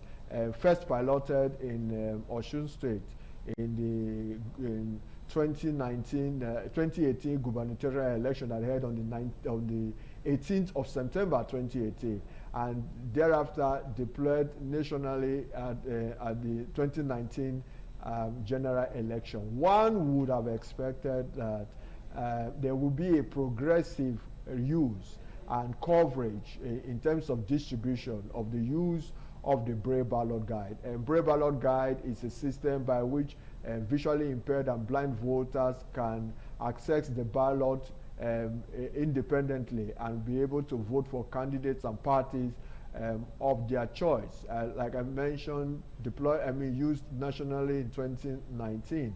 After then, we continue to engage INEC to find out how we were progressing. Since then, in every election, we have always monitored. I have always been on the field to see the inclusion and the deployment of materials for the blind, the hearing impaired, even those with albinism, the provision of magnifying glasses for them to use. And what I see is that, like you noted, INEC seemed not, the momentum seemed to have dropped. I wouldn't know what happened. I recall that not only did we provide this guide, these materials, assistive materials for INEC, we also embarked on collecting data to know where voters with disabilities, the polling units, they vote, so that with that record, INEC can deploy materials meant for the individual voters to use depending on the disability type. And we also ensure that the CVRO, Continuous Voters Registration, that INEC now have, would, in the process of registering, you would have your disabilities type and stated in the form, so that they know firsthand that you are one with a disability and on election day, seamlessly you will be able to participate in the process. But that's not what we are saying. INEC has always had this logistic problem. And I think that for a group of persons with disabilities, for that matter, it should not be much a problem. Even though we know nationally they do have their challenge. But I would say that from what I monitored in the last election, I'm not impressed at the pace INEC is going. I think that yes, it's fine that we had this problem 2018 when it was piloted, 2019 it was it was used nationally, and given the obstacles the election, if in the obstacles the election, organizing the election for a state like Edo, Ondo and all that, you cannot successfully deploy these materials for the persons with disabilities to participate in the system. I wonder what happens in general elections. I mean, like you said, this is a 27 years democracy. And we would expect that at this stage, disability participation in elections should be a given. It should not be something we are still urging INEC, trying to encourage INEC to do. It should be a foregone conclusion that persons with disability can indeed participate in the electoral process, because the electoral process is accessible and inclusive. So we can only call on INEC to do the needful. Let's move over to representation. Do you think that persons with disability are adequately represented in leadership and in governance? Well, they are not. The Convention on the Rights of Persons with Disability, UN Convention on the Rights of Persons with Disability 2006, Article 29 asks that state parties should open their political and public space for the participation of persons with disability. And that was also ratified by the Discrimination Against Persons with Disability Prohibition Act of 2018. But what do we have? I think that as we tinker with our Constitution, we have had the Fifth Amendment, and of course, the National Assembly is also making move to further come with amendment. I think we need to have seats reserved for persons with disability. It's not enough to come up and say by political parties, where for some of them will say, but they say power is not served a la carte. Well, we are talking about representation. Of course, of course. Government must be seen to be protective of the weakest, of the minority, of the vulnerable. And a minimum standard. Why are women asking for a 35% affirmative reserve for them? Women? For why are they asking that certain seats should be, 1/3 of the seats should be reserved for women participation? That's why I said that the youth, of course we have, perhaps not serve a la carte, but we have the not too young to run be speaking to the participation of youth. But why are we not having something specifically directed at persons with disability, protecting their representative rights in the executive and in the legislative arm of sorry for cutting in. Without mentioning any political party, I heard over the news that a particular political party has mentioned that as part of their policy, women and persons with disability who want to contest under their platform will be given their expression of interest free at a very minimal discount. I say that is tokenism. that is just, that's playing to the gallery. It's like, oh, the Kingsley Okojen has the money to buy the form and I do not have, and we are contesting for the same point. You have paid for the form and I've given the form free. Who do you think the party will hand over the tickets to? The one that did not pay to contest and the one that paid for it. Until they make such persons their candidate to say, okay, we have reserved because this person have indicated interest, this party is presenting this person to run for that seat, then there's no guarantee. And even where parties are willing to do that, what is the assurance that other parties will follow suit? So I think the way to go is to have our constitution amended, to have a represent, and it is done in all democracies. There are like in certain Uganda, for constituencies. instance. Yes, in Uganda, even in Iran, in Iran and Iraq, for instance, I know very well, which is an Arab nation. They have certain seats for the reserved for the Christian population, a certain percentage. Right? That is an Islamic country. And so we see that everywhere, that certain group must have some level of protection. That is not all they should have. But at least we shouldn't have a 360 National Assembly members with no one representing the disability community and issues. Like I said, we are not just only a community, we are a constituent. And our issues should be so serious. So I think that we will do more to amend our constitution to guarantee some level of protection. That way, it will be a far cry for disability representation. You look at the executive, you talk about women, you talk about youth. How many governor or president have in their cabinet a one with a disability holding a substantive position, apart from what they try to do sometimes, having an SSA on disability matters? All right. But very quickly, in 30 seconds, I've known you over the years. I've seen people in politics and in governance. I don't think some of them have some of the qualifications that you have to contest. Looking at the future, are you considering? I hope you know what I'm saying. Are you considering contesting for any elected position? Because I know you are more than qualified, more than qualified than some of the persons I see out there. Would you consider that? Not for the moment. Yes. We'll see what the future holds. But because I'm preparing to be your campaign manager. Thank you so much for offering that. But I actually want to see that our system change and our democracy, our electoral process have such integrity that people will believe participating will not be shortchanged. All right, this is a wrap on the program today. Such an interesting conversation, always with the Executive Director, Navid Melody Omosa Esquire.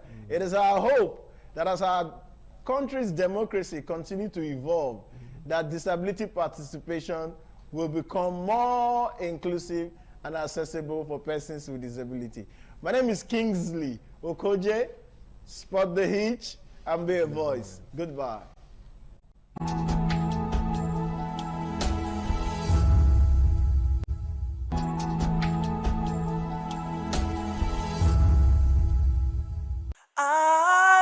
ITV, certainly the best.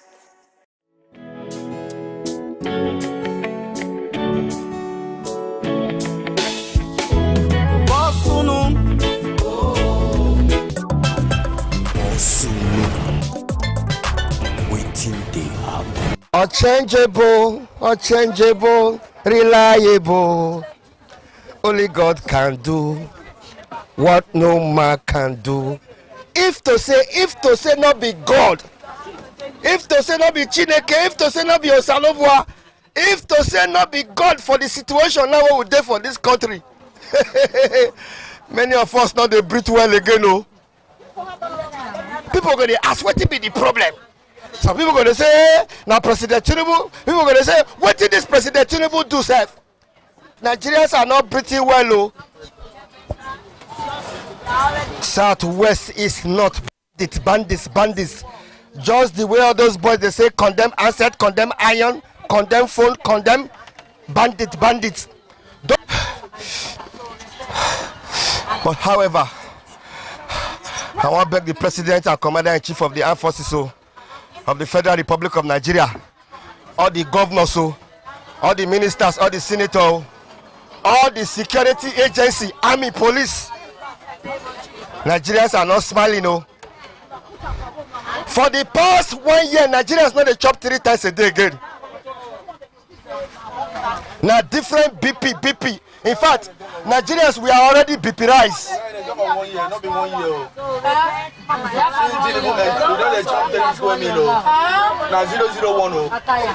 Okay, so I'm surprised the way you tell the talk. And you know if they talk says Tinubu eta. What did this Tinubu do? What did he do when we say not let him? What did he do? No. Okay, what did Tinubu not do? What did he not do? Everywhere Tinubu. This man. When I say the truth, what did Tinubu do? What did he do? What did the man do? You don't know what they they do. But now you don't say if not be God, Nigerian for no breathe again. We not they breathe well again. Okay, but who think that happen? You, where they talk, what think that happen? We don't sleep. Everything don't go up. If you carry money at a market, you go to find out for market. They cost her. British down. Waiting me for it. How much is 1 kilo of gas now? No. 1,700. Kg na 2,000 naira for my area. Oh. For 1 kg for gas. Okay, about waiting to the bone of country. Yeah, it costs her. Who costs Any man will go enter this seat when you don't get plan before you enter there. Okay, why don't they call the governor? You don't get plan. The governor, no, they call the governor. We not get minister. We not get senator. Okay, when the aid is corrupt, the things they move anyhow.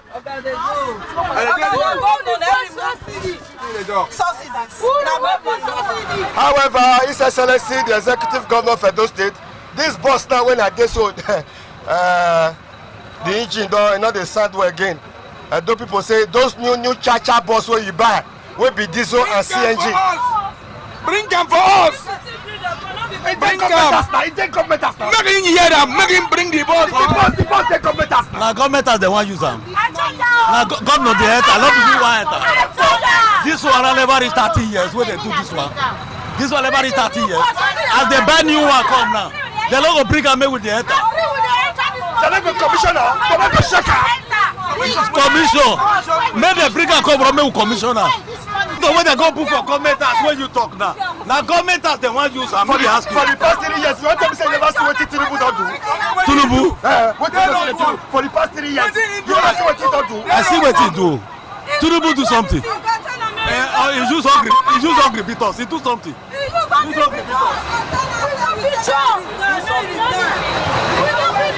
Move.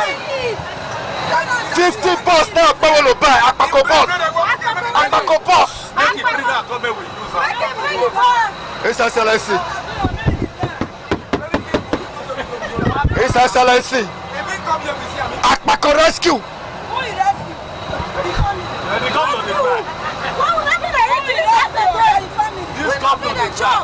The boss wey he buy, me no know whether I buy, but you dey talk. They government house. Make it bring am, cause they try. Toilet dey inside. We no expect say. We no expect say go try. ATM dey inside. Police station dey inside. Make it bring am come. As we dey enter this old one, so that make we still enjoy the new one. He no dey enter.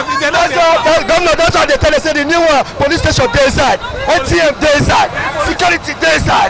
Toilet dey inside. Where you go chop 3 times a day? Dey inside.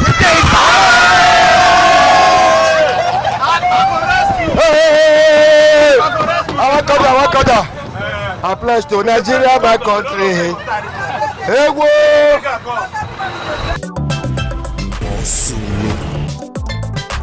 Waiting they happen. If you see where Nigeria go just dey waka dey talk. Nigerians go dey waka dey talk. What's all this? Oga.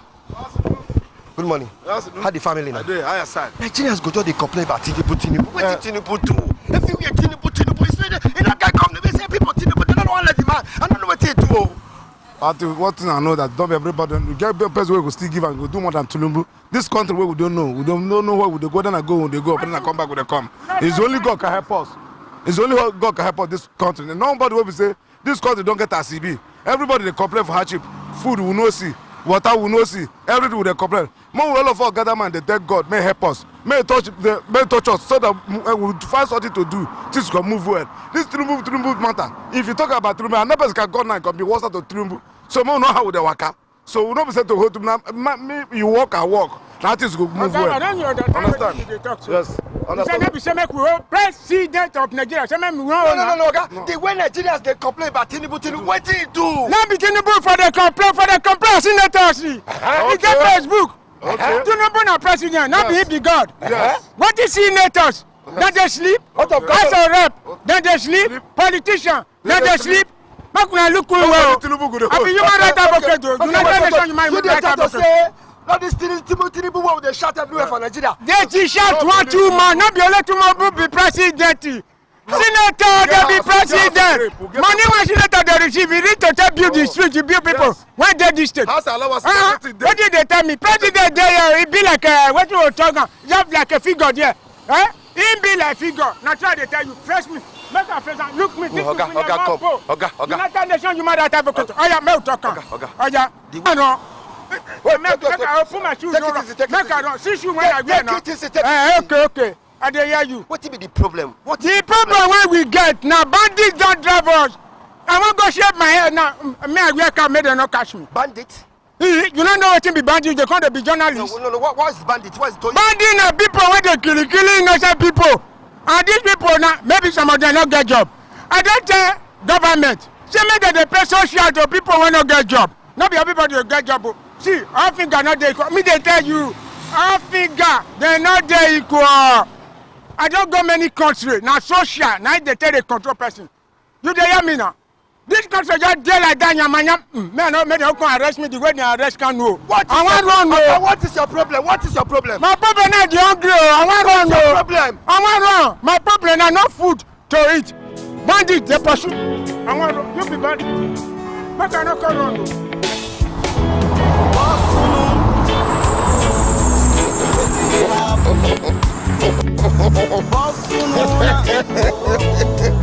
Like play. Shut up. Drop your comments. Now wait till they happen. Now wait till they happen.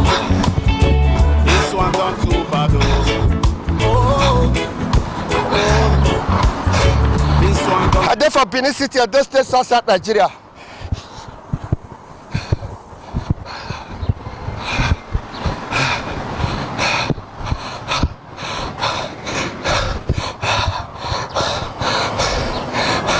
As you watch me now, drop your comments. To you, what did this President Tinubu do? We be say all over Nigeria. It's like some people not like him. Why some people like him? And the truth of the matter, people will not like him. Not many people like him. Now the truth of the matter be that to drop your comments. People will like the president, and people will not like the president. People will not like the president. Plus, people will like the president. Is equals to what?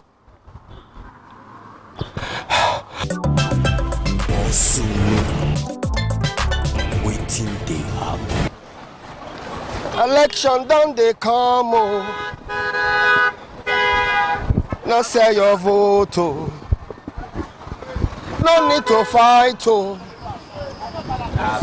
Election done they come.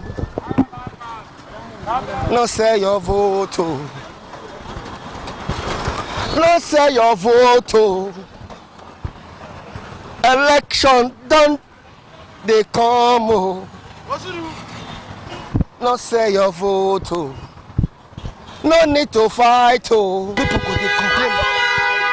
No say your vote. Election done they come. No say your vote. No need to fight. Election done they come. No say your vote.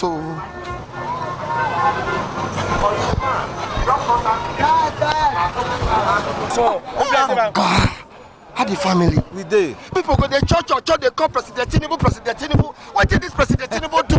People will like President Tinubu plus people will not like I don't like him. I don't like him. That's your own opinion. I don't like him at all. Why you don't like somebody, a president of a country? No. I don't like him. People they suffer now. Look at this for market, very, very expensive. Eh? Now. A president. See for now, for it don't go up. Eh? Then how want to survive him? You know, I want to survive. You know, you said that because of America and no be because of that. Before that time, no be go and say they remove subsidy. Why would I not like President Tinubu? Why would I know why some people not like him? Oga, me no like him. I know what. Oga, I don't tell you so. Now you ask me question, how they answer you now? I said people will like President Tinubu. Me, I don't like him. Because people will not like me, I don't like him. See recharge card now, everything don't go up. Go market now, go buy tomato for market. Me see how much they say tomato. Eh? No, as fuel go up, everything go up. The President Tinubu cost as fuel go up, everything go up. Don't see me I carry back. I go buy supermarket. Why don't they call the governor's name? Which governor? Why don't they call senators? Not be way into do the governor. That governor say they work. Okay, see Ekiti state election now. Nobody say they say do they share money. share money for there now. They say see PCC winner. her? I tell you, You see her? I got see her. You get there? I see her television no show am. Network no.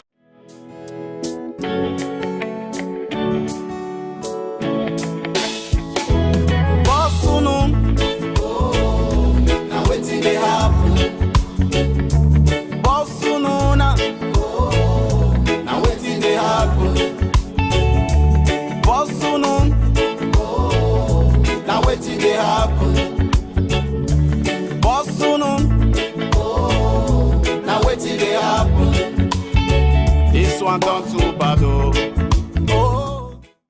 I just they work everywhere. They ask people why some people don't like President Tinubu and some people like him. They suffer too much. Okay, you not go fit talk like that. You not go fit talk. Okay, Alaji, I know you. First of all, okay, go and bring your constitution. I better check my bag there. Give me 1999 federal. Bring your 1999 constitution. I never see. From the beginning, the big mistake when this man make, as he remove subsidy. Subsidy. He scattered this economic sector in this country so far. Let me give you a little example, Mr. Man. Before we are intermotor from here to Kano, it's the highest 5,000 naira. Yes. To Kano? Yes. It's 4,500, 5,000 naira. Are you not lying or what? 4,000? As my age. As my age. I would talk lie. What is my benefit? What is my benefit? Now if you go Adwa when you enter motor go Kano, you pay 25,000 naira or 30,000 naira. To Kano? If you not get, you relax or you go die there. For what you talk to? So please, I call the attention for the Mr. Tinubu to bring back the subsidy back. It's not possible.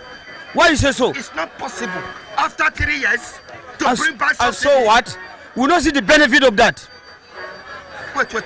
I'm a citizen of this country. A senior citizen like you. For the past 3 years, you said the policy of this present government is not working. Yes, actually. From here to north, 30,000 naira, which is improper, is a big international challenge to the common man. Common man is suffer. Why you they use this 1999 constitution? This 1999 constitution, I read this one day and night to make sure that I know my right. To know your rights. Quite all right. Is what they here different from what they happen for outside? Actually, confirm. No. What did they here? Let me tell you, section 14 in this constitution. Section 14.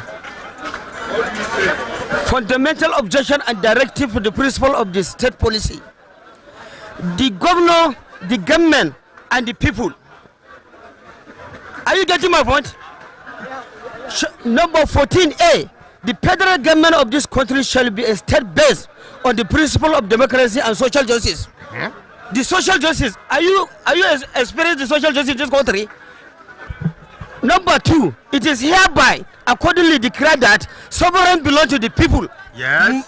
Power belongs to the masses. Yes. You understand? Yes. So it's the primary responsibility to the government to make sure that they protect the life and property in this country. See bandits occupy everywhere in this country. Are you aware we have Nigerian army? Are you aware we have? They are not they are not active. They are not active. Satisfied with me or me, I'll go. Continue with the constitution. This is the primary and secondary responsibility to the federal government to make sure that I sleep well, I wake up well, and I eat well. Are you not sleeping I send my children to go school properly. Are you not sleeping well? You don't sleep well. You are citizens of this country. You don't sleep well. Answer my question. My BP high. Yeah, 5 pure water for him, may drink. Bottle water. 5 pure water for him. Okay, bottle water.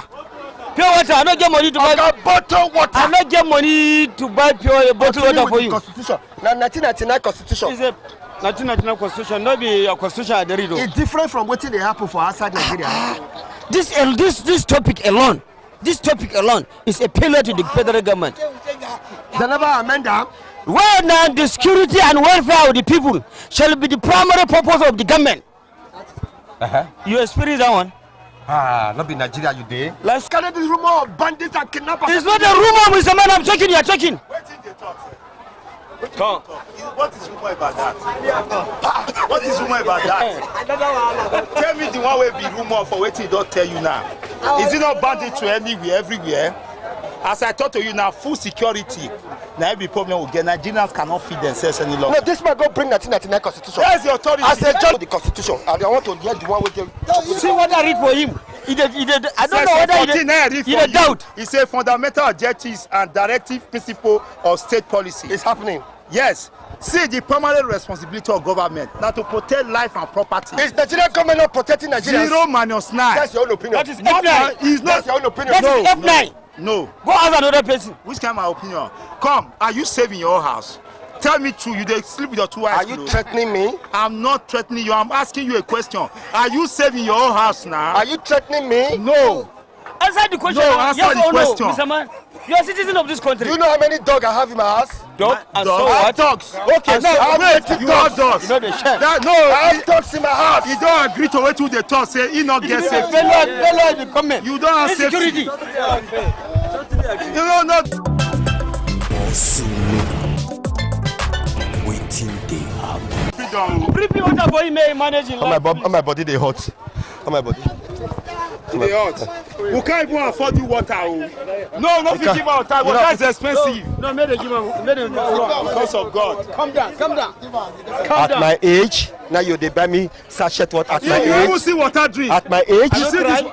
at my age, you they give me this ideology. At my I age, you don't they try. give The me. situation in this country, I don't try. No.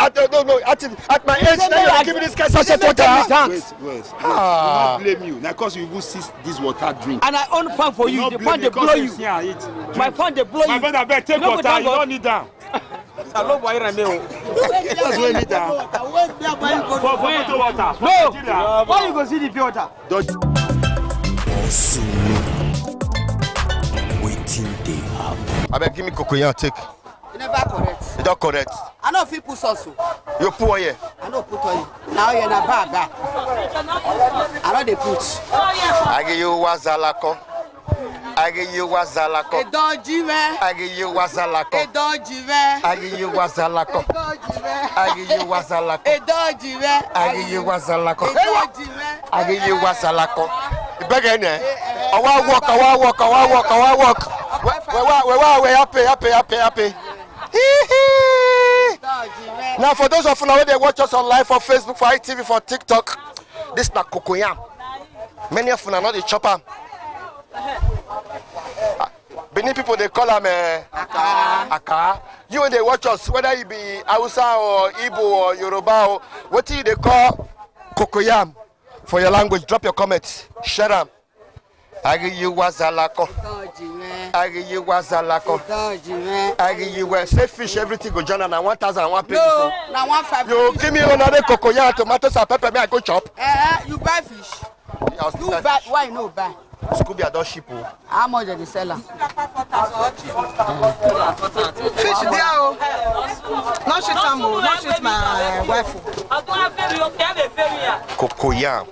May I test them? You know na the test am.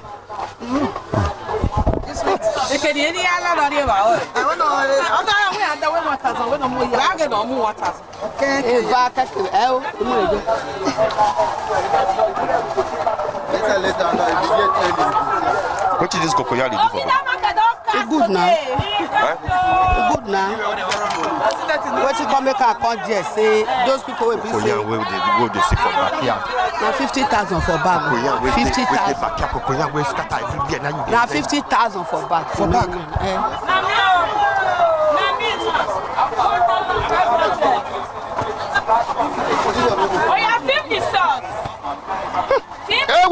Hey, money now they come from heaven. To better thing money go come. Now true word that they tell you so. Oh yeah.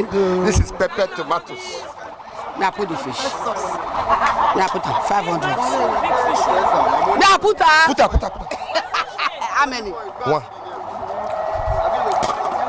All together now. Come be 1,500.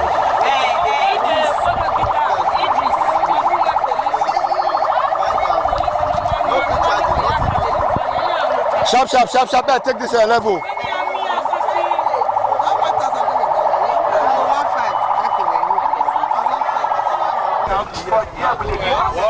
Officer, hello, gallant.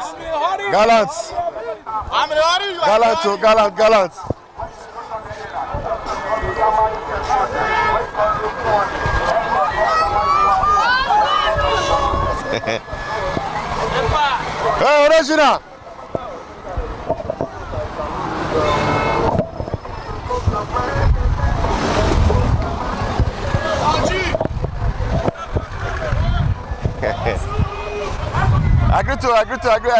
Agree to. Hello.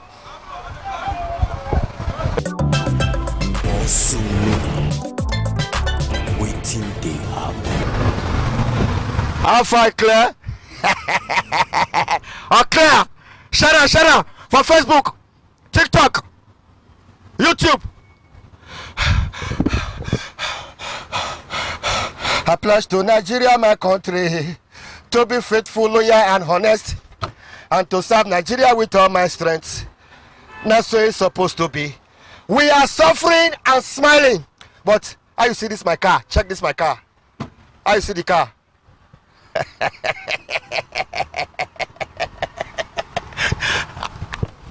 I see you. Federal government of Nigeria, all the governors in Nigeria, all the senators, all the ministers, Nigerians are not happy. Nigerians are not happy. What to make Nigerians not happy? Hunger, inflation, corruption, insecurity.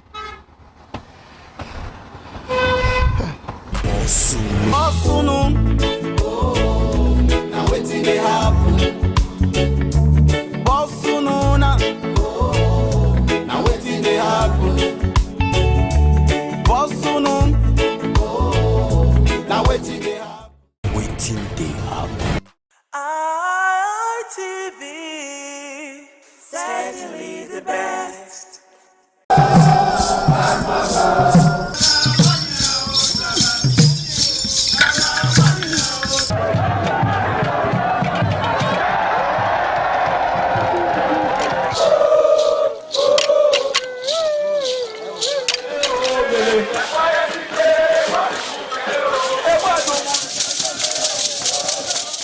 Omonoba Nedu Ukwakolopolo, Ewai II, Oba of Benin, stepped out majestically with loud crowd to perform the Sotun rites of his late mother, Queen Mother Ioba Omoni Ikoyeme, Ioba Ewai II, who departed this world 49 years ago.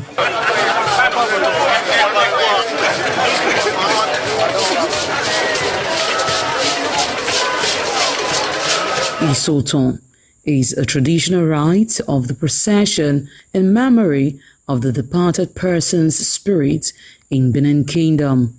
It is usually heralded by public display of the departed person's influence during their sojourn on earth.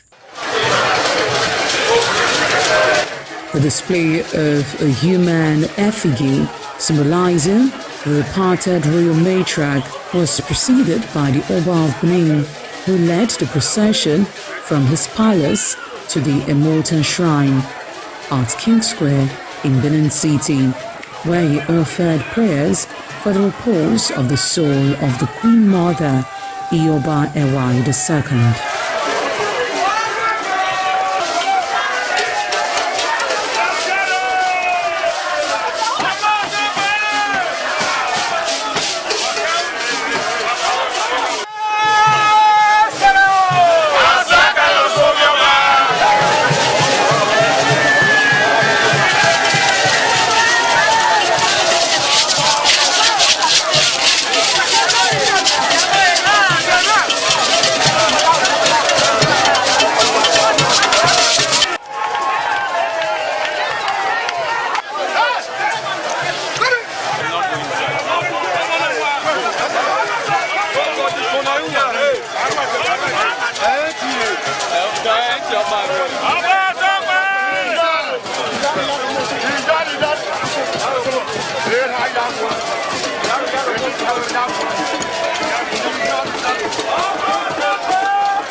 Thereafter, a priest assigned to the Immortal Shrine offered Oba Ewai II items for Isoton on behalf of his family.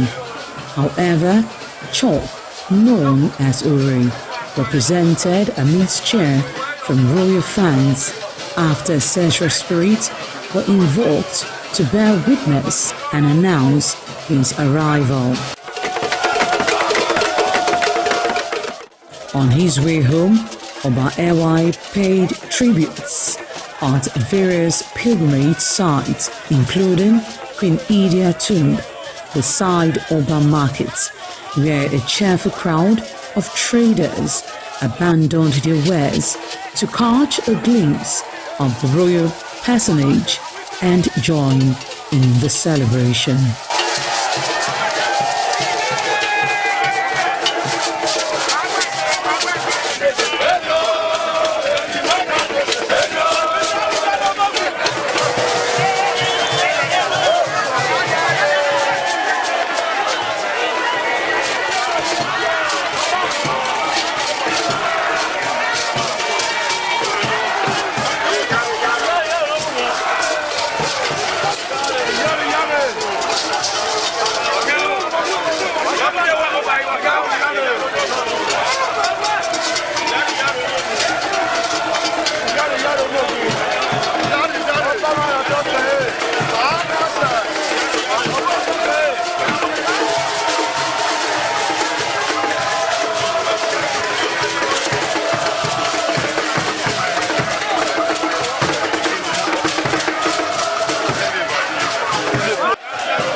ITV, certainly the best. ITV, certainly the best. For joining us on this week's edition of the program, Icons. Icon is a program designed where we showcase individuals and personalities who have made a mark in their chosen profession. And so you learn from their story to enhance your productivity, your efficiency, your effectiveness, and your output generally. The program was designed to ensure that we give value to life from the experiences of those who are contemporaries, those who have gone ahead of us to achieve so much in the society. And I'm Sonny Duke Okosun, your host on the program. My guest is Chief Henry Iyobosa Legema, the iconic Legema, I must say. Good to have you on the program. Good to have you on the program. Yes, all right, let's look at how the industry has evolved over the years. What used to be in the days of yore, not happening anymore. But if you were to do a comparative analysis between what you used to have then and what we have today, in terms of revenue streams, in terms of technology and all of that, what would be your key assessment points? There's been a drastic, I would say, improvement commercially. But there's been a deliberate drag back on professionalism, you know. But for who I am, it is not the monies that we can make that is my drive. My drive is my passion for the craft, you know. So I don't look at what we can make first. But there is no show without the business. That's what it's show business, isn't it? So comparing then and now, professionally it was better then. Financially it's better today. Now, you know. And our people are beginning to realize that the act is not for dropouts or for, you know, the never do wells, you know. And I think we are beginning to get our opportunities when necessary and when How is the industry responding to technology, particularly streaming platforms, and then some of the latest innovations in terms of equipment quality and all of that? If you don't embrace it, you die. You know, so it's our oxygen. You know, that's what we have. That's why it was quickly embraced, and we're all, you know, actualizing, you know, the new things we're learning. You know, there are for instance, organizing the relevance of AI to filmmaking, and AGN has done something like that. You know, all the kids they are doing, they're, you know, integrating and reorientating our people in the new terms for the craft. You know. So who would you say are your greatest motivators, your mentors in the industry, people you looked forward to both locally and on the international stage? I don't have anybody internationally. Is there a reason for that? I'm a complete Benin man, my brother. I'm 101% Benin man, and my craft is my craft, not Oyibo craft. If you see my style, my craft is not tainted by any influence, especially Oyibo influence. You know. I am first of all a Nigerian, and I try to, if I can't tell my story by myself, who will tell it for me? You know. So as for people I've looked at, my role models, so to speak, the first one will be Akin Keru, late Akin Keru. Yoruba man whose mother was Obamedu. One of the finest actors I have ever seen in my life. He was in that great Lambodo. Was one of the artists here who represented our state in the team and I was in that same production, but as a page boy. In 1977. Wow. You know, Akin Keru was one of the greatest actors Nigeria ever saw. Then of course Sam Loco, you know, and Ojeben, Cleophas Elegon, Amiwo's father in Port of Life. Okay. Those were thespians, my brother. They ate, drank, lived, slept drama. You know, even Felix Ogie, Kasma Suleiman, you know. Then in the nowadays, RMD, my contemporary, another fine actor, was here in Benin. My small cousin, Pedro Baseki, was an inspiration. You know, he was the first person who made me play a clown, a village jester in The Prince. Somebody was the Prince. And it was the first time I was playing that kind of role. I never believed I could carry it. You know. But he told me, "Pa, there is nothing you that I know cannot do." I said, "Clown, me." I've always thought myself a very serious actor. He said, "Pa, without knowing you are a comedian." You know. I was shocked at what I could, you know, do with that character. I was in a war for months, for weeks, shooting, you know, and you know, I think that was one of my best performances, I tell you, in this business. Then you may think Pedro Baseki is a young man. He's done everything in this industry, everything. Even for his young age, he's achieved everything. One of the best directors.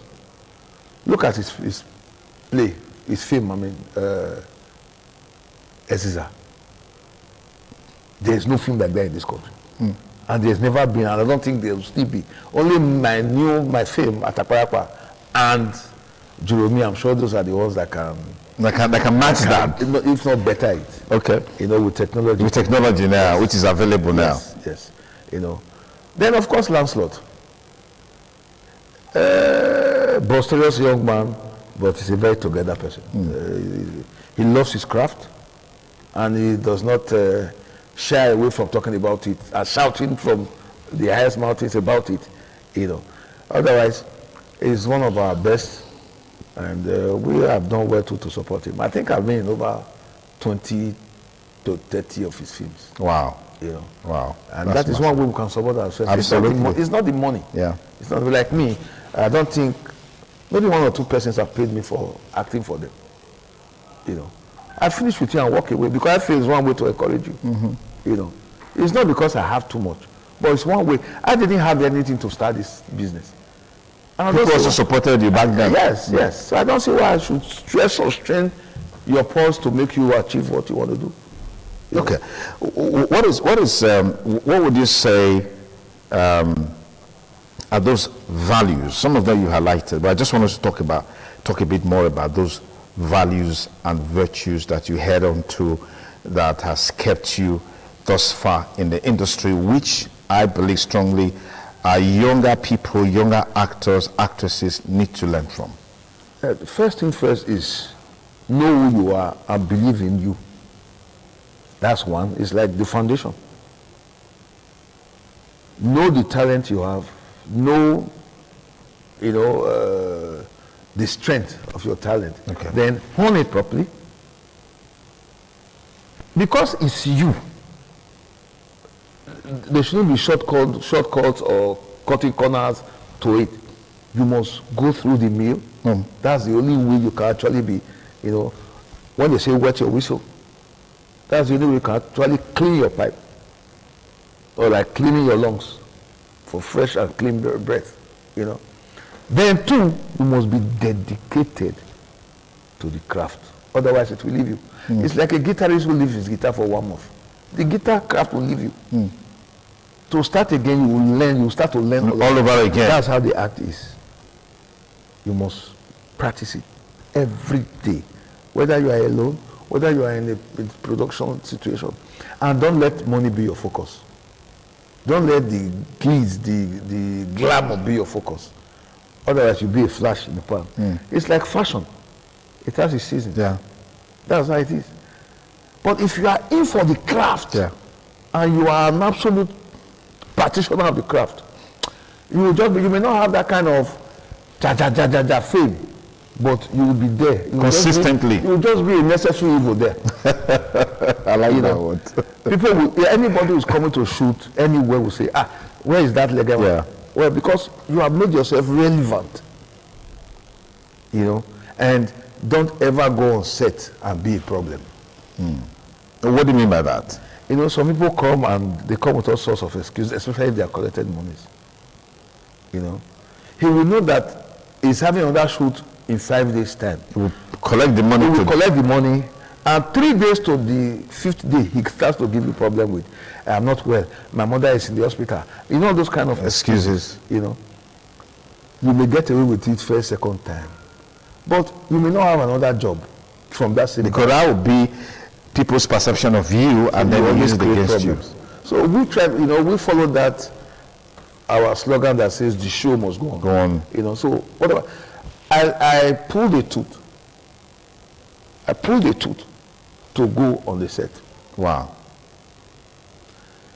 I was on set when my immediate elder brother died. I finished. I didn't talk. That's commitment, dedication to the contract, to the craft, just like you said. And the minute you can have that dedication to the craft, the sky will just be your threshold. Okay. As we round up now quickly, what should we expect from you? What do you have?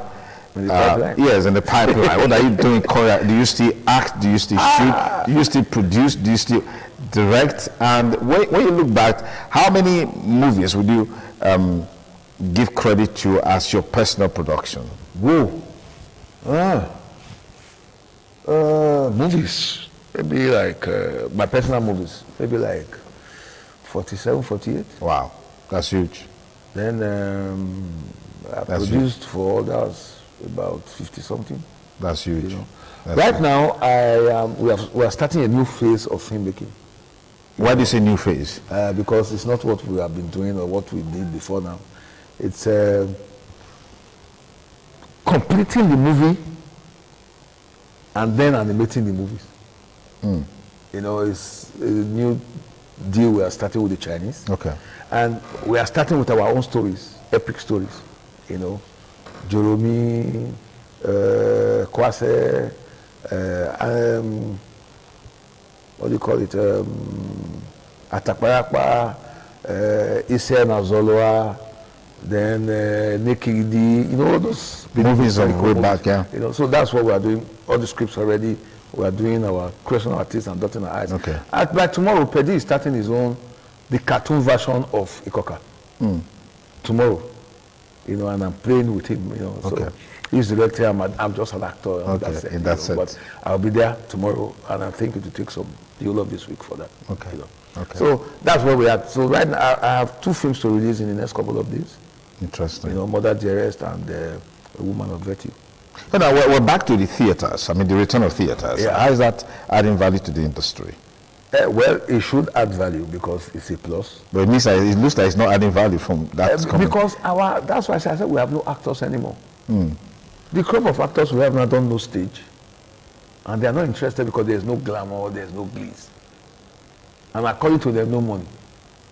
So glamour, glitz, fashion, and money. Okay, money is their push. Okay. Only very few actors like myself, Tuti Negiabi, Rajo Sawaru, Uniso Morigi, Cliffy Benovia, Sonny Duboy, and a few others. Eli Abaseki, Jennifer Abaseki, those are the ones who have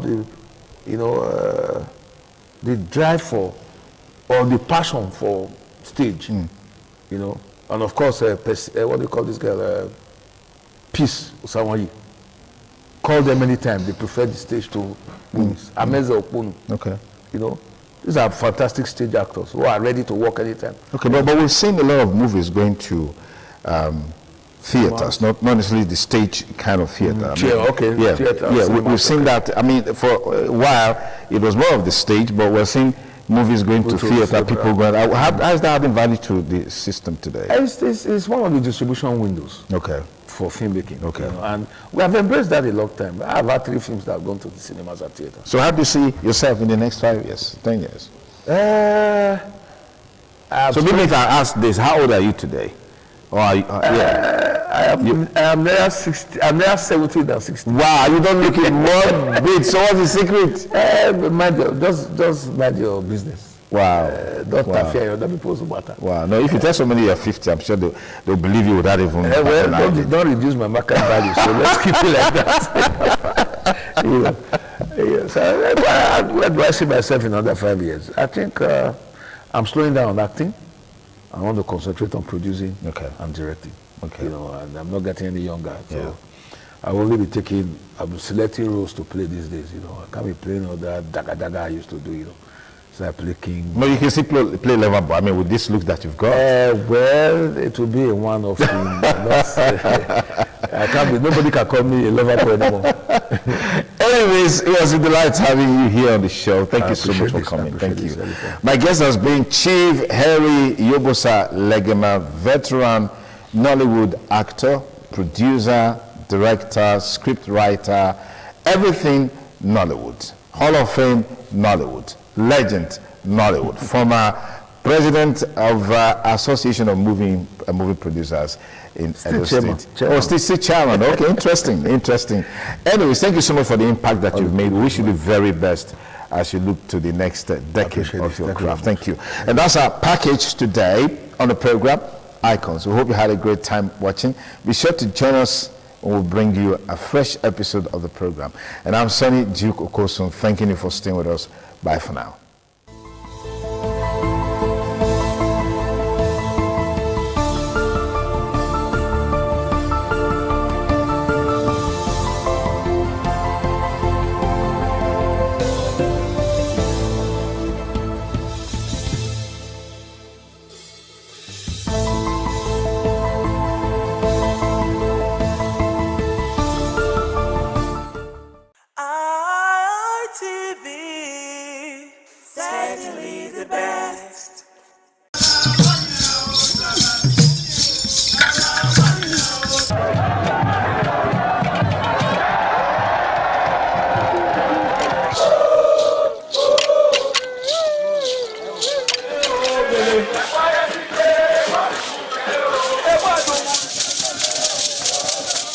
Some days, there comes the Ugemobo Festival, which the Oba celebrates outside the palace gate. A pavilion is built of red cloth where rites are performed to drive away all evil spirits still unsatisfied by the year's sacrifices. The Emobo Festival is to commemorate an event in Benin history which dates back to 1504 AD.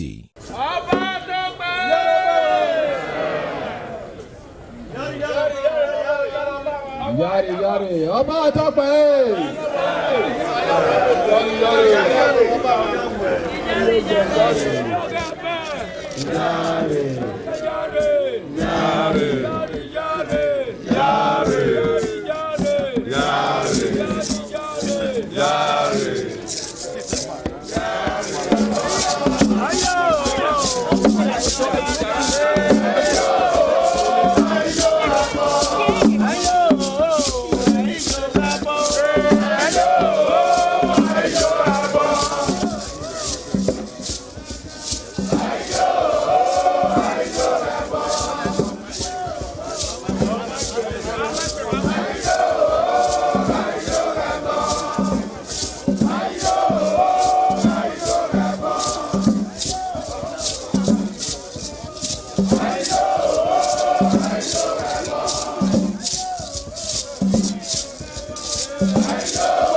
The Oba of Benin added a colorful mood to the year's celebration as he walks round the city center amidst cheers.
Oh, my son, my dear. You say, oh, my dear.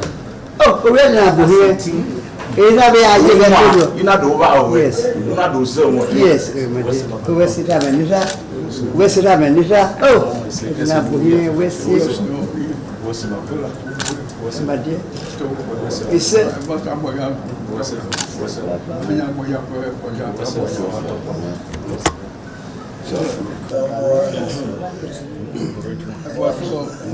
comment c'est papa de voici quoi voici ça m'a toqué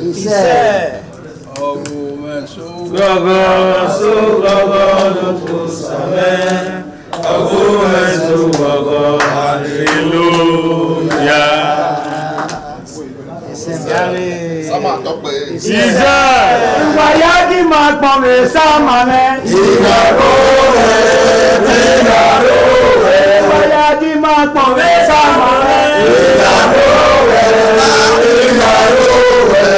Wakume pwe gbidejo. Igaro we. Wakume pwe samane. Igaro we. The Esama of Benin Kingdom thanked the new Edion for visiting him and advised them to always abide by the rules and regulations of their new positions. The Esama urged them to indulge in what will continue to bring development and progress to the community. When I say it's your job, I wait to us and I know what I will. Yes, Papa. The Caliban was in a cocoa, no, we said, who paid you? Who paid you? Baba. Eko mwana sewa. Ewa ya lote nete dirwe asewa mafoma. Awe huwe dine. Ejo muhi.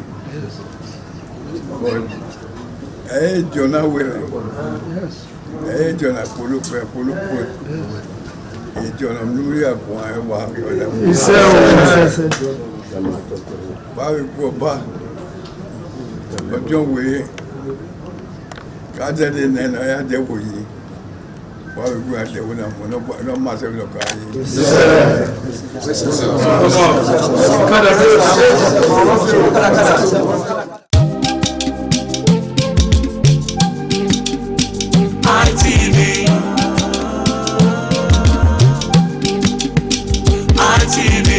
ITV, certainly the best.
Certainly the best.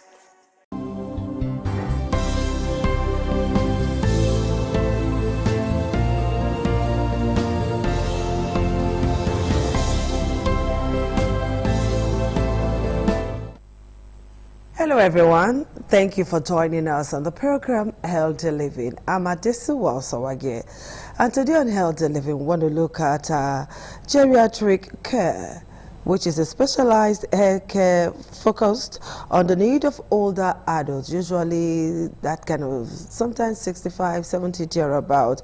And the goal is to maximize their independence, because for some at that age, they begin to lose their independence. Some may lose their minds. Some may not recognize things anymore. Others will be bedridden. Others will be so troubled by a combination of ailments, illness, and all of that. And then we want to see how they can get quality life and manage multiple chronic conditions together and not in isolation.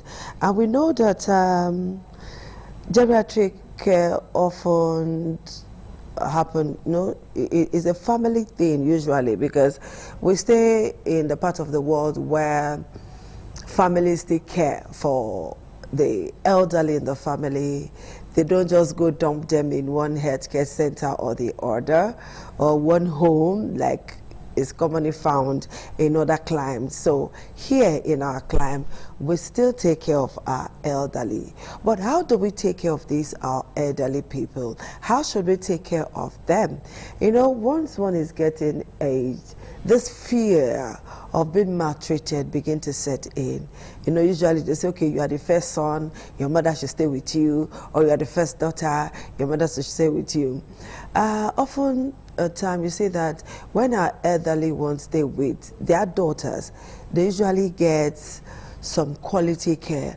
But when they stay with their sons, all right, there are some wives that will not want to tolerate the husband's mother, and then they tend to maltreat them. They even beat some of them. I'm telling you this for free. It's what we have seen. So how do we care for these elderly ones in our society, or in our homes, in our families? How do we care for them medically, socially, and all of that, so that they get maximum care in their old age? So joining me is Marilyn Akwamera. She is a certified healthcare giver. So Marilyn, good afternoon. Thank you for joining me today. Good afternoon, ma'am. I'm glad to be here again. Yes. Thank you so much, Marilyn. All right, so caring for the elderly in our homes is usually difficult. So what are the things we should consider in taking care of our elderly ones? At least those of us who are not medical professionals like you. Okay, so of course, we know aging is a natural process. Everybody is going to age. But there are many things that you should put in consideration while an individual is aging. Okay. The fact that someone is aging does not mean that they must have all the different ailments. It's aging that is natural. Living healthy is also important. So while your parents, your siblings, your friends, whoever people you have around you are aging, you must be able to prioritize their health.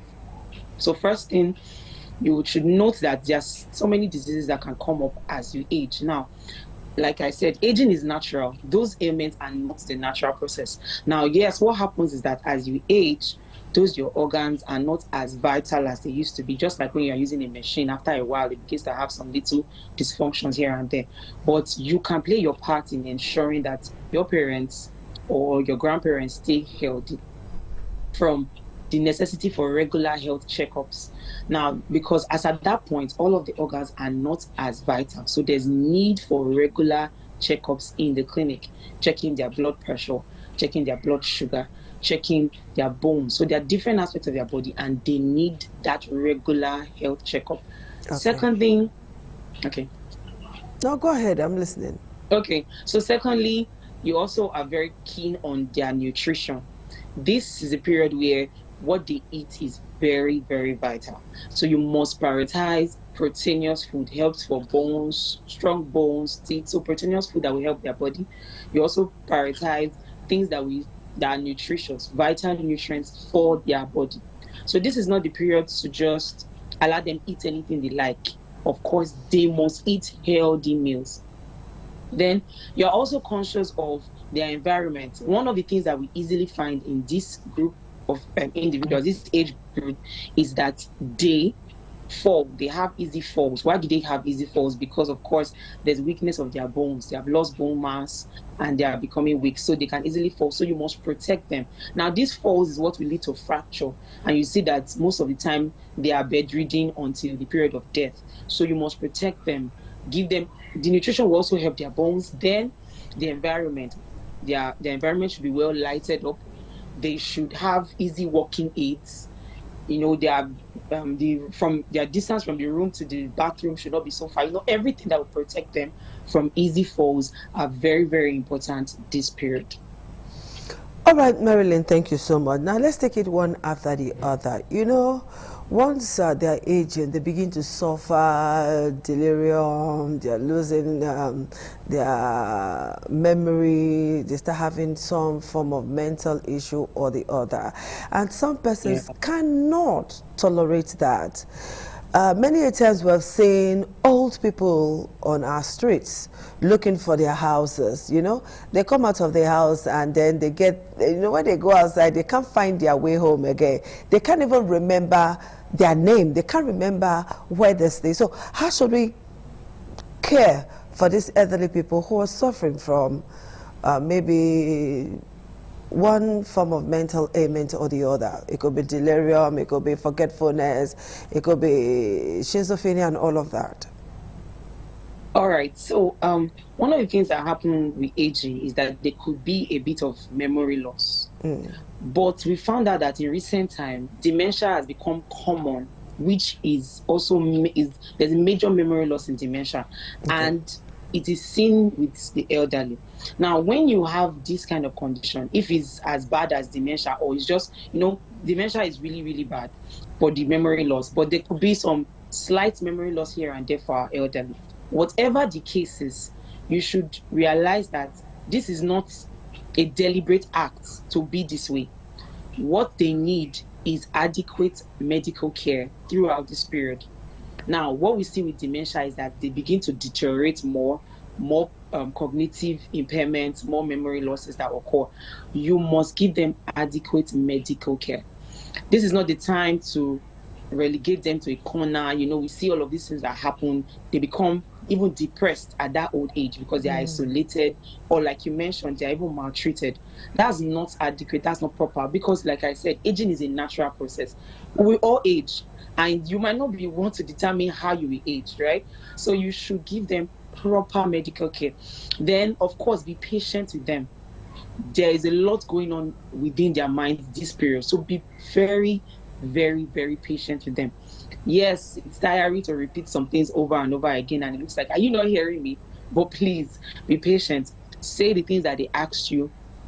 And of course, like I said, medical care is important. So if they need medications, provide the necessary medications that they should be taking, and then the necessary nutrients for them also this period. Okay, I remember vividly my grandmother of blessed memory.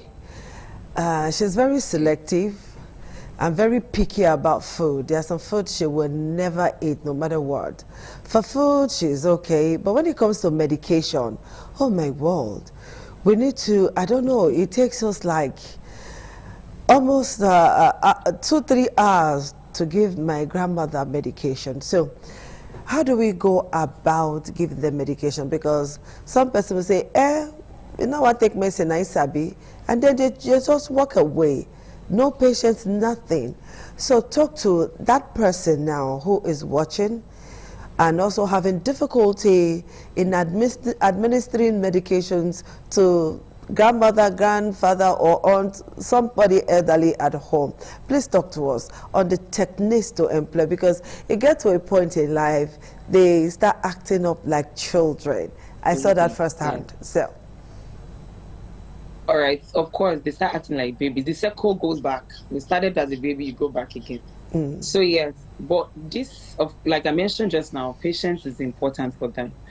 Normally, nobody likes taking medication, and most times at this age, they have several medications they are taking, and they are taking it almost every day.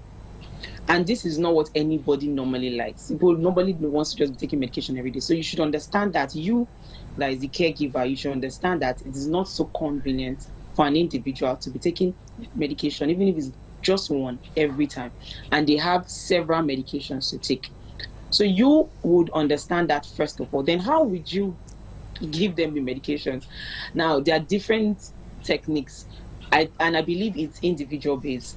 How would she like to be given this medication? Some of them will tell you, oh, wait, I'll take it when I finish eating, or I prefer it like this. So first of all, listen to them, because that, it doesn't matter. No. Listen to what do you want?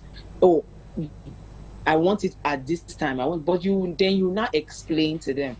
The doctor said you need to take this medication by this time, and this is why. Now, most times, what I have experienced is that with proper explanation, it helps a lot. Most of our family members are not so patient, because you know that this is your mom. You've known her all your life, so you don't know why you should be explaining many things to her. But you have to take your time to explain to her that, for example, this is a drug for your sugar. What is happening to your body is that your sugar is already high, and it can cause different complications. With this medicine, we can control it, and you can live longer for me and for your grandchildren. You know, bring them to that place of understanding that everybody is just showing them care. I know that you could be tired, you could be easily irritable, but just bring them to the understanding that they need this treatment, and it is for their own benefit. So it's usually what works is communication, and we find out that when you can really talk to them and get them, they would decide to take the medications. All right, is it true or a myth that it is not good to give injections to elderly people? Okay. Of course, there's no, that's not true. To give injections to elderly people, no, that is not true. We have patients that are in their 90s, and of course, so the route of administering a medication, the time is dependent on the kind of issue that the patient is having. Okay. If it's something that needs an immediate treatment, there will be need to give it. It could give it through the veins. It will give it through the muscles. Yes, during this age, there is loss of muscle mass, which is why people say, "Oh, don't give them." But you should also know that giving them, there's a technique to giving injections normally, but that you should not give at all because they are elderly. No, most of those routes, intramuscularly, intravenously, that we normally say, is because we want quick response based on the medical condition of the patient.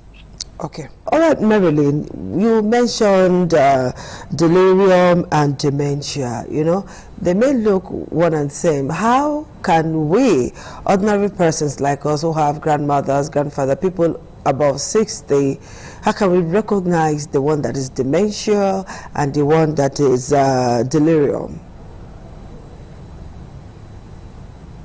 What we normally see is the deterioration that occurs, the differences. Most times you see how bad the deterioration gets to be with dementia and compared to the delirium. So that's just the easiest way to say it. There is a huge loss of memory. There is a almost total loss of functioning for the brain that we see from this dementia. Now that's just the easy way. But you know that it's not easy to have this kind of patients as your parents. You know, for us, you are seeing them as just a patient.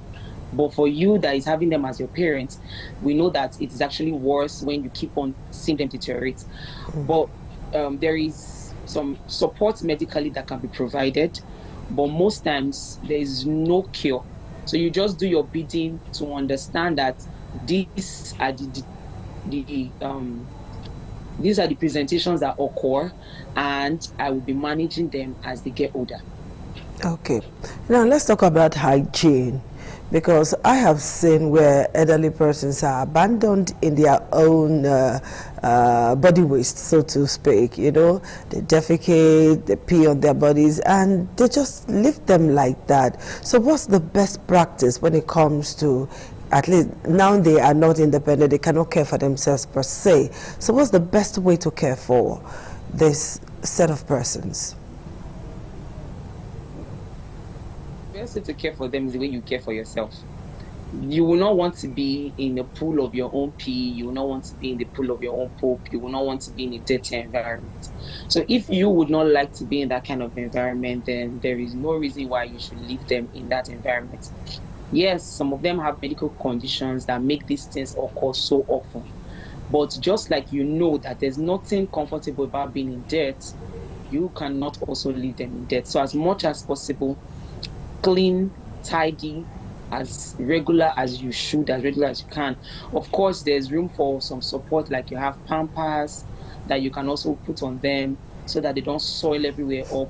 Before you come, maybe you went somewhere, you come back, then you can just, just like babies, actually. Just like you will care for a baby, that's how you will care for them. You will bathe them, you will feed them, you will clothe them, you will clean them up. Like I said earlier, the circle goes back again. All right, something usually happens to the skin, the skin begin to deteriorate and all of that. Is there some kind of moisturizer to make them look better? Okay, if you can afford moisturizers, that's fine. But you can also just help them with their diet. So what they eat this period is important. Like what kind of food should they be eating this period at that age? More fruits, more vegetables. Of course, one thing that happens during this period is that they have loss of appetite too. So they will not want to eat much. So you make sure that the small quantity that you are giving is highly nutritious. So they are having more vegetables in their meals, more fruits, more citrus fruits. We see all these skincare products and we see there's vitamin C in them and you see there's vitamin E. So those things that you find in fruit, like this, your oranges, normal fruits that you have, pineapple, apple, as long as they are also not diabetic, because when they are diabetic, you want to control their sugar. And sugar is also found in fruits. But more fruits, you can blend cucumber and some carrots and just give them. Okay, like smoothie. Yes, you can give them like a smoothie, healthy smoothies. So this is not the time to load them with just anything. No. They don't eat much, so the little must be nutritious. Okay. All right, you've talked to us about their cognition and behavior, like communication skills, the way we should communicate with them, the way we talk to them. We talk to them like we're talking to babies and all of that. We need to be patient and plenty of that. Now, can you tell us some of the things that triggers their emotions? Because sometimes you just find them crying, other times they are throwing tantrums, sometimes they are moody.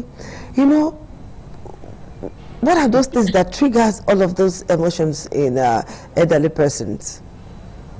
Okay, so from my own experience, the first thing that they don't like is not being listened to. Okay. Especially when they are telling you, like, not be listened. When you don't listen to what they are saying, not be listened to is the first thing that they don't like. So you try as much as possible to indulge them. Ask them, even for the regular things, would you like, if you want to prepare their meals, or would you like it with rice and vegetable? Would you like it with... So ask them questions. Involve them in their own care. Don't just care for them like they are some outsider. No, involve them in their own care. Okay. And that's very, very important. All right. So as we round up now, what's the place of exercise in everything that you have talked to us about today on the need to care for elderly in our homes, in our society? All right. So one of the things that happen as we get older is that there is loss of bone mass. And there is loss of elasticity. So those things come normally with age. That's why you have arthritis and all of that. So what they need is, they don't need to register in a gym this period. They just need they just need some slight but effective exercises. So we advise them to take walks. They can just walk around the compound, walk around the house, walk streets maybe in the evenings, just take some strolls, 15 minutes, 20 minutes. Okay. All right, Marilyn, our time is up. This is where I say a huge thank you to you for finding time to be with me on today's show. Thank you so much. All right, people, this is it. what goes around comes around. If you're one of those persons that treats the elderly badly or maltreats them or do things you're not supposed to do, don't forget, you are going to age soon and it's going to happen to you. So let's do our best possible to take care of them, okay? And let them have a good life, a healthy life, a decent life before they meet their maker. We'll see you again next week. Bye-bye.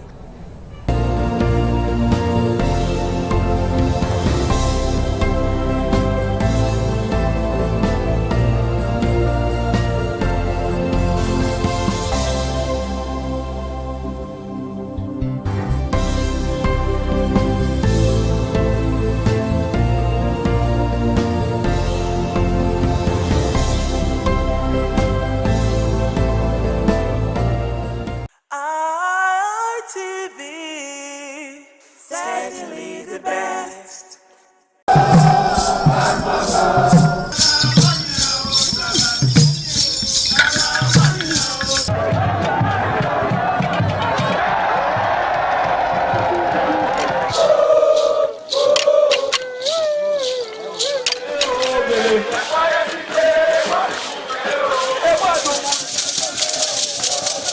This is Anegbete community situated in Isako Central Local Government Area of Edo State. It is an agrarian community with united people that promotes unity and oneness for peaceful coexistence. The inhabitants of the community migrated from Benin, the cradle of black civilization, a kingdom where king is truly king. The ancestors of Anegbete saw that age was the main determinant of leadership in the rural setting, and the eldest man in the settlement was regarded as the leader who presided over meetings, and his authority is held in high esteem. To further strengthen this unique system of leadership, age group evolved in Anegbete.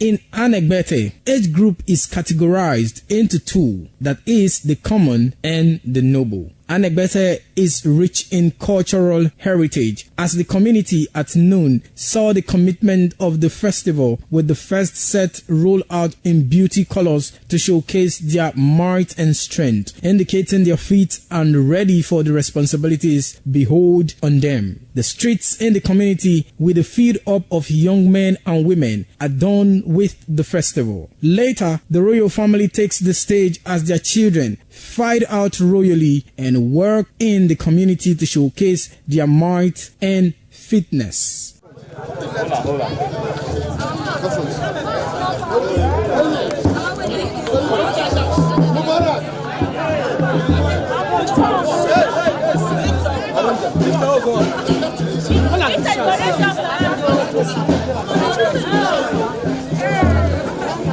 My leader.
Top on the list of the initiates was the eldest son of the Esama of Benin and former governor of Edo State, Chief Lucky Nosakare Igbenedion. 11 of his siblings, namely Bright Ayamekwe Igbenedion, Honorable Charles Osemwige Igbenedion, Peter Osawari Igbenedion, Dr. Fred Osanwi Igbenedion, Barrister Mike Osarene Igbenedion, Efosa Douglas Igbenedion, Upuma Enes Igbenedion, Osawe Igbenedion, Edosa Igbenedion, Dr. Daniel Omorige Igbenedion, Agbon Steve Igbenedion, as well as the Executive Director Operations, ITV and Radio, Chief Elder Ugbeide Nwonse.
It was a vital aspect of Okada community's cultural heritage, which emphasized the significance of age, responsibility, and community service. Over 50 notable sons of Okada were also initiated. According to tradition and customs, those initiated, dressed in white traditional attire, were made to undergo some rituals, while the Odionwe pronounces blessings on them and assisted them to take a seat with the elders.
ITV, certainly the best.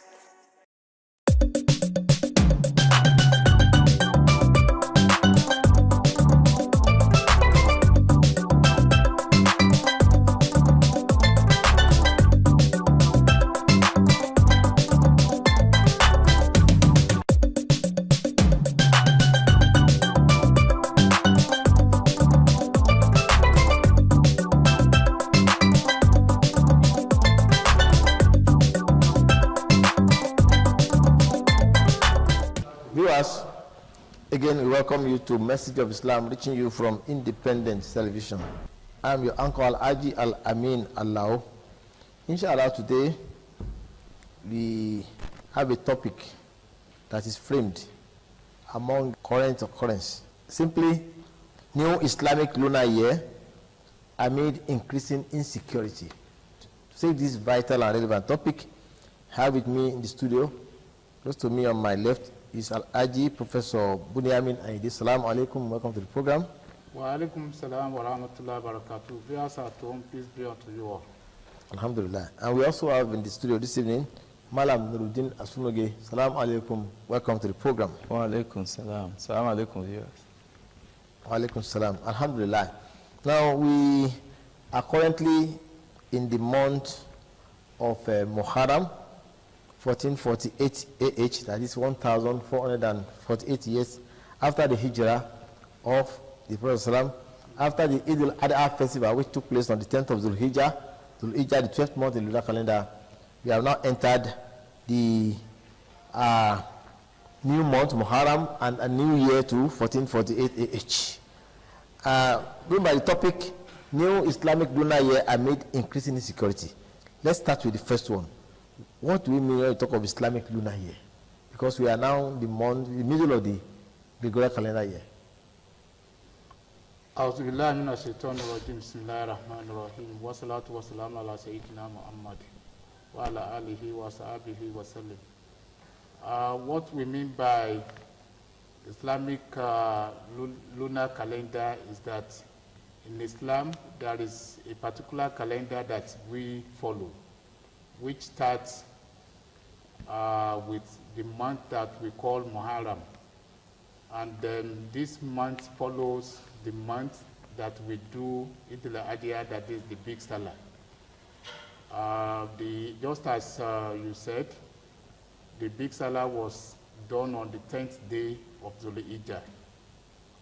That was about 4 weeks ago, or yes, more than 4 weeks ago. And of course, when we did that, we know that the month ended after 29 or 30 days. And on Tuesday last week, we started the 1448 Hijrah, which is the month that we abide with, that we practice in Islam. It's the month that is based on the counting of the appearance of the moon and disappearance of the moon, as the case may be. And it's usually either 29 or 30 days, which of course means that when we aggregate all the months, it's also 12 in number, as stated in the Quran by Almighty Allah, that what He has ordained for mankind are 12 months, and amongst them there are 4 that are sacred. Of course, why not going into that? We know that when we add the 29 or 30 days of this month from Muharram to Dhul-Hijjah together, it's not up to the conventional 365 days that we have, due to the shortage, due to the reduction of 1 day or 1 day that we have in the month of, the lunar calendar. And it's based on this variation that we have not had for a long time, having Muharram 1 coinciding with 1st January in the Gregorian calendar. Even if it does, they will not end at the same time because of this variation of 29 days or 30 days that we have in the lunar calendar. Thank you very much. You have been told what the Islamic lunar year is all about. Competition is based on the appearance of the moon, so it is called the lunar month. Also, we have 12 months, and we are currently in the first month, the month of Muharram, 1448 AH, 1448 years after the Hijrah of the Prophet ﷺ. Now, can you please tell us what is the calendar is also called the Hijrah calendar. Why is it called the Hijrah calendar? And what is the Hijrah in the nutshell? Well, it's called the Hijrah calendar because if you listen to what he just said now. We are in 1448 AH. That would not mean that it was just 1,448 years ago that the world started. It is tied to Hijrah. That is when the Prophet, may Allah be pleased with him, left Mecca for Medina as a result of the persecution which he was faced with. His companions felt that, okay, let us begin to document, have a symbolic whatever way of referencing our counting, because it is already there in the Quran that with Allah are 12 months, which of course will start with Muharram and start with Dhul Hijjah. Like you again have pointed out, is tied to why it is not calculated on the basis of the whims and caprices of any one individual, like what you have with the Gregorian calendar. Is because it's tied to natural phenomenon, which is the appearance of the moon, which underscores, of course, the naturalness, so to speak, of the religion of Islam. You find that percolating in all of the things that Islam has had to legislate on. When, for example, he forbids the taking of riba. The taking of riba is forbidden because it's predicated on the fact that when you take riba, you neglect what you refer to as natural consequences that you do not have capacity to superintend over. If you predetermine what you will get as interest, not minding whether there will be losses, which you are not even in a position to tell, that in itself becomes haram. So it follows a natural whatever that you can only begin to do your calculation on the basis of what is natural. That's what we follow in Islam, for which it is the appearance of the moon, over which nobody has control.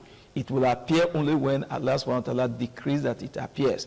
Like we have said about the Hijrah you asked about, it was the physical movement of the Prophet, may Allah be pleased with him, from Mecca to Medina when he needed to escape the hostility of the people of Mecca against him and the new religion, the new way, what was new to them, even when in actuality it was just following what those before him, Ibrahim alayhi salatu wasalam, had come with to his people. Thank you very much.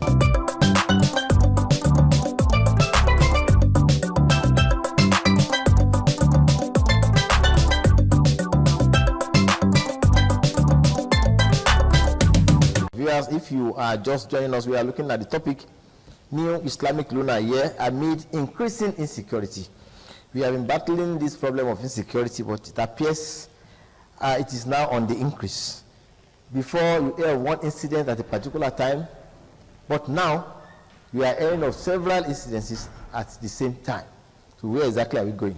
Now we take our mind back to the Jahiliyyah period, the period before the advent of Muhammad in Makkah, before he was raised as a prophet. The things happening that period appears to be occurring again. During the Jahiliyyah period, Prof, I'm coming with a question to you now.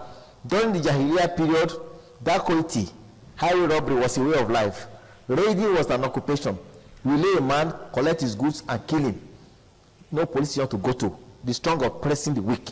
You bury your daughters alive because they cannot grow up and go to the war front with you. So, it was jungle justice. Now, Muhammad Islam came, and then he was able to restore peace. For several years now, after the advent of Muhammad, what we are seeing appears to be similar to what we are witnessing or what was experienced during the Jahiliyyah period. New Islamic lunar calendar or lunar year amid increasing insecurity. What do you have to say to this? Are the adherents of Islamic faith, are they properly propagating the deen, the religion of Muhammad sallallahu alaihi wasallam? Well, if we look at all the happenings that we have around us and also in other parts of the globe, one can say cumulatively, they are not comparable to what happened before during the time or before the coming of Prophet Muhammad, as you mentioned, all the atrocities that were perpetrated or being perpetrated as at that time. Yeah. Because when you look at the area where all this were happening, examples were given of those areas where the Prophet ﷺ was able to have information about, particularly within his surrounding. Oh. So we are looking at a bigger view of the whole thing, and that is why if we are to put the atrocities then side by side, the ones that are being carried out now, those ones can be even be said to be saints, because here now we have terrible things happening in our society. And as Muslims, just as Islam came to reform the entire society then, it's the same thing that the Muslims of nowadays ought to be doing, by bringing to the notice of everyone that the life we are living, when we, as a time, which is not determined by us, and the fact that one is no more does not mean that the death itself signifies the end of such individual. It's the beginning of a very long, troubled journey again, depending on the way we stay here. And that is why most times we do tell one another that the kind of stages of life, that we have are 5. There is one before we came into the wombs of our respective mothers. Another one is when we were in the wombs of our mothers. The third one is when we are alive now, the cradle to the time of death. Then the next one is the time we are going to stay in the grave. The last one is the day of judgment. Out of all these 5, it's only one that we are conscious of, that we can find a way to manipulate or adjust based on what we expect to have in the next 2 stages. And that is why when you have become an adult, particularly as a Muslim, you must know your responsibility towards your God.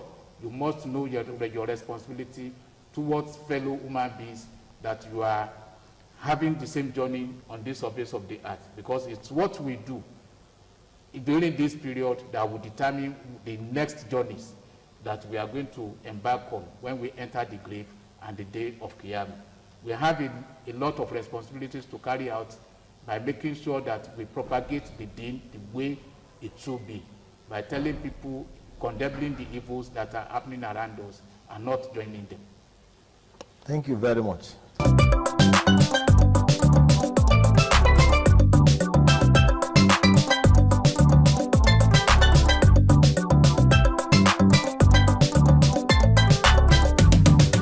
Viewers, we are looking at the topic, New Islamic Lunar Year amid increasing insecurity.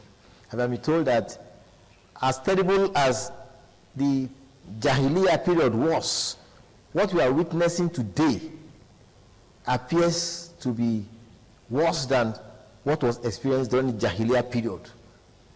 Another area is when you see women, they will be completely nude, singing praise of their body, dancing at the Kaaba, which was occupied by idols. Slavery was practiced, usury was practiced, endless war. On his deathbed, the father would tell the son, if you don't avenge me, you are a bastard. A man beat a goat belonging to another tribe. It led to a war that lasted for 40 years. Now, Malam Asunogi, I'm coming to you. When the last verse was revealed on Arafat Day, that this day have I perfected for you your religion, completed for you my favor, and I've chosen for you Islam as your religion, Umar bin al-Khattab was weeping. And when somebody asked him, why are you weeping? Umar said, don't you know that something that has become perfect is most likely to start suffering the decline? Because they are not saying about perfection again. It's not perfect. So we start experiencing decline. Is it not what is happening now? Prophet told the companions there that I met you at the bank of hellfire, but I'm leaving you at the bank of paradise. Meaning when I came, you were at the verge of entering the hellfire. But now that I'm finishing with you, you are definitely going to paradise. What is happening today? Well, the fact is that there is absolutely nothing happening that is not being talked about. It only presages the end of time. The period that preceded the coming of the prophet, may Allah be pleased with him, was referred to. There was just no word to qualify it other than to say it was the period of ignorance, which was supposed to be an encapsulation of the two. Able to do so because they are active participants in it. And when you look at what had happened before the coming of the prophet, may Allah be pleased with him, it fructified because the leadership of the society was involved in it. It was a thing of pride, whether it was bigotry, whether it was rape, whether it was killing, it was murder, whether it was endless war. It was the leadership of the society that was involved in this. Decisions were taken. Like you observe, a man is dying and he tells the child that if you do not avenge me, then your mother must have brought you from another man. And so that became an incentive for, that conflagration to continue. But when the Prophet ﷺ came and the companions who were there after him, they tried to tame this. They addressed it. But the driving force for all of that, of course, was the deification of wealth. Everybody who did that did it because you needed to have wealth. And what did they need wealth for? They understood the world as a foe, as an adversary that needed to be conquered. And so when you had this approach, but when the Prophet ﷺ came, the world was not meant to be seen as an enemy, but to be seen as an ally that needed to be understood, not to dominate, but to relate with it in a symbiotic way that was going to be of mutual benefit. It explains why, even in the dealings with the environment, you needed to be circumspect.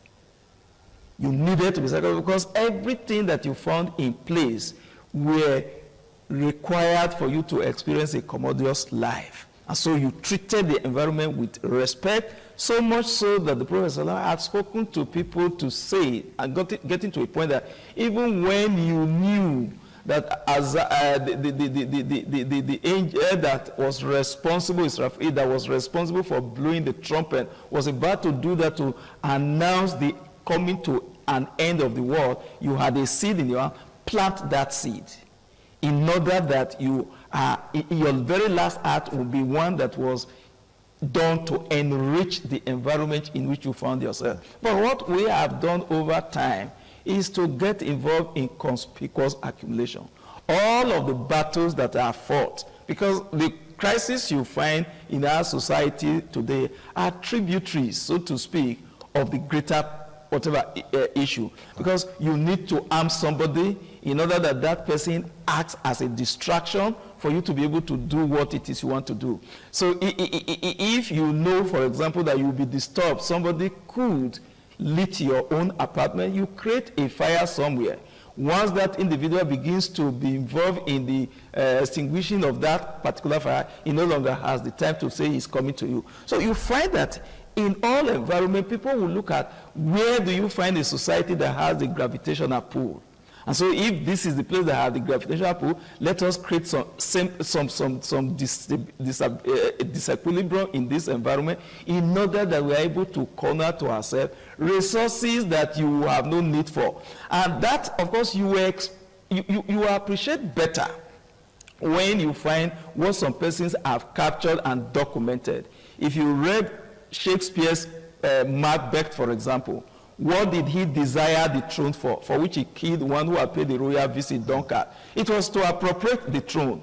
But he killed Dunkard. But he came to his realization, it was a thing of sorrow for him, so despondent that what he had acquired, the booty arising from his act of barbarity, could only be enjoyed in a stable world. And that stability he had dislocated by committing an act that in itself rubbed on the ethical foundation of society. And so when we want to accumulate resources for which all evils are done, the ultimate goal, of course, is to accumulate. If I'm going to embezzle money, which is an act of evil, if I'm going to get power. Nobody gets power for the fun of it. You get power because it provides a platform for the authoritative allocation of values or resources. So in wanting to do that, there is nothing dastardly you will not do. But when you have an appreciation that it is a responsibility for which Allah would require you to give account both in this world and when you ultimately meet with him, you become all the more careful in the exercise of all that you get. We are going to give account of our sojourn on earth, the day of judgment, which you think is not real. Is real, more real than the life you are living. Almighty Allah is saying in the Quran that if you tell them that Almighty Allah will resurrect you, and they ask, who will give back life to us? That we should tell them, the person who created you at first. Almighty Allah says, I was not stressed when I created you at first. It will be easier for me to recreate you. Just like you writing the thesis. The first write-up takes you time, but to make photocopy is very easy. Prof, I'm coming to you again. Now, new Islamic lunar year. We ought to be saying Happy New Year with smiles. But can anybody say Happy New Year now? Who is the person that is happy? Unless the person that has no human feeling for others. Is it the children or school children who are in captivity, or their mothers, or the fathers that have been buried in mass graves? Or is it even Megad that was slaughtered by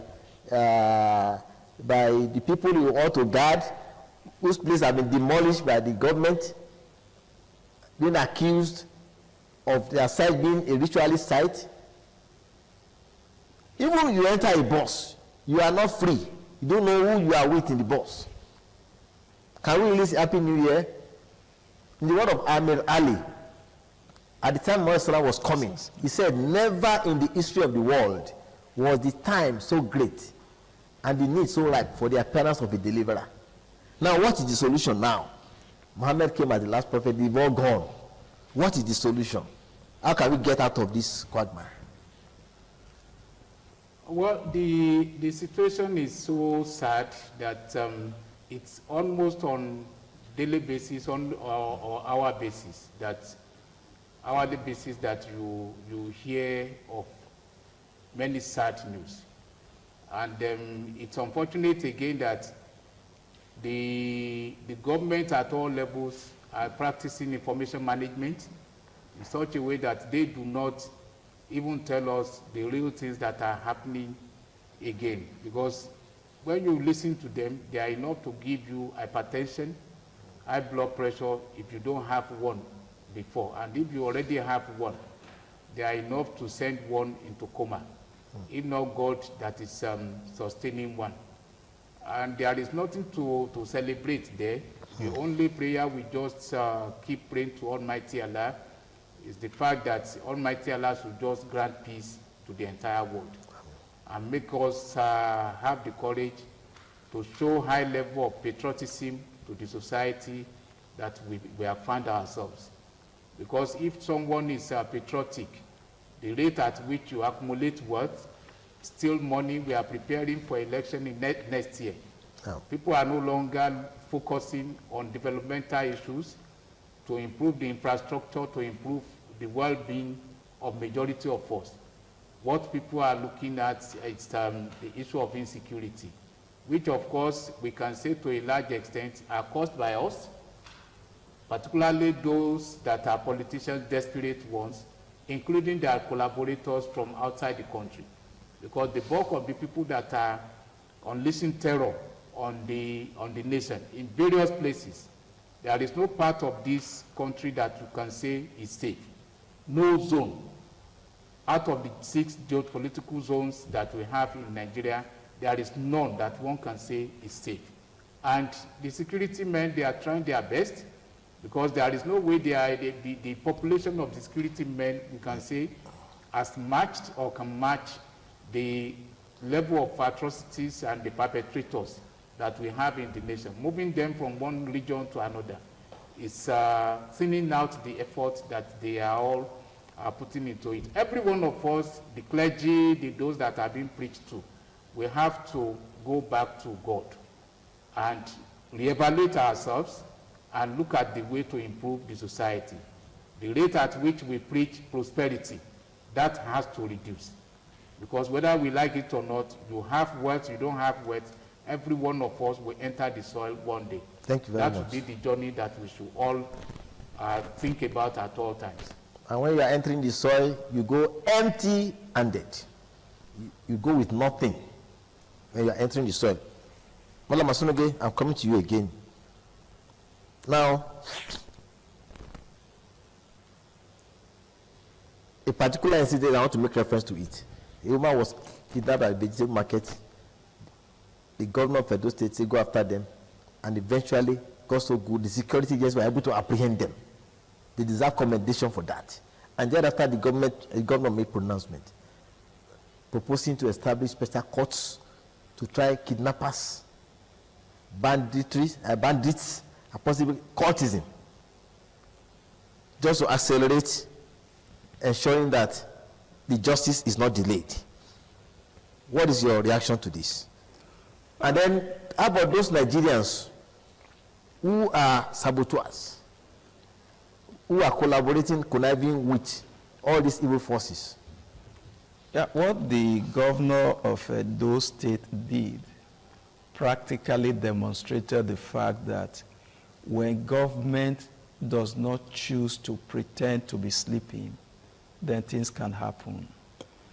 But 36 of them are governors.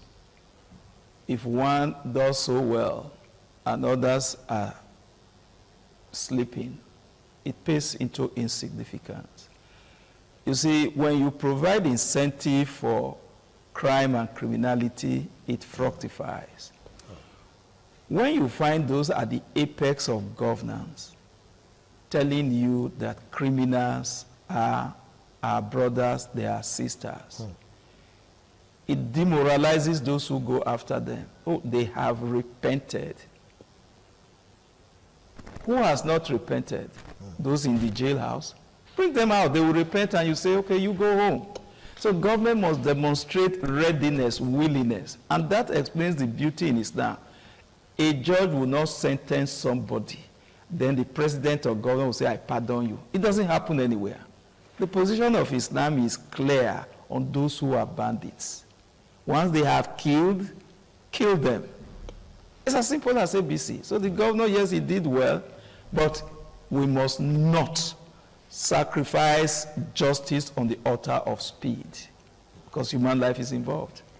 We must not sacrifice justice on the altar of speed, meaning that every case has to be thoroughly conducted, properly investigated, and the person put to trial to be sure that the person convicted deserves to be convicted. Prophet ﷺ says that it is better to set free 10 offenders than to convict an innocent soul. And that is what the principle of the law also say. This is all we can take today. Thanks very much for coming. Al-Aji Professor Bunyamin Aide and Malam Nuruddin Asunage. It's always a pleasure benefiting from your wealth of knowledge. Here's the topic, New Islamic Lunar Year amid increasing security. Let's all pray to Almighty Allah and also physically take steps to ensure that the insecurity in this country is tackled. Join us again next week for another vital edition of the program Message of Islam. Assalamu alaikum wa rahmatullahi wa barakatuh. Wa alaikum salam wa rahmatullahi wa barakatuh.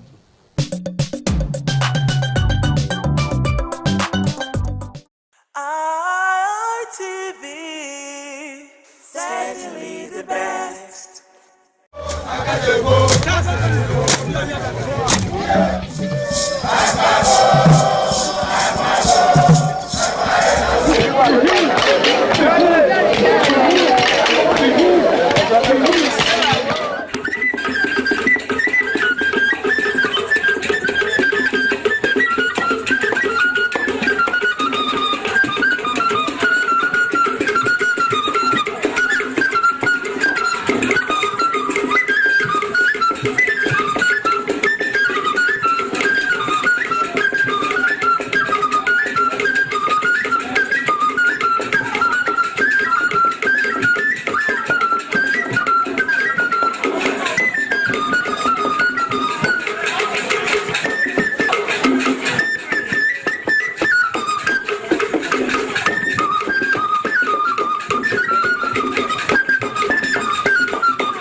Hi there, it's always an exciting time to have you join us on the program Heritage with yours sincerely, Oloije Oikohai.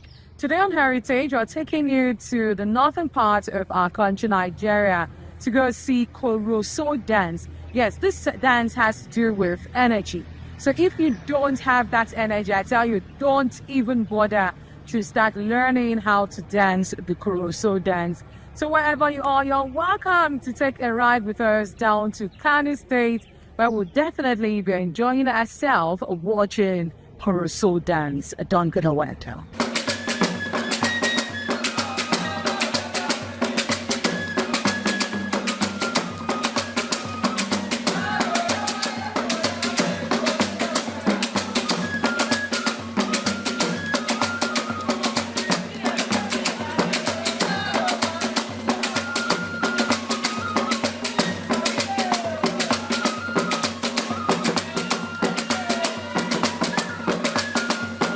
The popular Koroso dance originated from the indigenous Hausa and Fulani cultures of Kano State. Its roots date back centuries as celebratory display of harvest and community.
name Koroso comes from the distinctive leg rattles fastened to the dancers' ankles, which produce a rhythmic, cursive sound during the performance.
Koroso dance is entertaining and a vibrant blend of acrobatic drama and rhythmic storytelling.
Performance with visually stunning colors, traditional Hausa and Fulani attires that elevates the spectacle of all.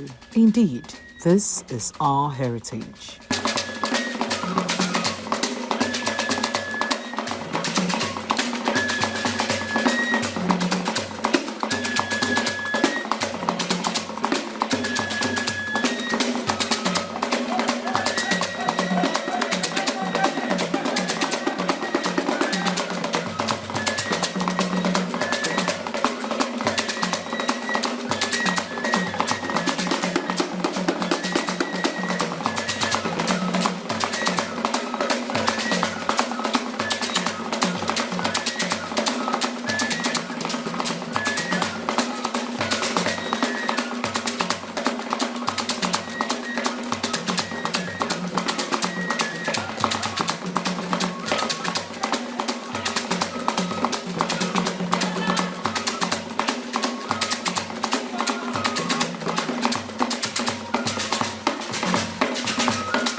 And sure, you will definitely agree with me that Koroso dance has to do with energy. So you have that energy, all you need to do is to learn how to dance Koroso dance. It certainly has been a mind-blowing one today on Heritage, taking you down to the northern part of our country, Nigeria, Kano State to be precise. So we'll be seeing you again next week for another exciting time on Heritage. You have yourself a blessed day. Bye for now.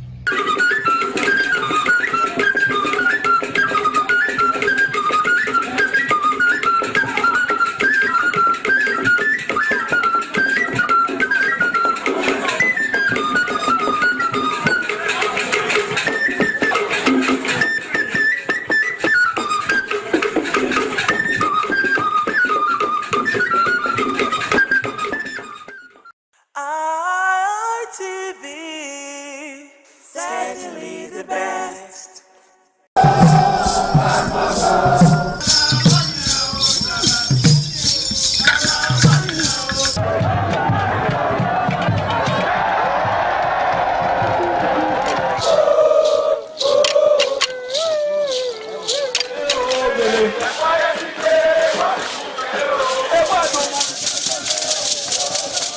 The Ugewe is the final ceremony of the series of festivals. It is one of peace and lightheartedness, following the more solemn of the ritual year. Ugewe is the festival of the Ewe leaves, a symbol of good luck and joy. It is the most popular of all that heralds the dawn of a Benin New Year, new vow, newness of life and freshness of life, and a new hope for the future. In the evening, the Ewe leaves are presented to the Oba of Benin in grand style in a colorful ceremony. The Ihogbe Society, amidst singing and dancing, bring the sacred leaves that symbolize good luck, blessings, peace, and prosperity. Each of the senior members of the Ihogbe proceeds to give the sacred leaves directly to the Oba of Benin, and others put theirs at his feet.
Akmoye ni awoge wae.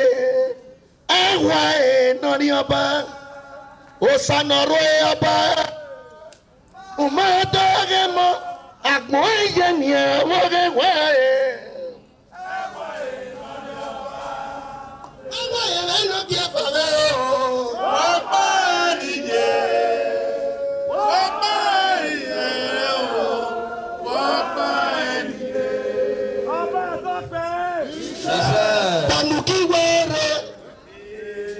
Babanuki were. Abuki sirioke o.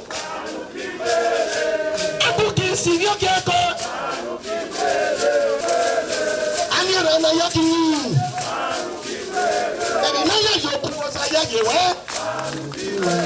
Eke no ku yede to okumaka. Aba jano. Bahu majo, bahu majo.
ITV, certainly the best. ITV, certainly the best.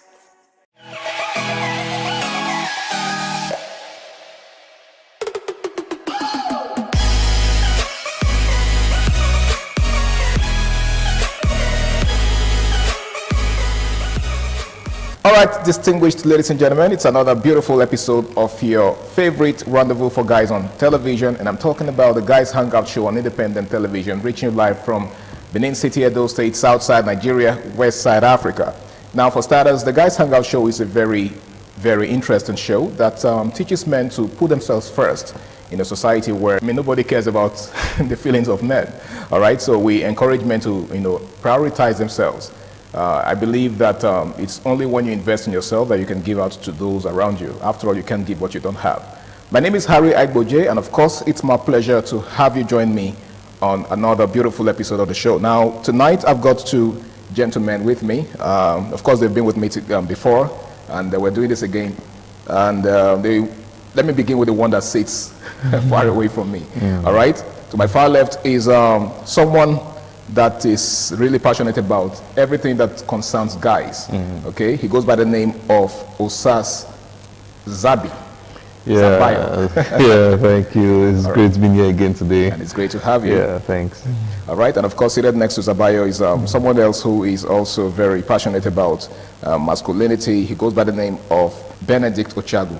It's good to have you on the show, bro. Were you thinking about it? No, I was actually looking for a better way to introduce you. Oh, yeah. All right, thank you so much. It's always a pleasure being here, knowing that you are listening and watching us from the comfort of your home. Absolutely. Yeah, once again here. Okay, so gentlemen, we have something really serious to talk about.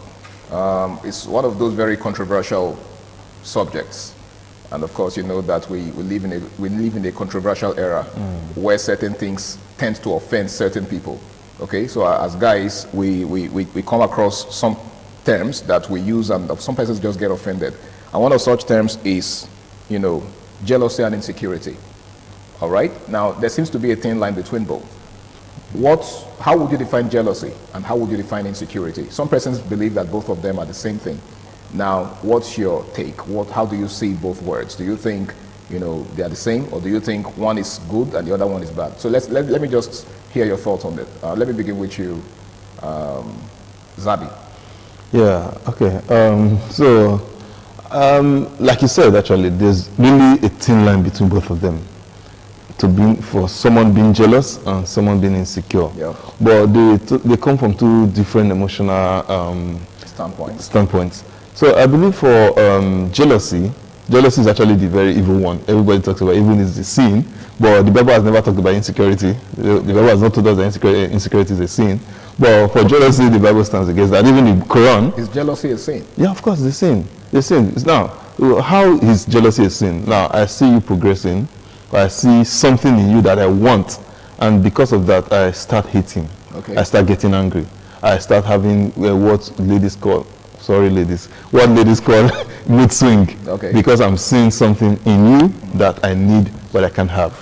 So that is the standpoint of jealousy. Okay. Now, insecurity, basically, for me, I think, or I believe that insecurity comes from me not having something, but you feeling I have something to offer, and then I now have to try to prove to you that I have something to offer, knowing deep down within myself that I'm totally empty. So at that moment, I become very insecure. So, insecurity as an emotion is something that can actually be worked on, and there are no casualties in the game. But for jealousy, then you might record casualties. Oh, really? You might record casualties. Oh. But for insecurities, you might not record casualties. It's just that maybe you can learn on yourself, maybe balance up where you're lacking and all that. But for jealousy, there most likely will be casualties. When I mean casualty, someone might definitely get hurt, or you might want to go into any means to make sure that. I think we're having a discussion backstage about a particular firm where most persons are fighting themselves and all that. Okay. This stems from jealousy, not insecurity. Not insecurity. You understand? So jealousy is the bad one, not insecurity. Exactly. All right, that's how I want to put it. Okay. let me put that disclaimer. That's a fair way to put it. But let me hear what Benedict has to say. He just said that insecurity is not necessarily a bad thing, but jealousy is actually the destructive one. What's your take on that? I don't agree. Okay. The reason is, for me, first let me say that I think you have broadened the context of this discourse. Okay. I thought I don't know whether I'm the one that misread it. Okay. It was supposed to be about in the context of love, relationship, and all that. Yes, of course, you could also do it But on you are narrow it broadening to it, which is romance. a nice, Yeah. which is a nice thing to do. But again, like Zabi tried to talk about the fact that jealousy is the bad thing. No, for me, jealousy is not bad. What Zabi was explaining in his analysis is envy. Jealousy is not a bad thing. Even God is a jealous God. Yeah, I was going to make reference to how the Holy Book says that God, the Creator himself, is jealous. Yes, there is jealousy is not a bad thing, but again, in context, in grammatical context, some people seem to use interwove envy and jealousy. I think it's the same thing that people do to the word pride. When you say someone is proud, you could be proud in a good way. Like I'm proud of who I am. I'm proud of my accomplishments. But proud could also mean arrogance. Right? So I guess that's the same thing that applies to. So in context, for me, jealousy, if it is for romance, jealousy is not totally a bad thing. Okay. Because when you love, there will be elements of jealousy triggered in you. No matter how much you try to say, me, I don't care. If another man wants to have her, the man should have her. There must be something triggered in you. That is an offshoot of love. Okay, so that's healthy. That's healthy. But when it is taken beyond the boundary of relevance into insecurity, like he was trying to say, tends to be something, to be a function of an inner defect, and so we cannot excuse it. And what inner defect are we talking about? Could it be inner defect low, of emptiness? low self-esteem? Like he talked about emptiness and low self-esteem. And when it comes to men, when it comes to low self-esteem for men and emptiness, we must stay and address it, because we cannot allow men to be empty. Yeah. We cannot allow men to be bereaved of ideas.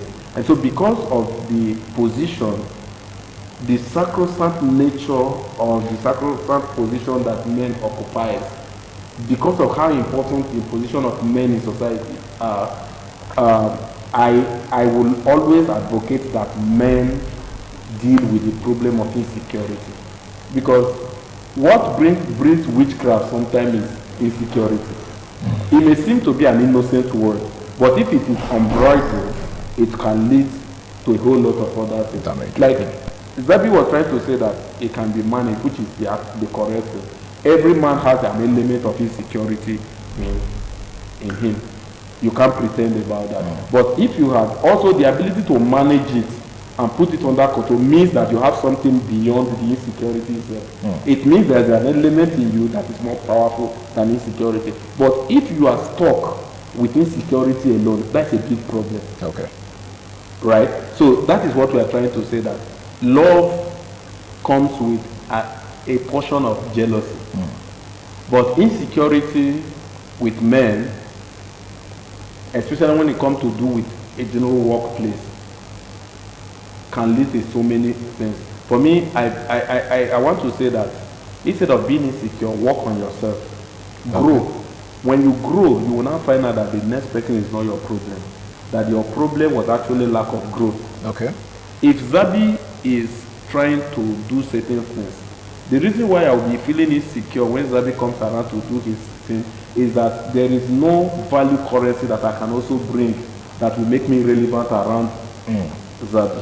So you feel threatened by his presence? I feel threatened by what he's doing. But if I have value currency, and then he's shining his shine, and I'm shining my own shine, then that self-esteem narrative will be, gradually to erode away, and will become better of them, will become partners and not just competitors. Yeah. All right. So can I quickly let me strike on a part, because I believe that's where most of us want to really miss it. Okay. We believe that anything that has God in it is good. When the Bible says God is a jealous God, that doesn't make jealousy good. Because what happens to the people, if you now read it completely, what happens to the people that defect? The Bible tells you what happened to them, right? Okay. So that shows you that jealousy is bad. Because God, now being a jealous God, means that if you now give what is due him to somebody else, there's a repercussion. Okay. Which something happens. So the problem is with the repercussion. Then there is always a repercussion. Okay. There is always something. Right. So that's what I talk about. There's always casualties. Okay. So just God being a jealous God, there's always casualties. Okay. Well, Christians are not casualties. All right. I think I quite agree. You're not getting sometimes just in language, lexical context. Yeah. Sometimes the Bible was interpreted from the Hebrew and Greek. Okay. Sometimes the right word may not even be jealousy. You see. You understand? But okay, we are not here for Bible study. All right, in case you're just joining us, it is the Guys Hangout Show on independent television, and the topic for tonight is jealousy versus insecurity. Now, you just said, Zabi, that wherever there's jealousy, there is likely going to be casualties, right? Yeah. Okay, now I would like to ask you this. What would you rather have? A woman who's not jealous, a woman who doesn't quite care what you do with other women, or one who raises an eyebrow the moment she suspects that you're entertaining the advances of another woman? Okay. So, so I think we're bringing to the context of relationship right now. So, but for relationship, I would always want to look at marriage, not dating. Okay. Because dating, anything can happen, anything goes. Nothing is cast. Nothing is cast. So I can just see your hairstyle and I'm done with you. I'm done with this relationship. You understand? Okay. But in marriages, there's nothing like I'm done with it. You're there. You're stuck here forever. You understand? So when it now comes to jealousy, then and insecurity in marriages, I believe that this majorly comes with the percentages are more from the feminine side than the male side. But whenever it comes from the male side, it's always very disastrous. Okay. That's where you see issues like wife beating and all that. But I believe that it's actually unnecessary because before settling down with somebody, it depends on what you saw with the person. Now, if you saw, if for example, when you were dating, what attracted you to the person is what will attract everybody. No, so I believe that's why most of the times guys are advised to go for ladies that have inner beauty. When we say inner beauty, actually, we don't even talk about beauty inside. We're just talking about some particular traits, some particular values and traits. Women who are less physically attractive. No, not that actually. Not that actually. I think I tried to play safe here.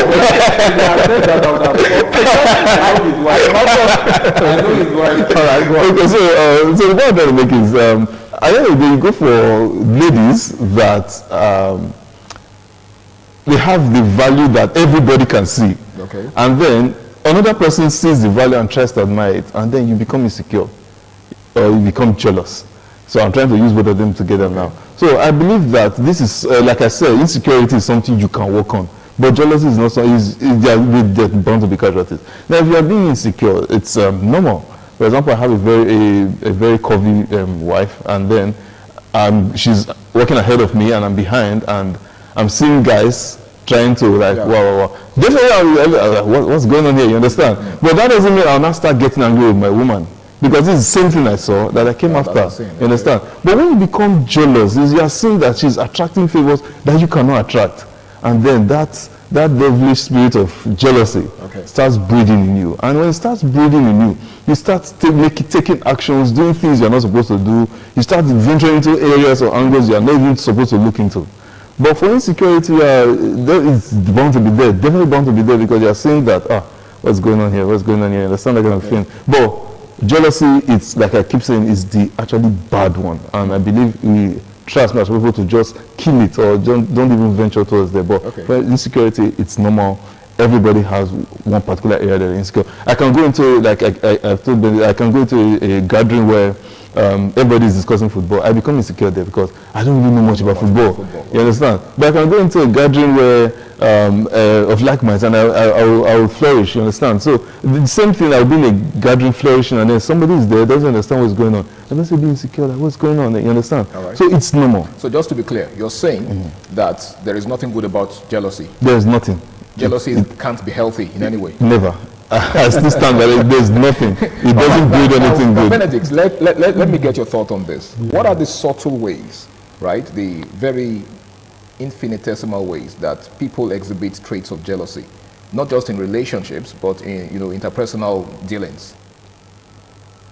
Well, the thing is, I'm trying because there is a whole lot. But sometimes when I'm on air like this, I also try to keep a lot so that somebody will not go and begin to pinch on innocency of another person and say, this was what I heard on air. Yeah. This was what you understand. Okay. Because somebody, what I may say here may be just an innocent expression from another person. Yeah. And then because you heard it here, you run with just it. begin to say, okay, it means the way this person begin to mirror somebody else's life against it. That is the word. So I'm always very careful in making general examples. I just like just to establish an open-ended kind of thing, and then you make out of it whatever you will. But again, I think not being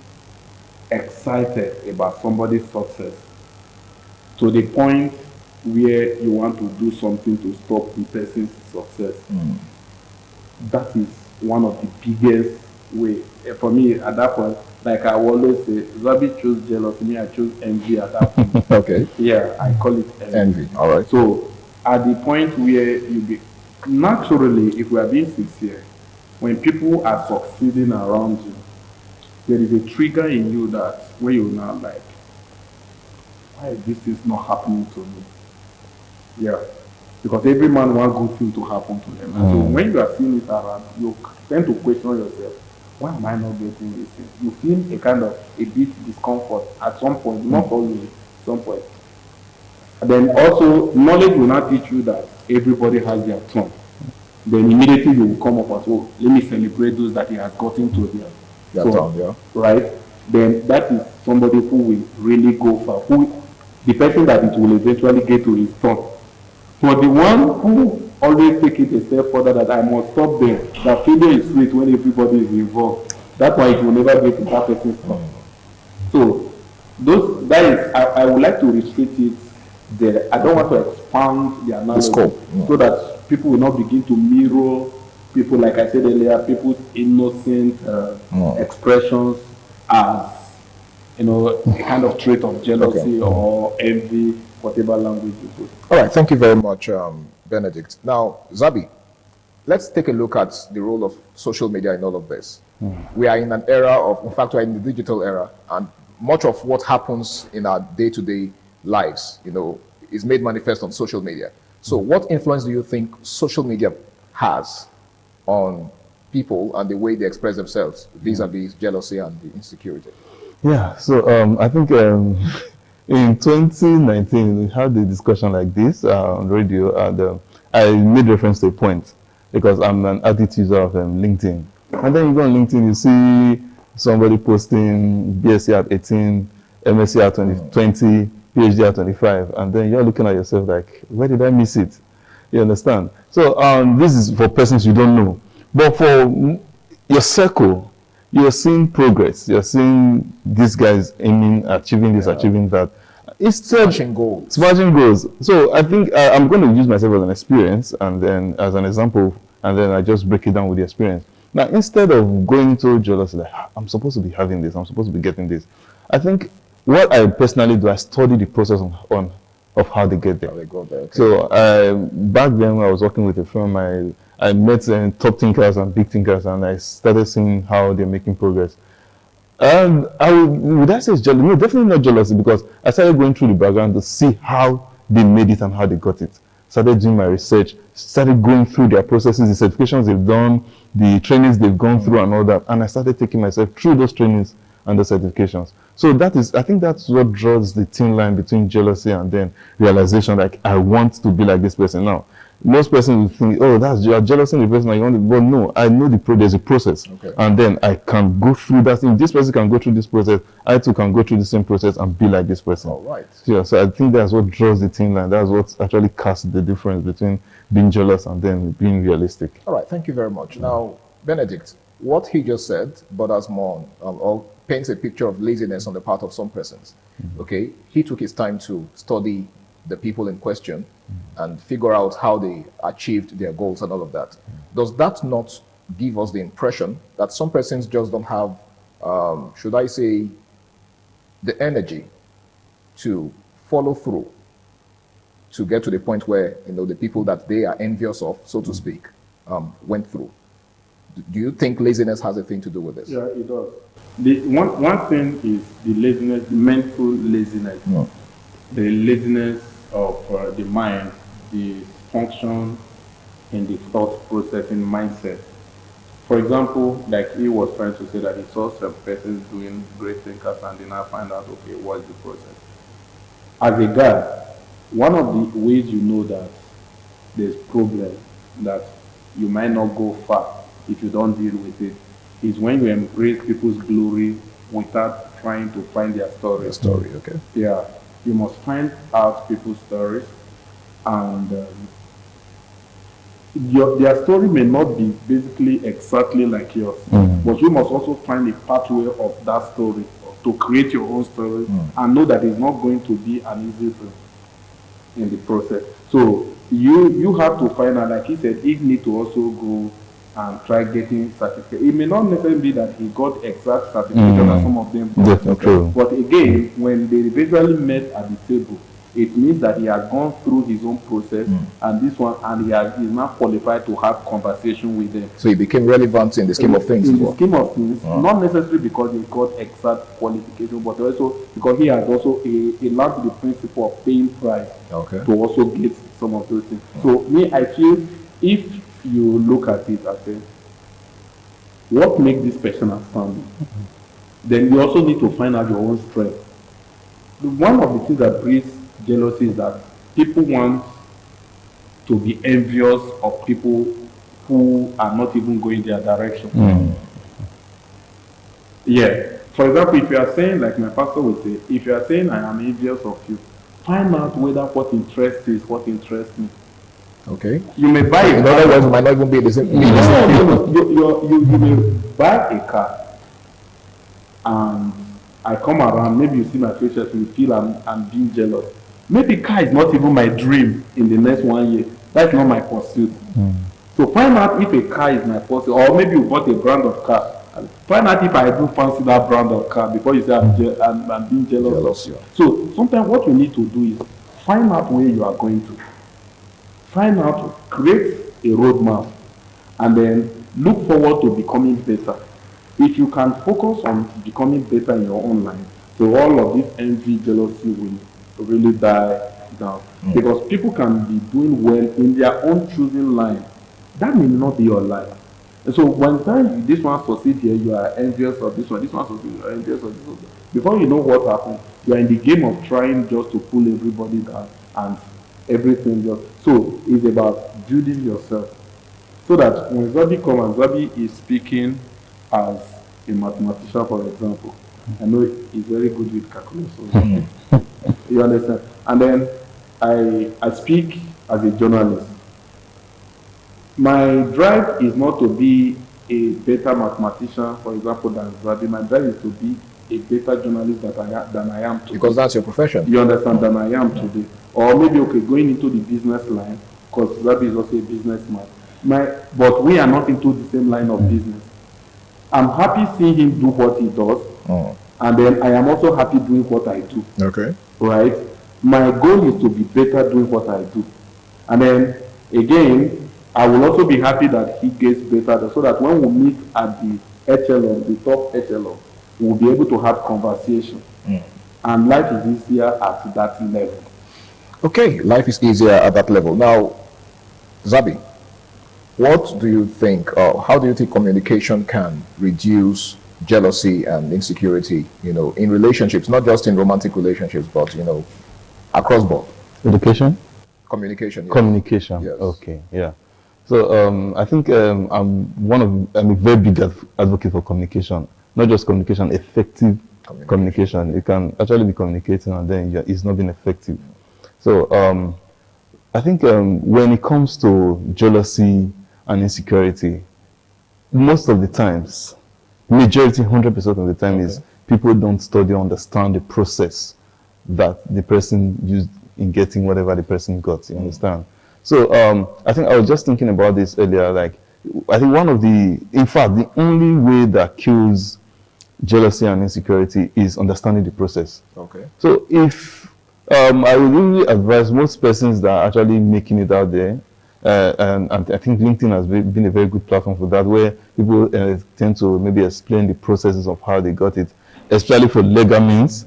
When it comes to, for example, we grew up in Benin City, you see a lot of guys succeeding, and then you are a bit like, wow, you're supposed to be age mates, this guy is succeeding, and then you go back and look at the process, and then you now tell yourself, God forbid I do this. You understand? So there are so many successes you see, and then you just tell yourself, God forbid I do this, and then you become contented, because you're like, definitely I can't go through this process.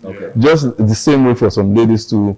They see their colleagues rising up in the office, not knowing that the colleague is sleeping with the boss. And then you're already envious, you're already jealous, and then you now find out the process, and you're like, you immediately become contented. So I believe when we communicate much, like for example, I'm seeing you, and I like what I see, and I'm communicating. I communicate with Benedict, like, I like what I say, and they're like, don't look at what that guy went through. You can't go through it. I don't understand the process. So I believe effective communication actually helps to reduce and kill jealousy and insecurity. Thank you. Thank you so much. Now, as we begin to wrap up, in fact, we have less than a minute. So you're going to be saying this in less than a minute, Benedict. What's your final word, to young people out there who feel intimidated by their peers and probably don't have the energy to forge ahead? Just in less than a minute. Be patient with yourself and take it easy on yourself. And then again, try to get better. Your speed, your pace may not be like theirs, but if you are getting better daily or weekly, before you know, you will get to a point where you just tell yourself that I have done well for myself. If you can get to that point, then you have conquered. I like the part where you said, I have done well for myself. You're not doing well for anybody. At the end of the day, it's yourself you're doing it for. So that will help you to curb the spirit of jealousy and envy or insecurity. Okay? We are all going to succeed individually. The only thing that matters is what Benedict said, that we get to that point where we are all relevant on the same table, right? Not a situation where you think that other person's success is a threat to your own success. Okay? We don't all have the same calendar. That other person is running in his own lane and you're running in your own lane. The most important thing is that we all succeed at the end of the day. And not just succeed, but succeed in the right way. Well, I want to say a very big thank you to my guests, Zabi Osas and of course Benedict Ochagu, for doing me the honor of being on the show with me tonight. And I hope that the next time I call on you, you would oblige me. All right, thank you so much. My name is Harry Aigboje, and until I come your way again, same time, same station next week, ensure that you do the right thing always, okay? Do not dabble into anything that you will regret in the future. Of course, if you look around you, there are lots of young people that are doing crazy things just to succeed. You don't want to look back, in the next, say, 10 years and begin to ask yourself why you took the route that you took. Do the right thing, stay out of trouble, and bye for now. Good night.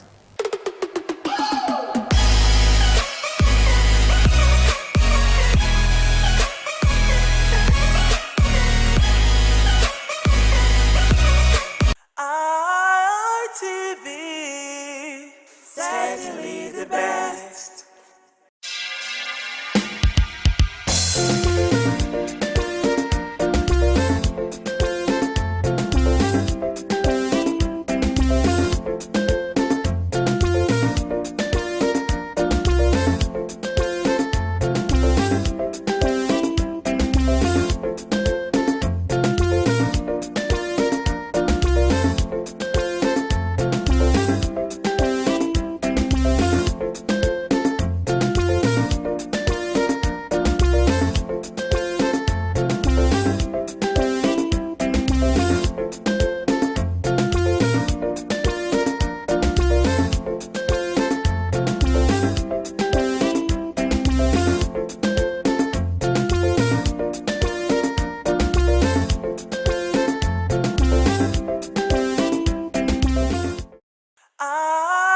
ITV, certainly the best.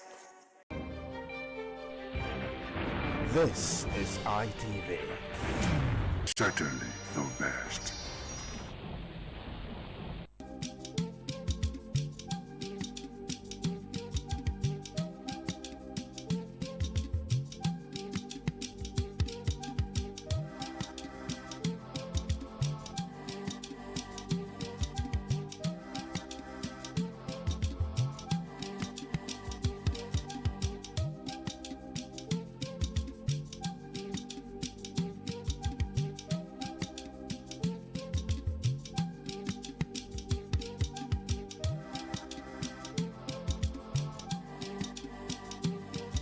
right, everyone, good afternoon, and thank you for joining us today on the program Woman to Woman. I'm Adesuwa Osa Uwagie, and today on Woman to Woman, we shall be looking at something that is disturbing our girls. That is social media versus real self-esteem.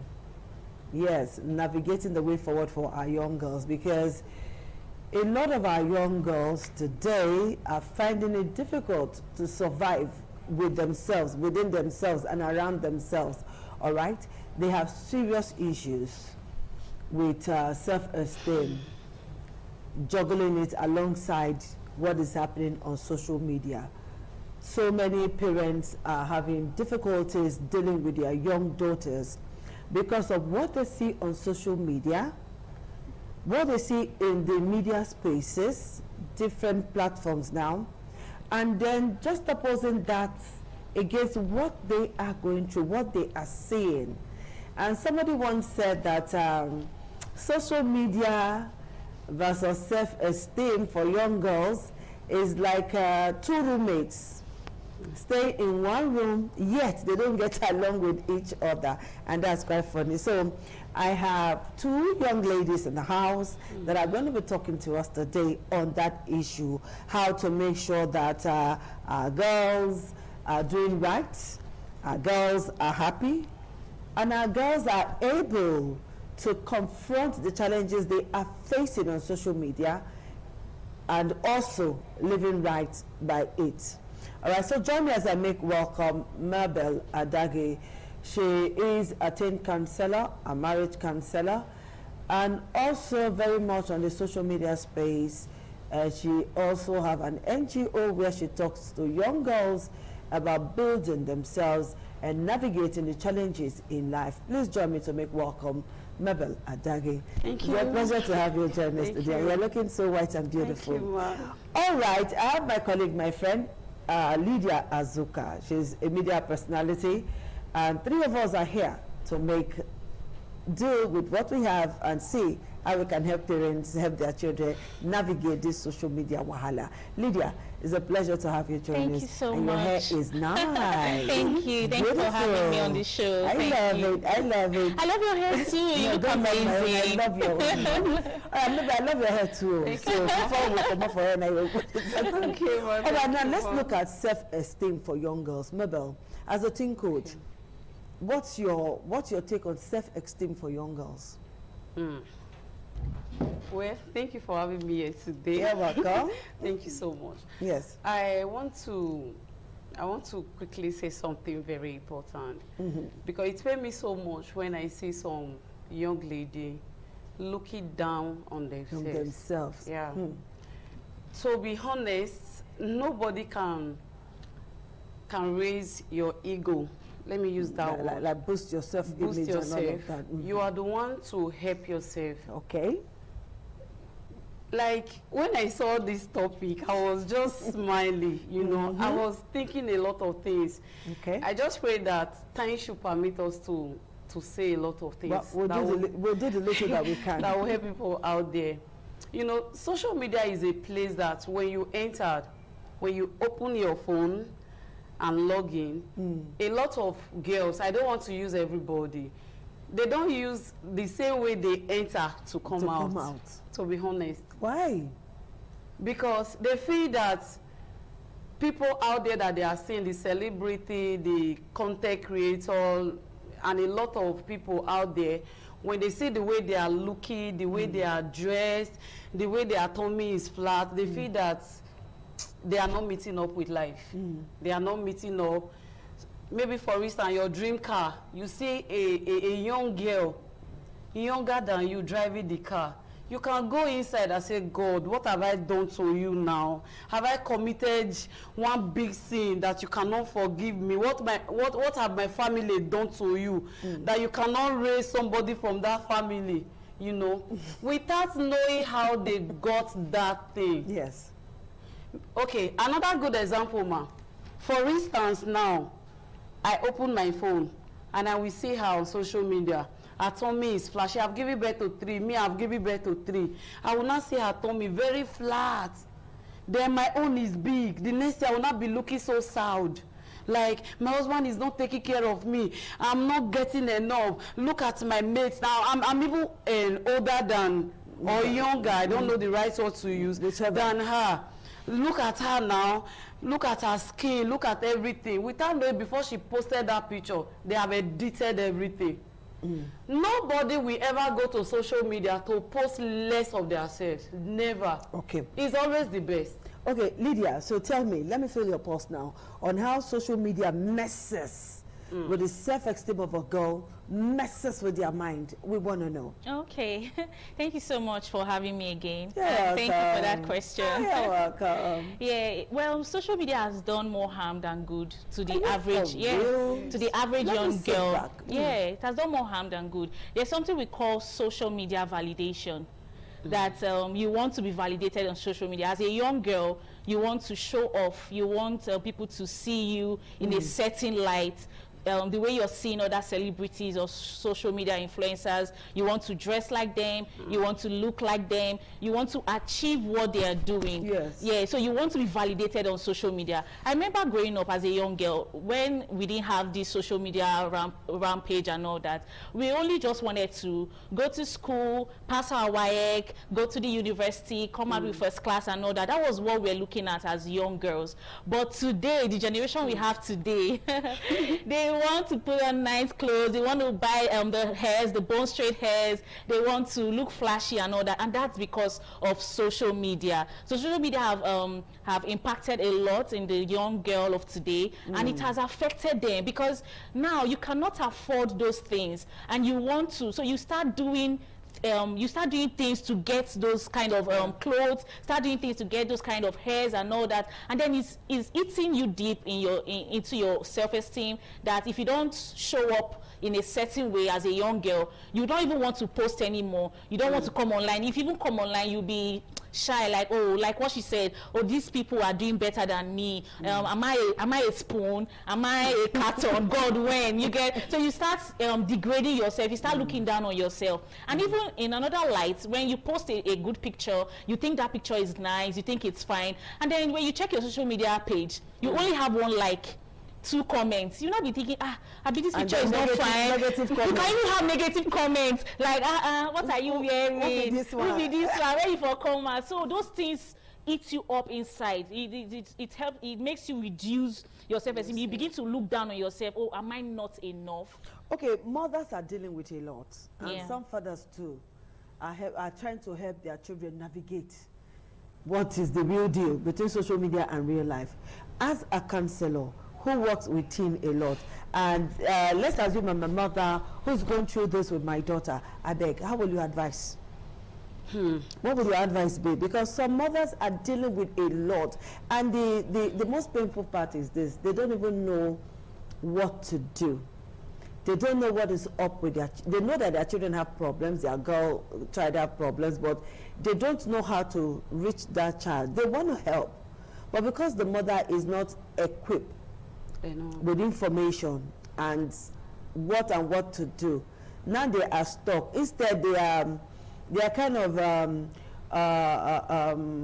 passing their frustration on the child. You see that they become violent, they become angry, and just whatnot. So just talk to us, teen coach.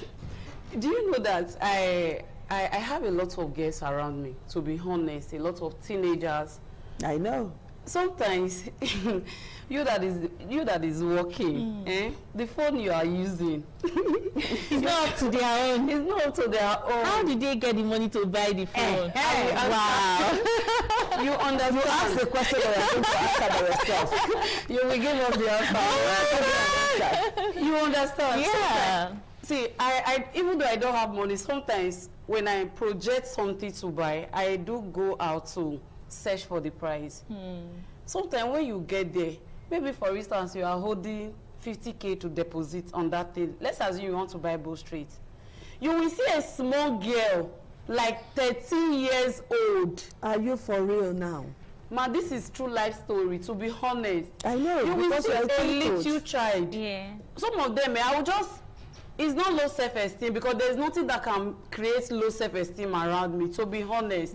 I will just shift. You will see some little girl like 30, 40 will just come and drop 500,000. You say, count it. You that is working, Wow. Your fees not okay, you will first keep it. You will say, count it. It's complete the vendor. Count it. Wow. Or I have transferred, please confirm. The truth of the matter, a lot of our parents have created a wrong foundation that they are not strongly to rectify. See, you don't feel pour water for ground. You dey tell yourself say you no go fall for that water. To be honest, some of them they send their pikin. This morning I was driving at a particular place around this Ovia Northeast. If you see what, yes, I don't want to measure the place. There was a little bit traffic. If you see what a little girl was wearing, that girl should be like 20 years. The thing was very short. 20 is an adult already. That one was, if you see the skirt, it was very short. Then the young man that was driving was like, maybe the man too said, don't look, he don't tire. The man could say, what is this? He do the man like this, are you the one wearing it? Me, I was ashamed, to be honest. Because before she left the house, nobody rebuked her. So what should parents do? What should mothers do who are Number one, they should keep on talking to their children.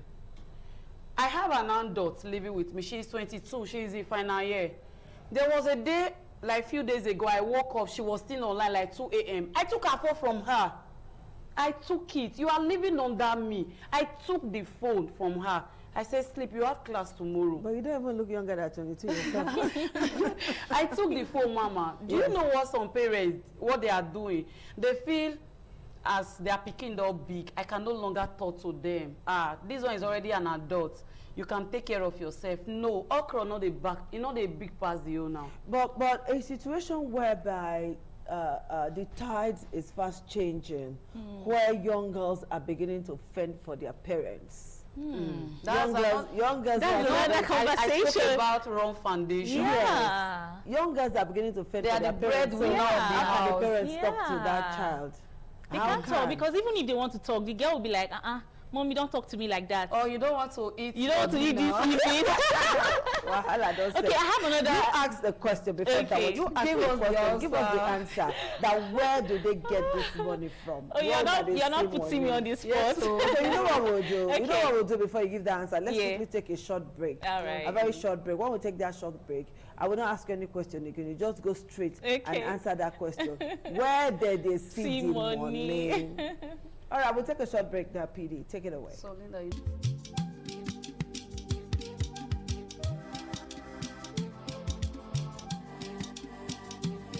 all right, we're still on the program Woman to Woman, trying to do our thing as women to make sure that the generation next of girls will be a set of people that even if you're not their parents, you'll be proud to be associated to such girls. We want to see more of my humble self. This was our game. Yeah. Yes, I'm first to be welcome. If you not admit it, let me admit it to myself. Yeah, I want to see more of Mabel Adage, more of Lydia Azuka. We want to see people like Akuyuli and the rest of them, Those are the kind of women we're looking up to. All right, you ask us the question. You give us the answer to that question right away. No problem. Okay, Ma. So, you know, when I spoke earlier, I talked about social media validation. Yes, how that people want to be validated on social media. And then they young girls begin to do things to get that validation. So that's where they begin to maybe date rich guys, maybe what do you date? Talk and hook up. What do you date? Why are you being modest about this? I'm just being modest. Well, national television. I'm trying to be modest. We are trying to educate our mothers. Okay. Well, mothers, hope you understand what I mean by they don't understand. Talk and hook up. Okay, they begin to sleep around with they begin to sleep around with young guys and maybe married men to get money to fund their lifestyle. I watched a video the other day of a WAEC girl. She just finished writing WAEC, and then her boyfriend came to celebrate her that she was done with secondary school, sprayed her money, bought Bone Straight for her. The same Bone Straight we're talking about, worth over 500,000. This is the point where the Igbos would say church Agbasa. And this is just YX. So she's, I could say she would be like 16 or 18 years, 16. And the boyfriend is already spoiling her like that. So imagine what has been spoiling her since. It didn't just start on that day. So that's how they get the money. They date these guys to spoil them, and then their friends, their counterparts, will look up to them like, "Hey, babe, you they enjoy you. See what your man do for you.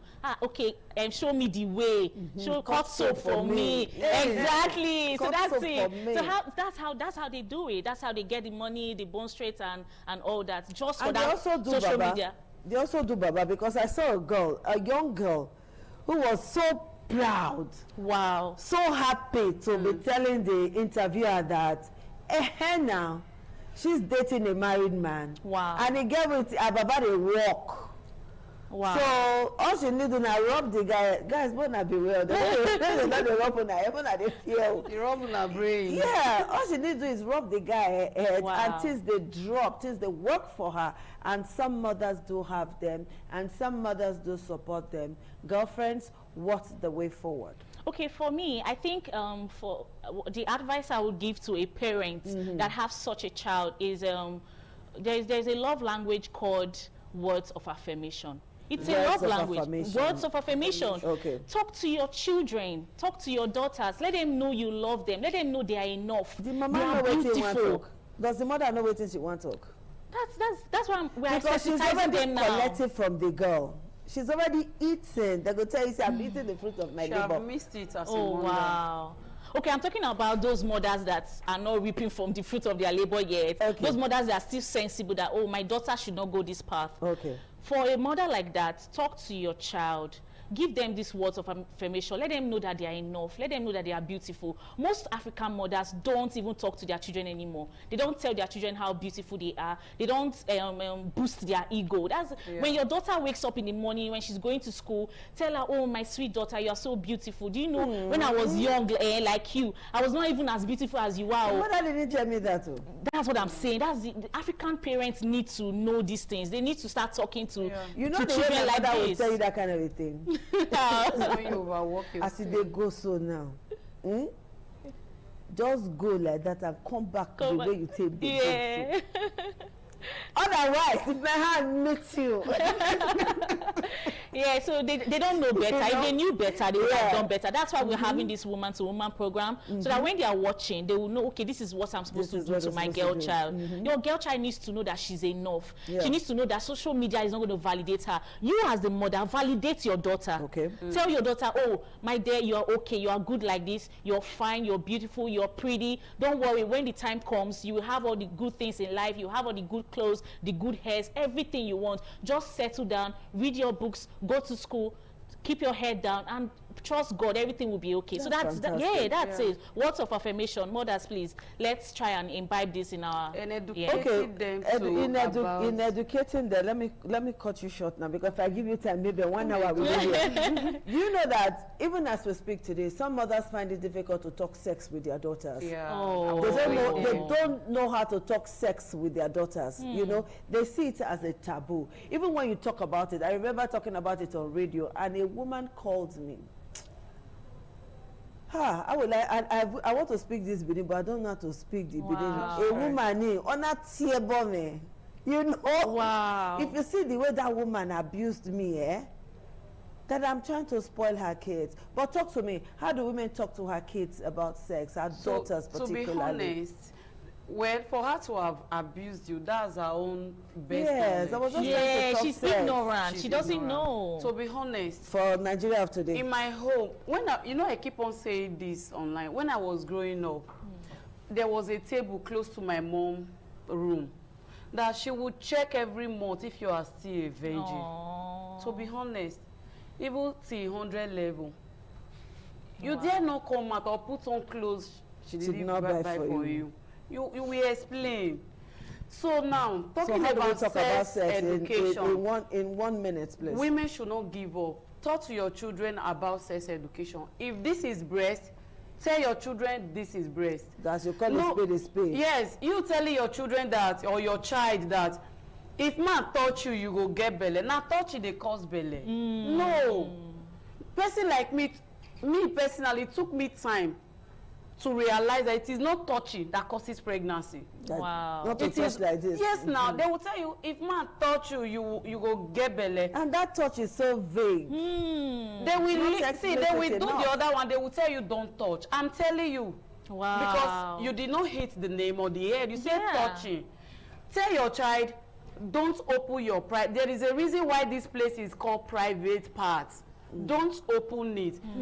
Like, say it. Maybe 1 minute, don't nearly go finish. Oh yeah, now don't quiet. No, just say it. Finish that one. Complete that statement. So tell them this is private part. Tell them this is breast.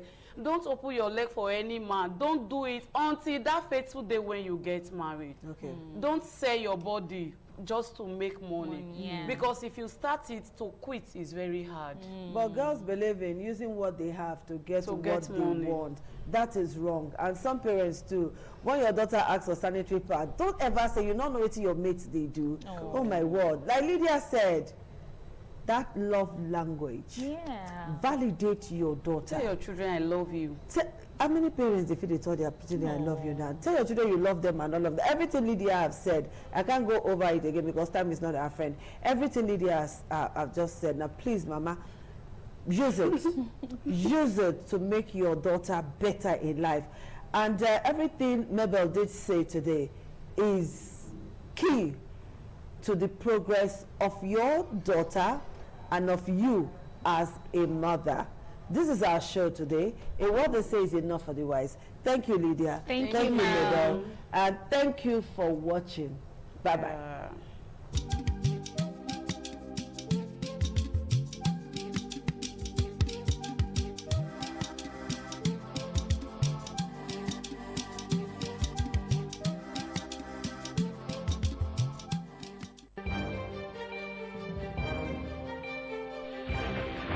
This is ITV.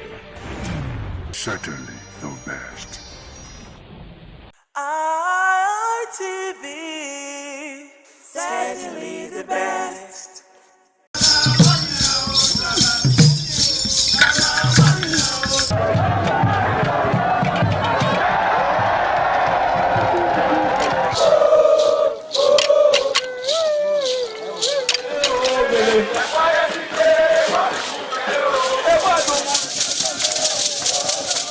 Some days, there comes the Ugemobo Festival, which the Oba celebrates outside the palace gate.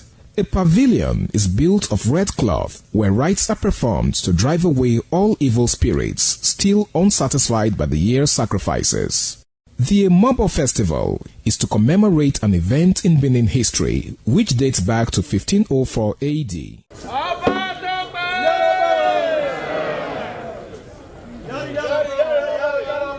Yari, yari, Oba Tope!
The Oba of Benin added a colorful mood to the year's celebration as he walks round the city center amidst cheers.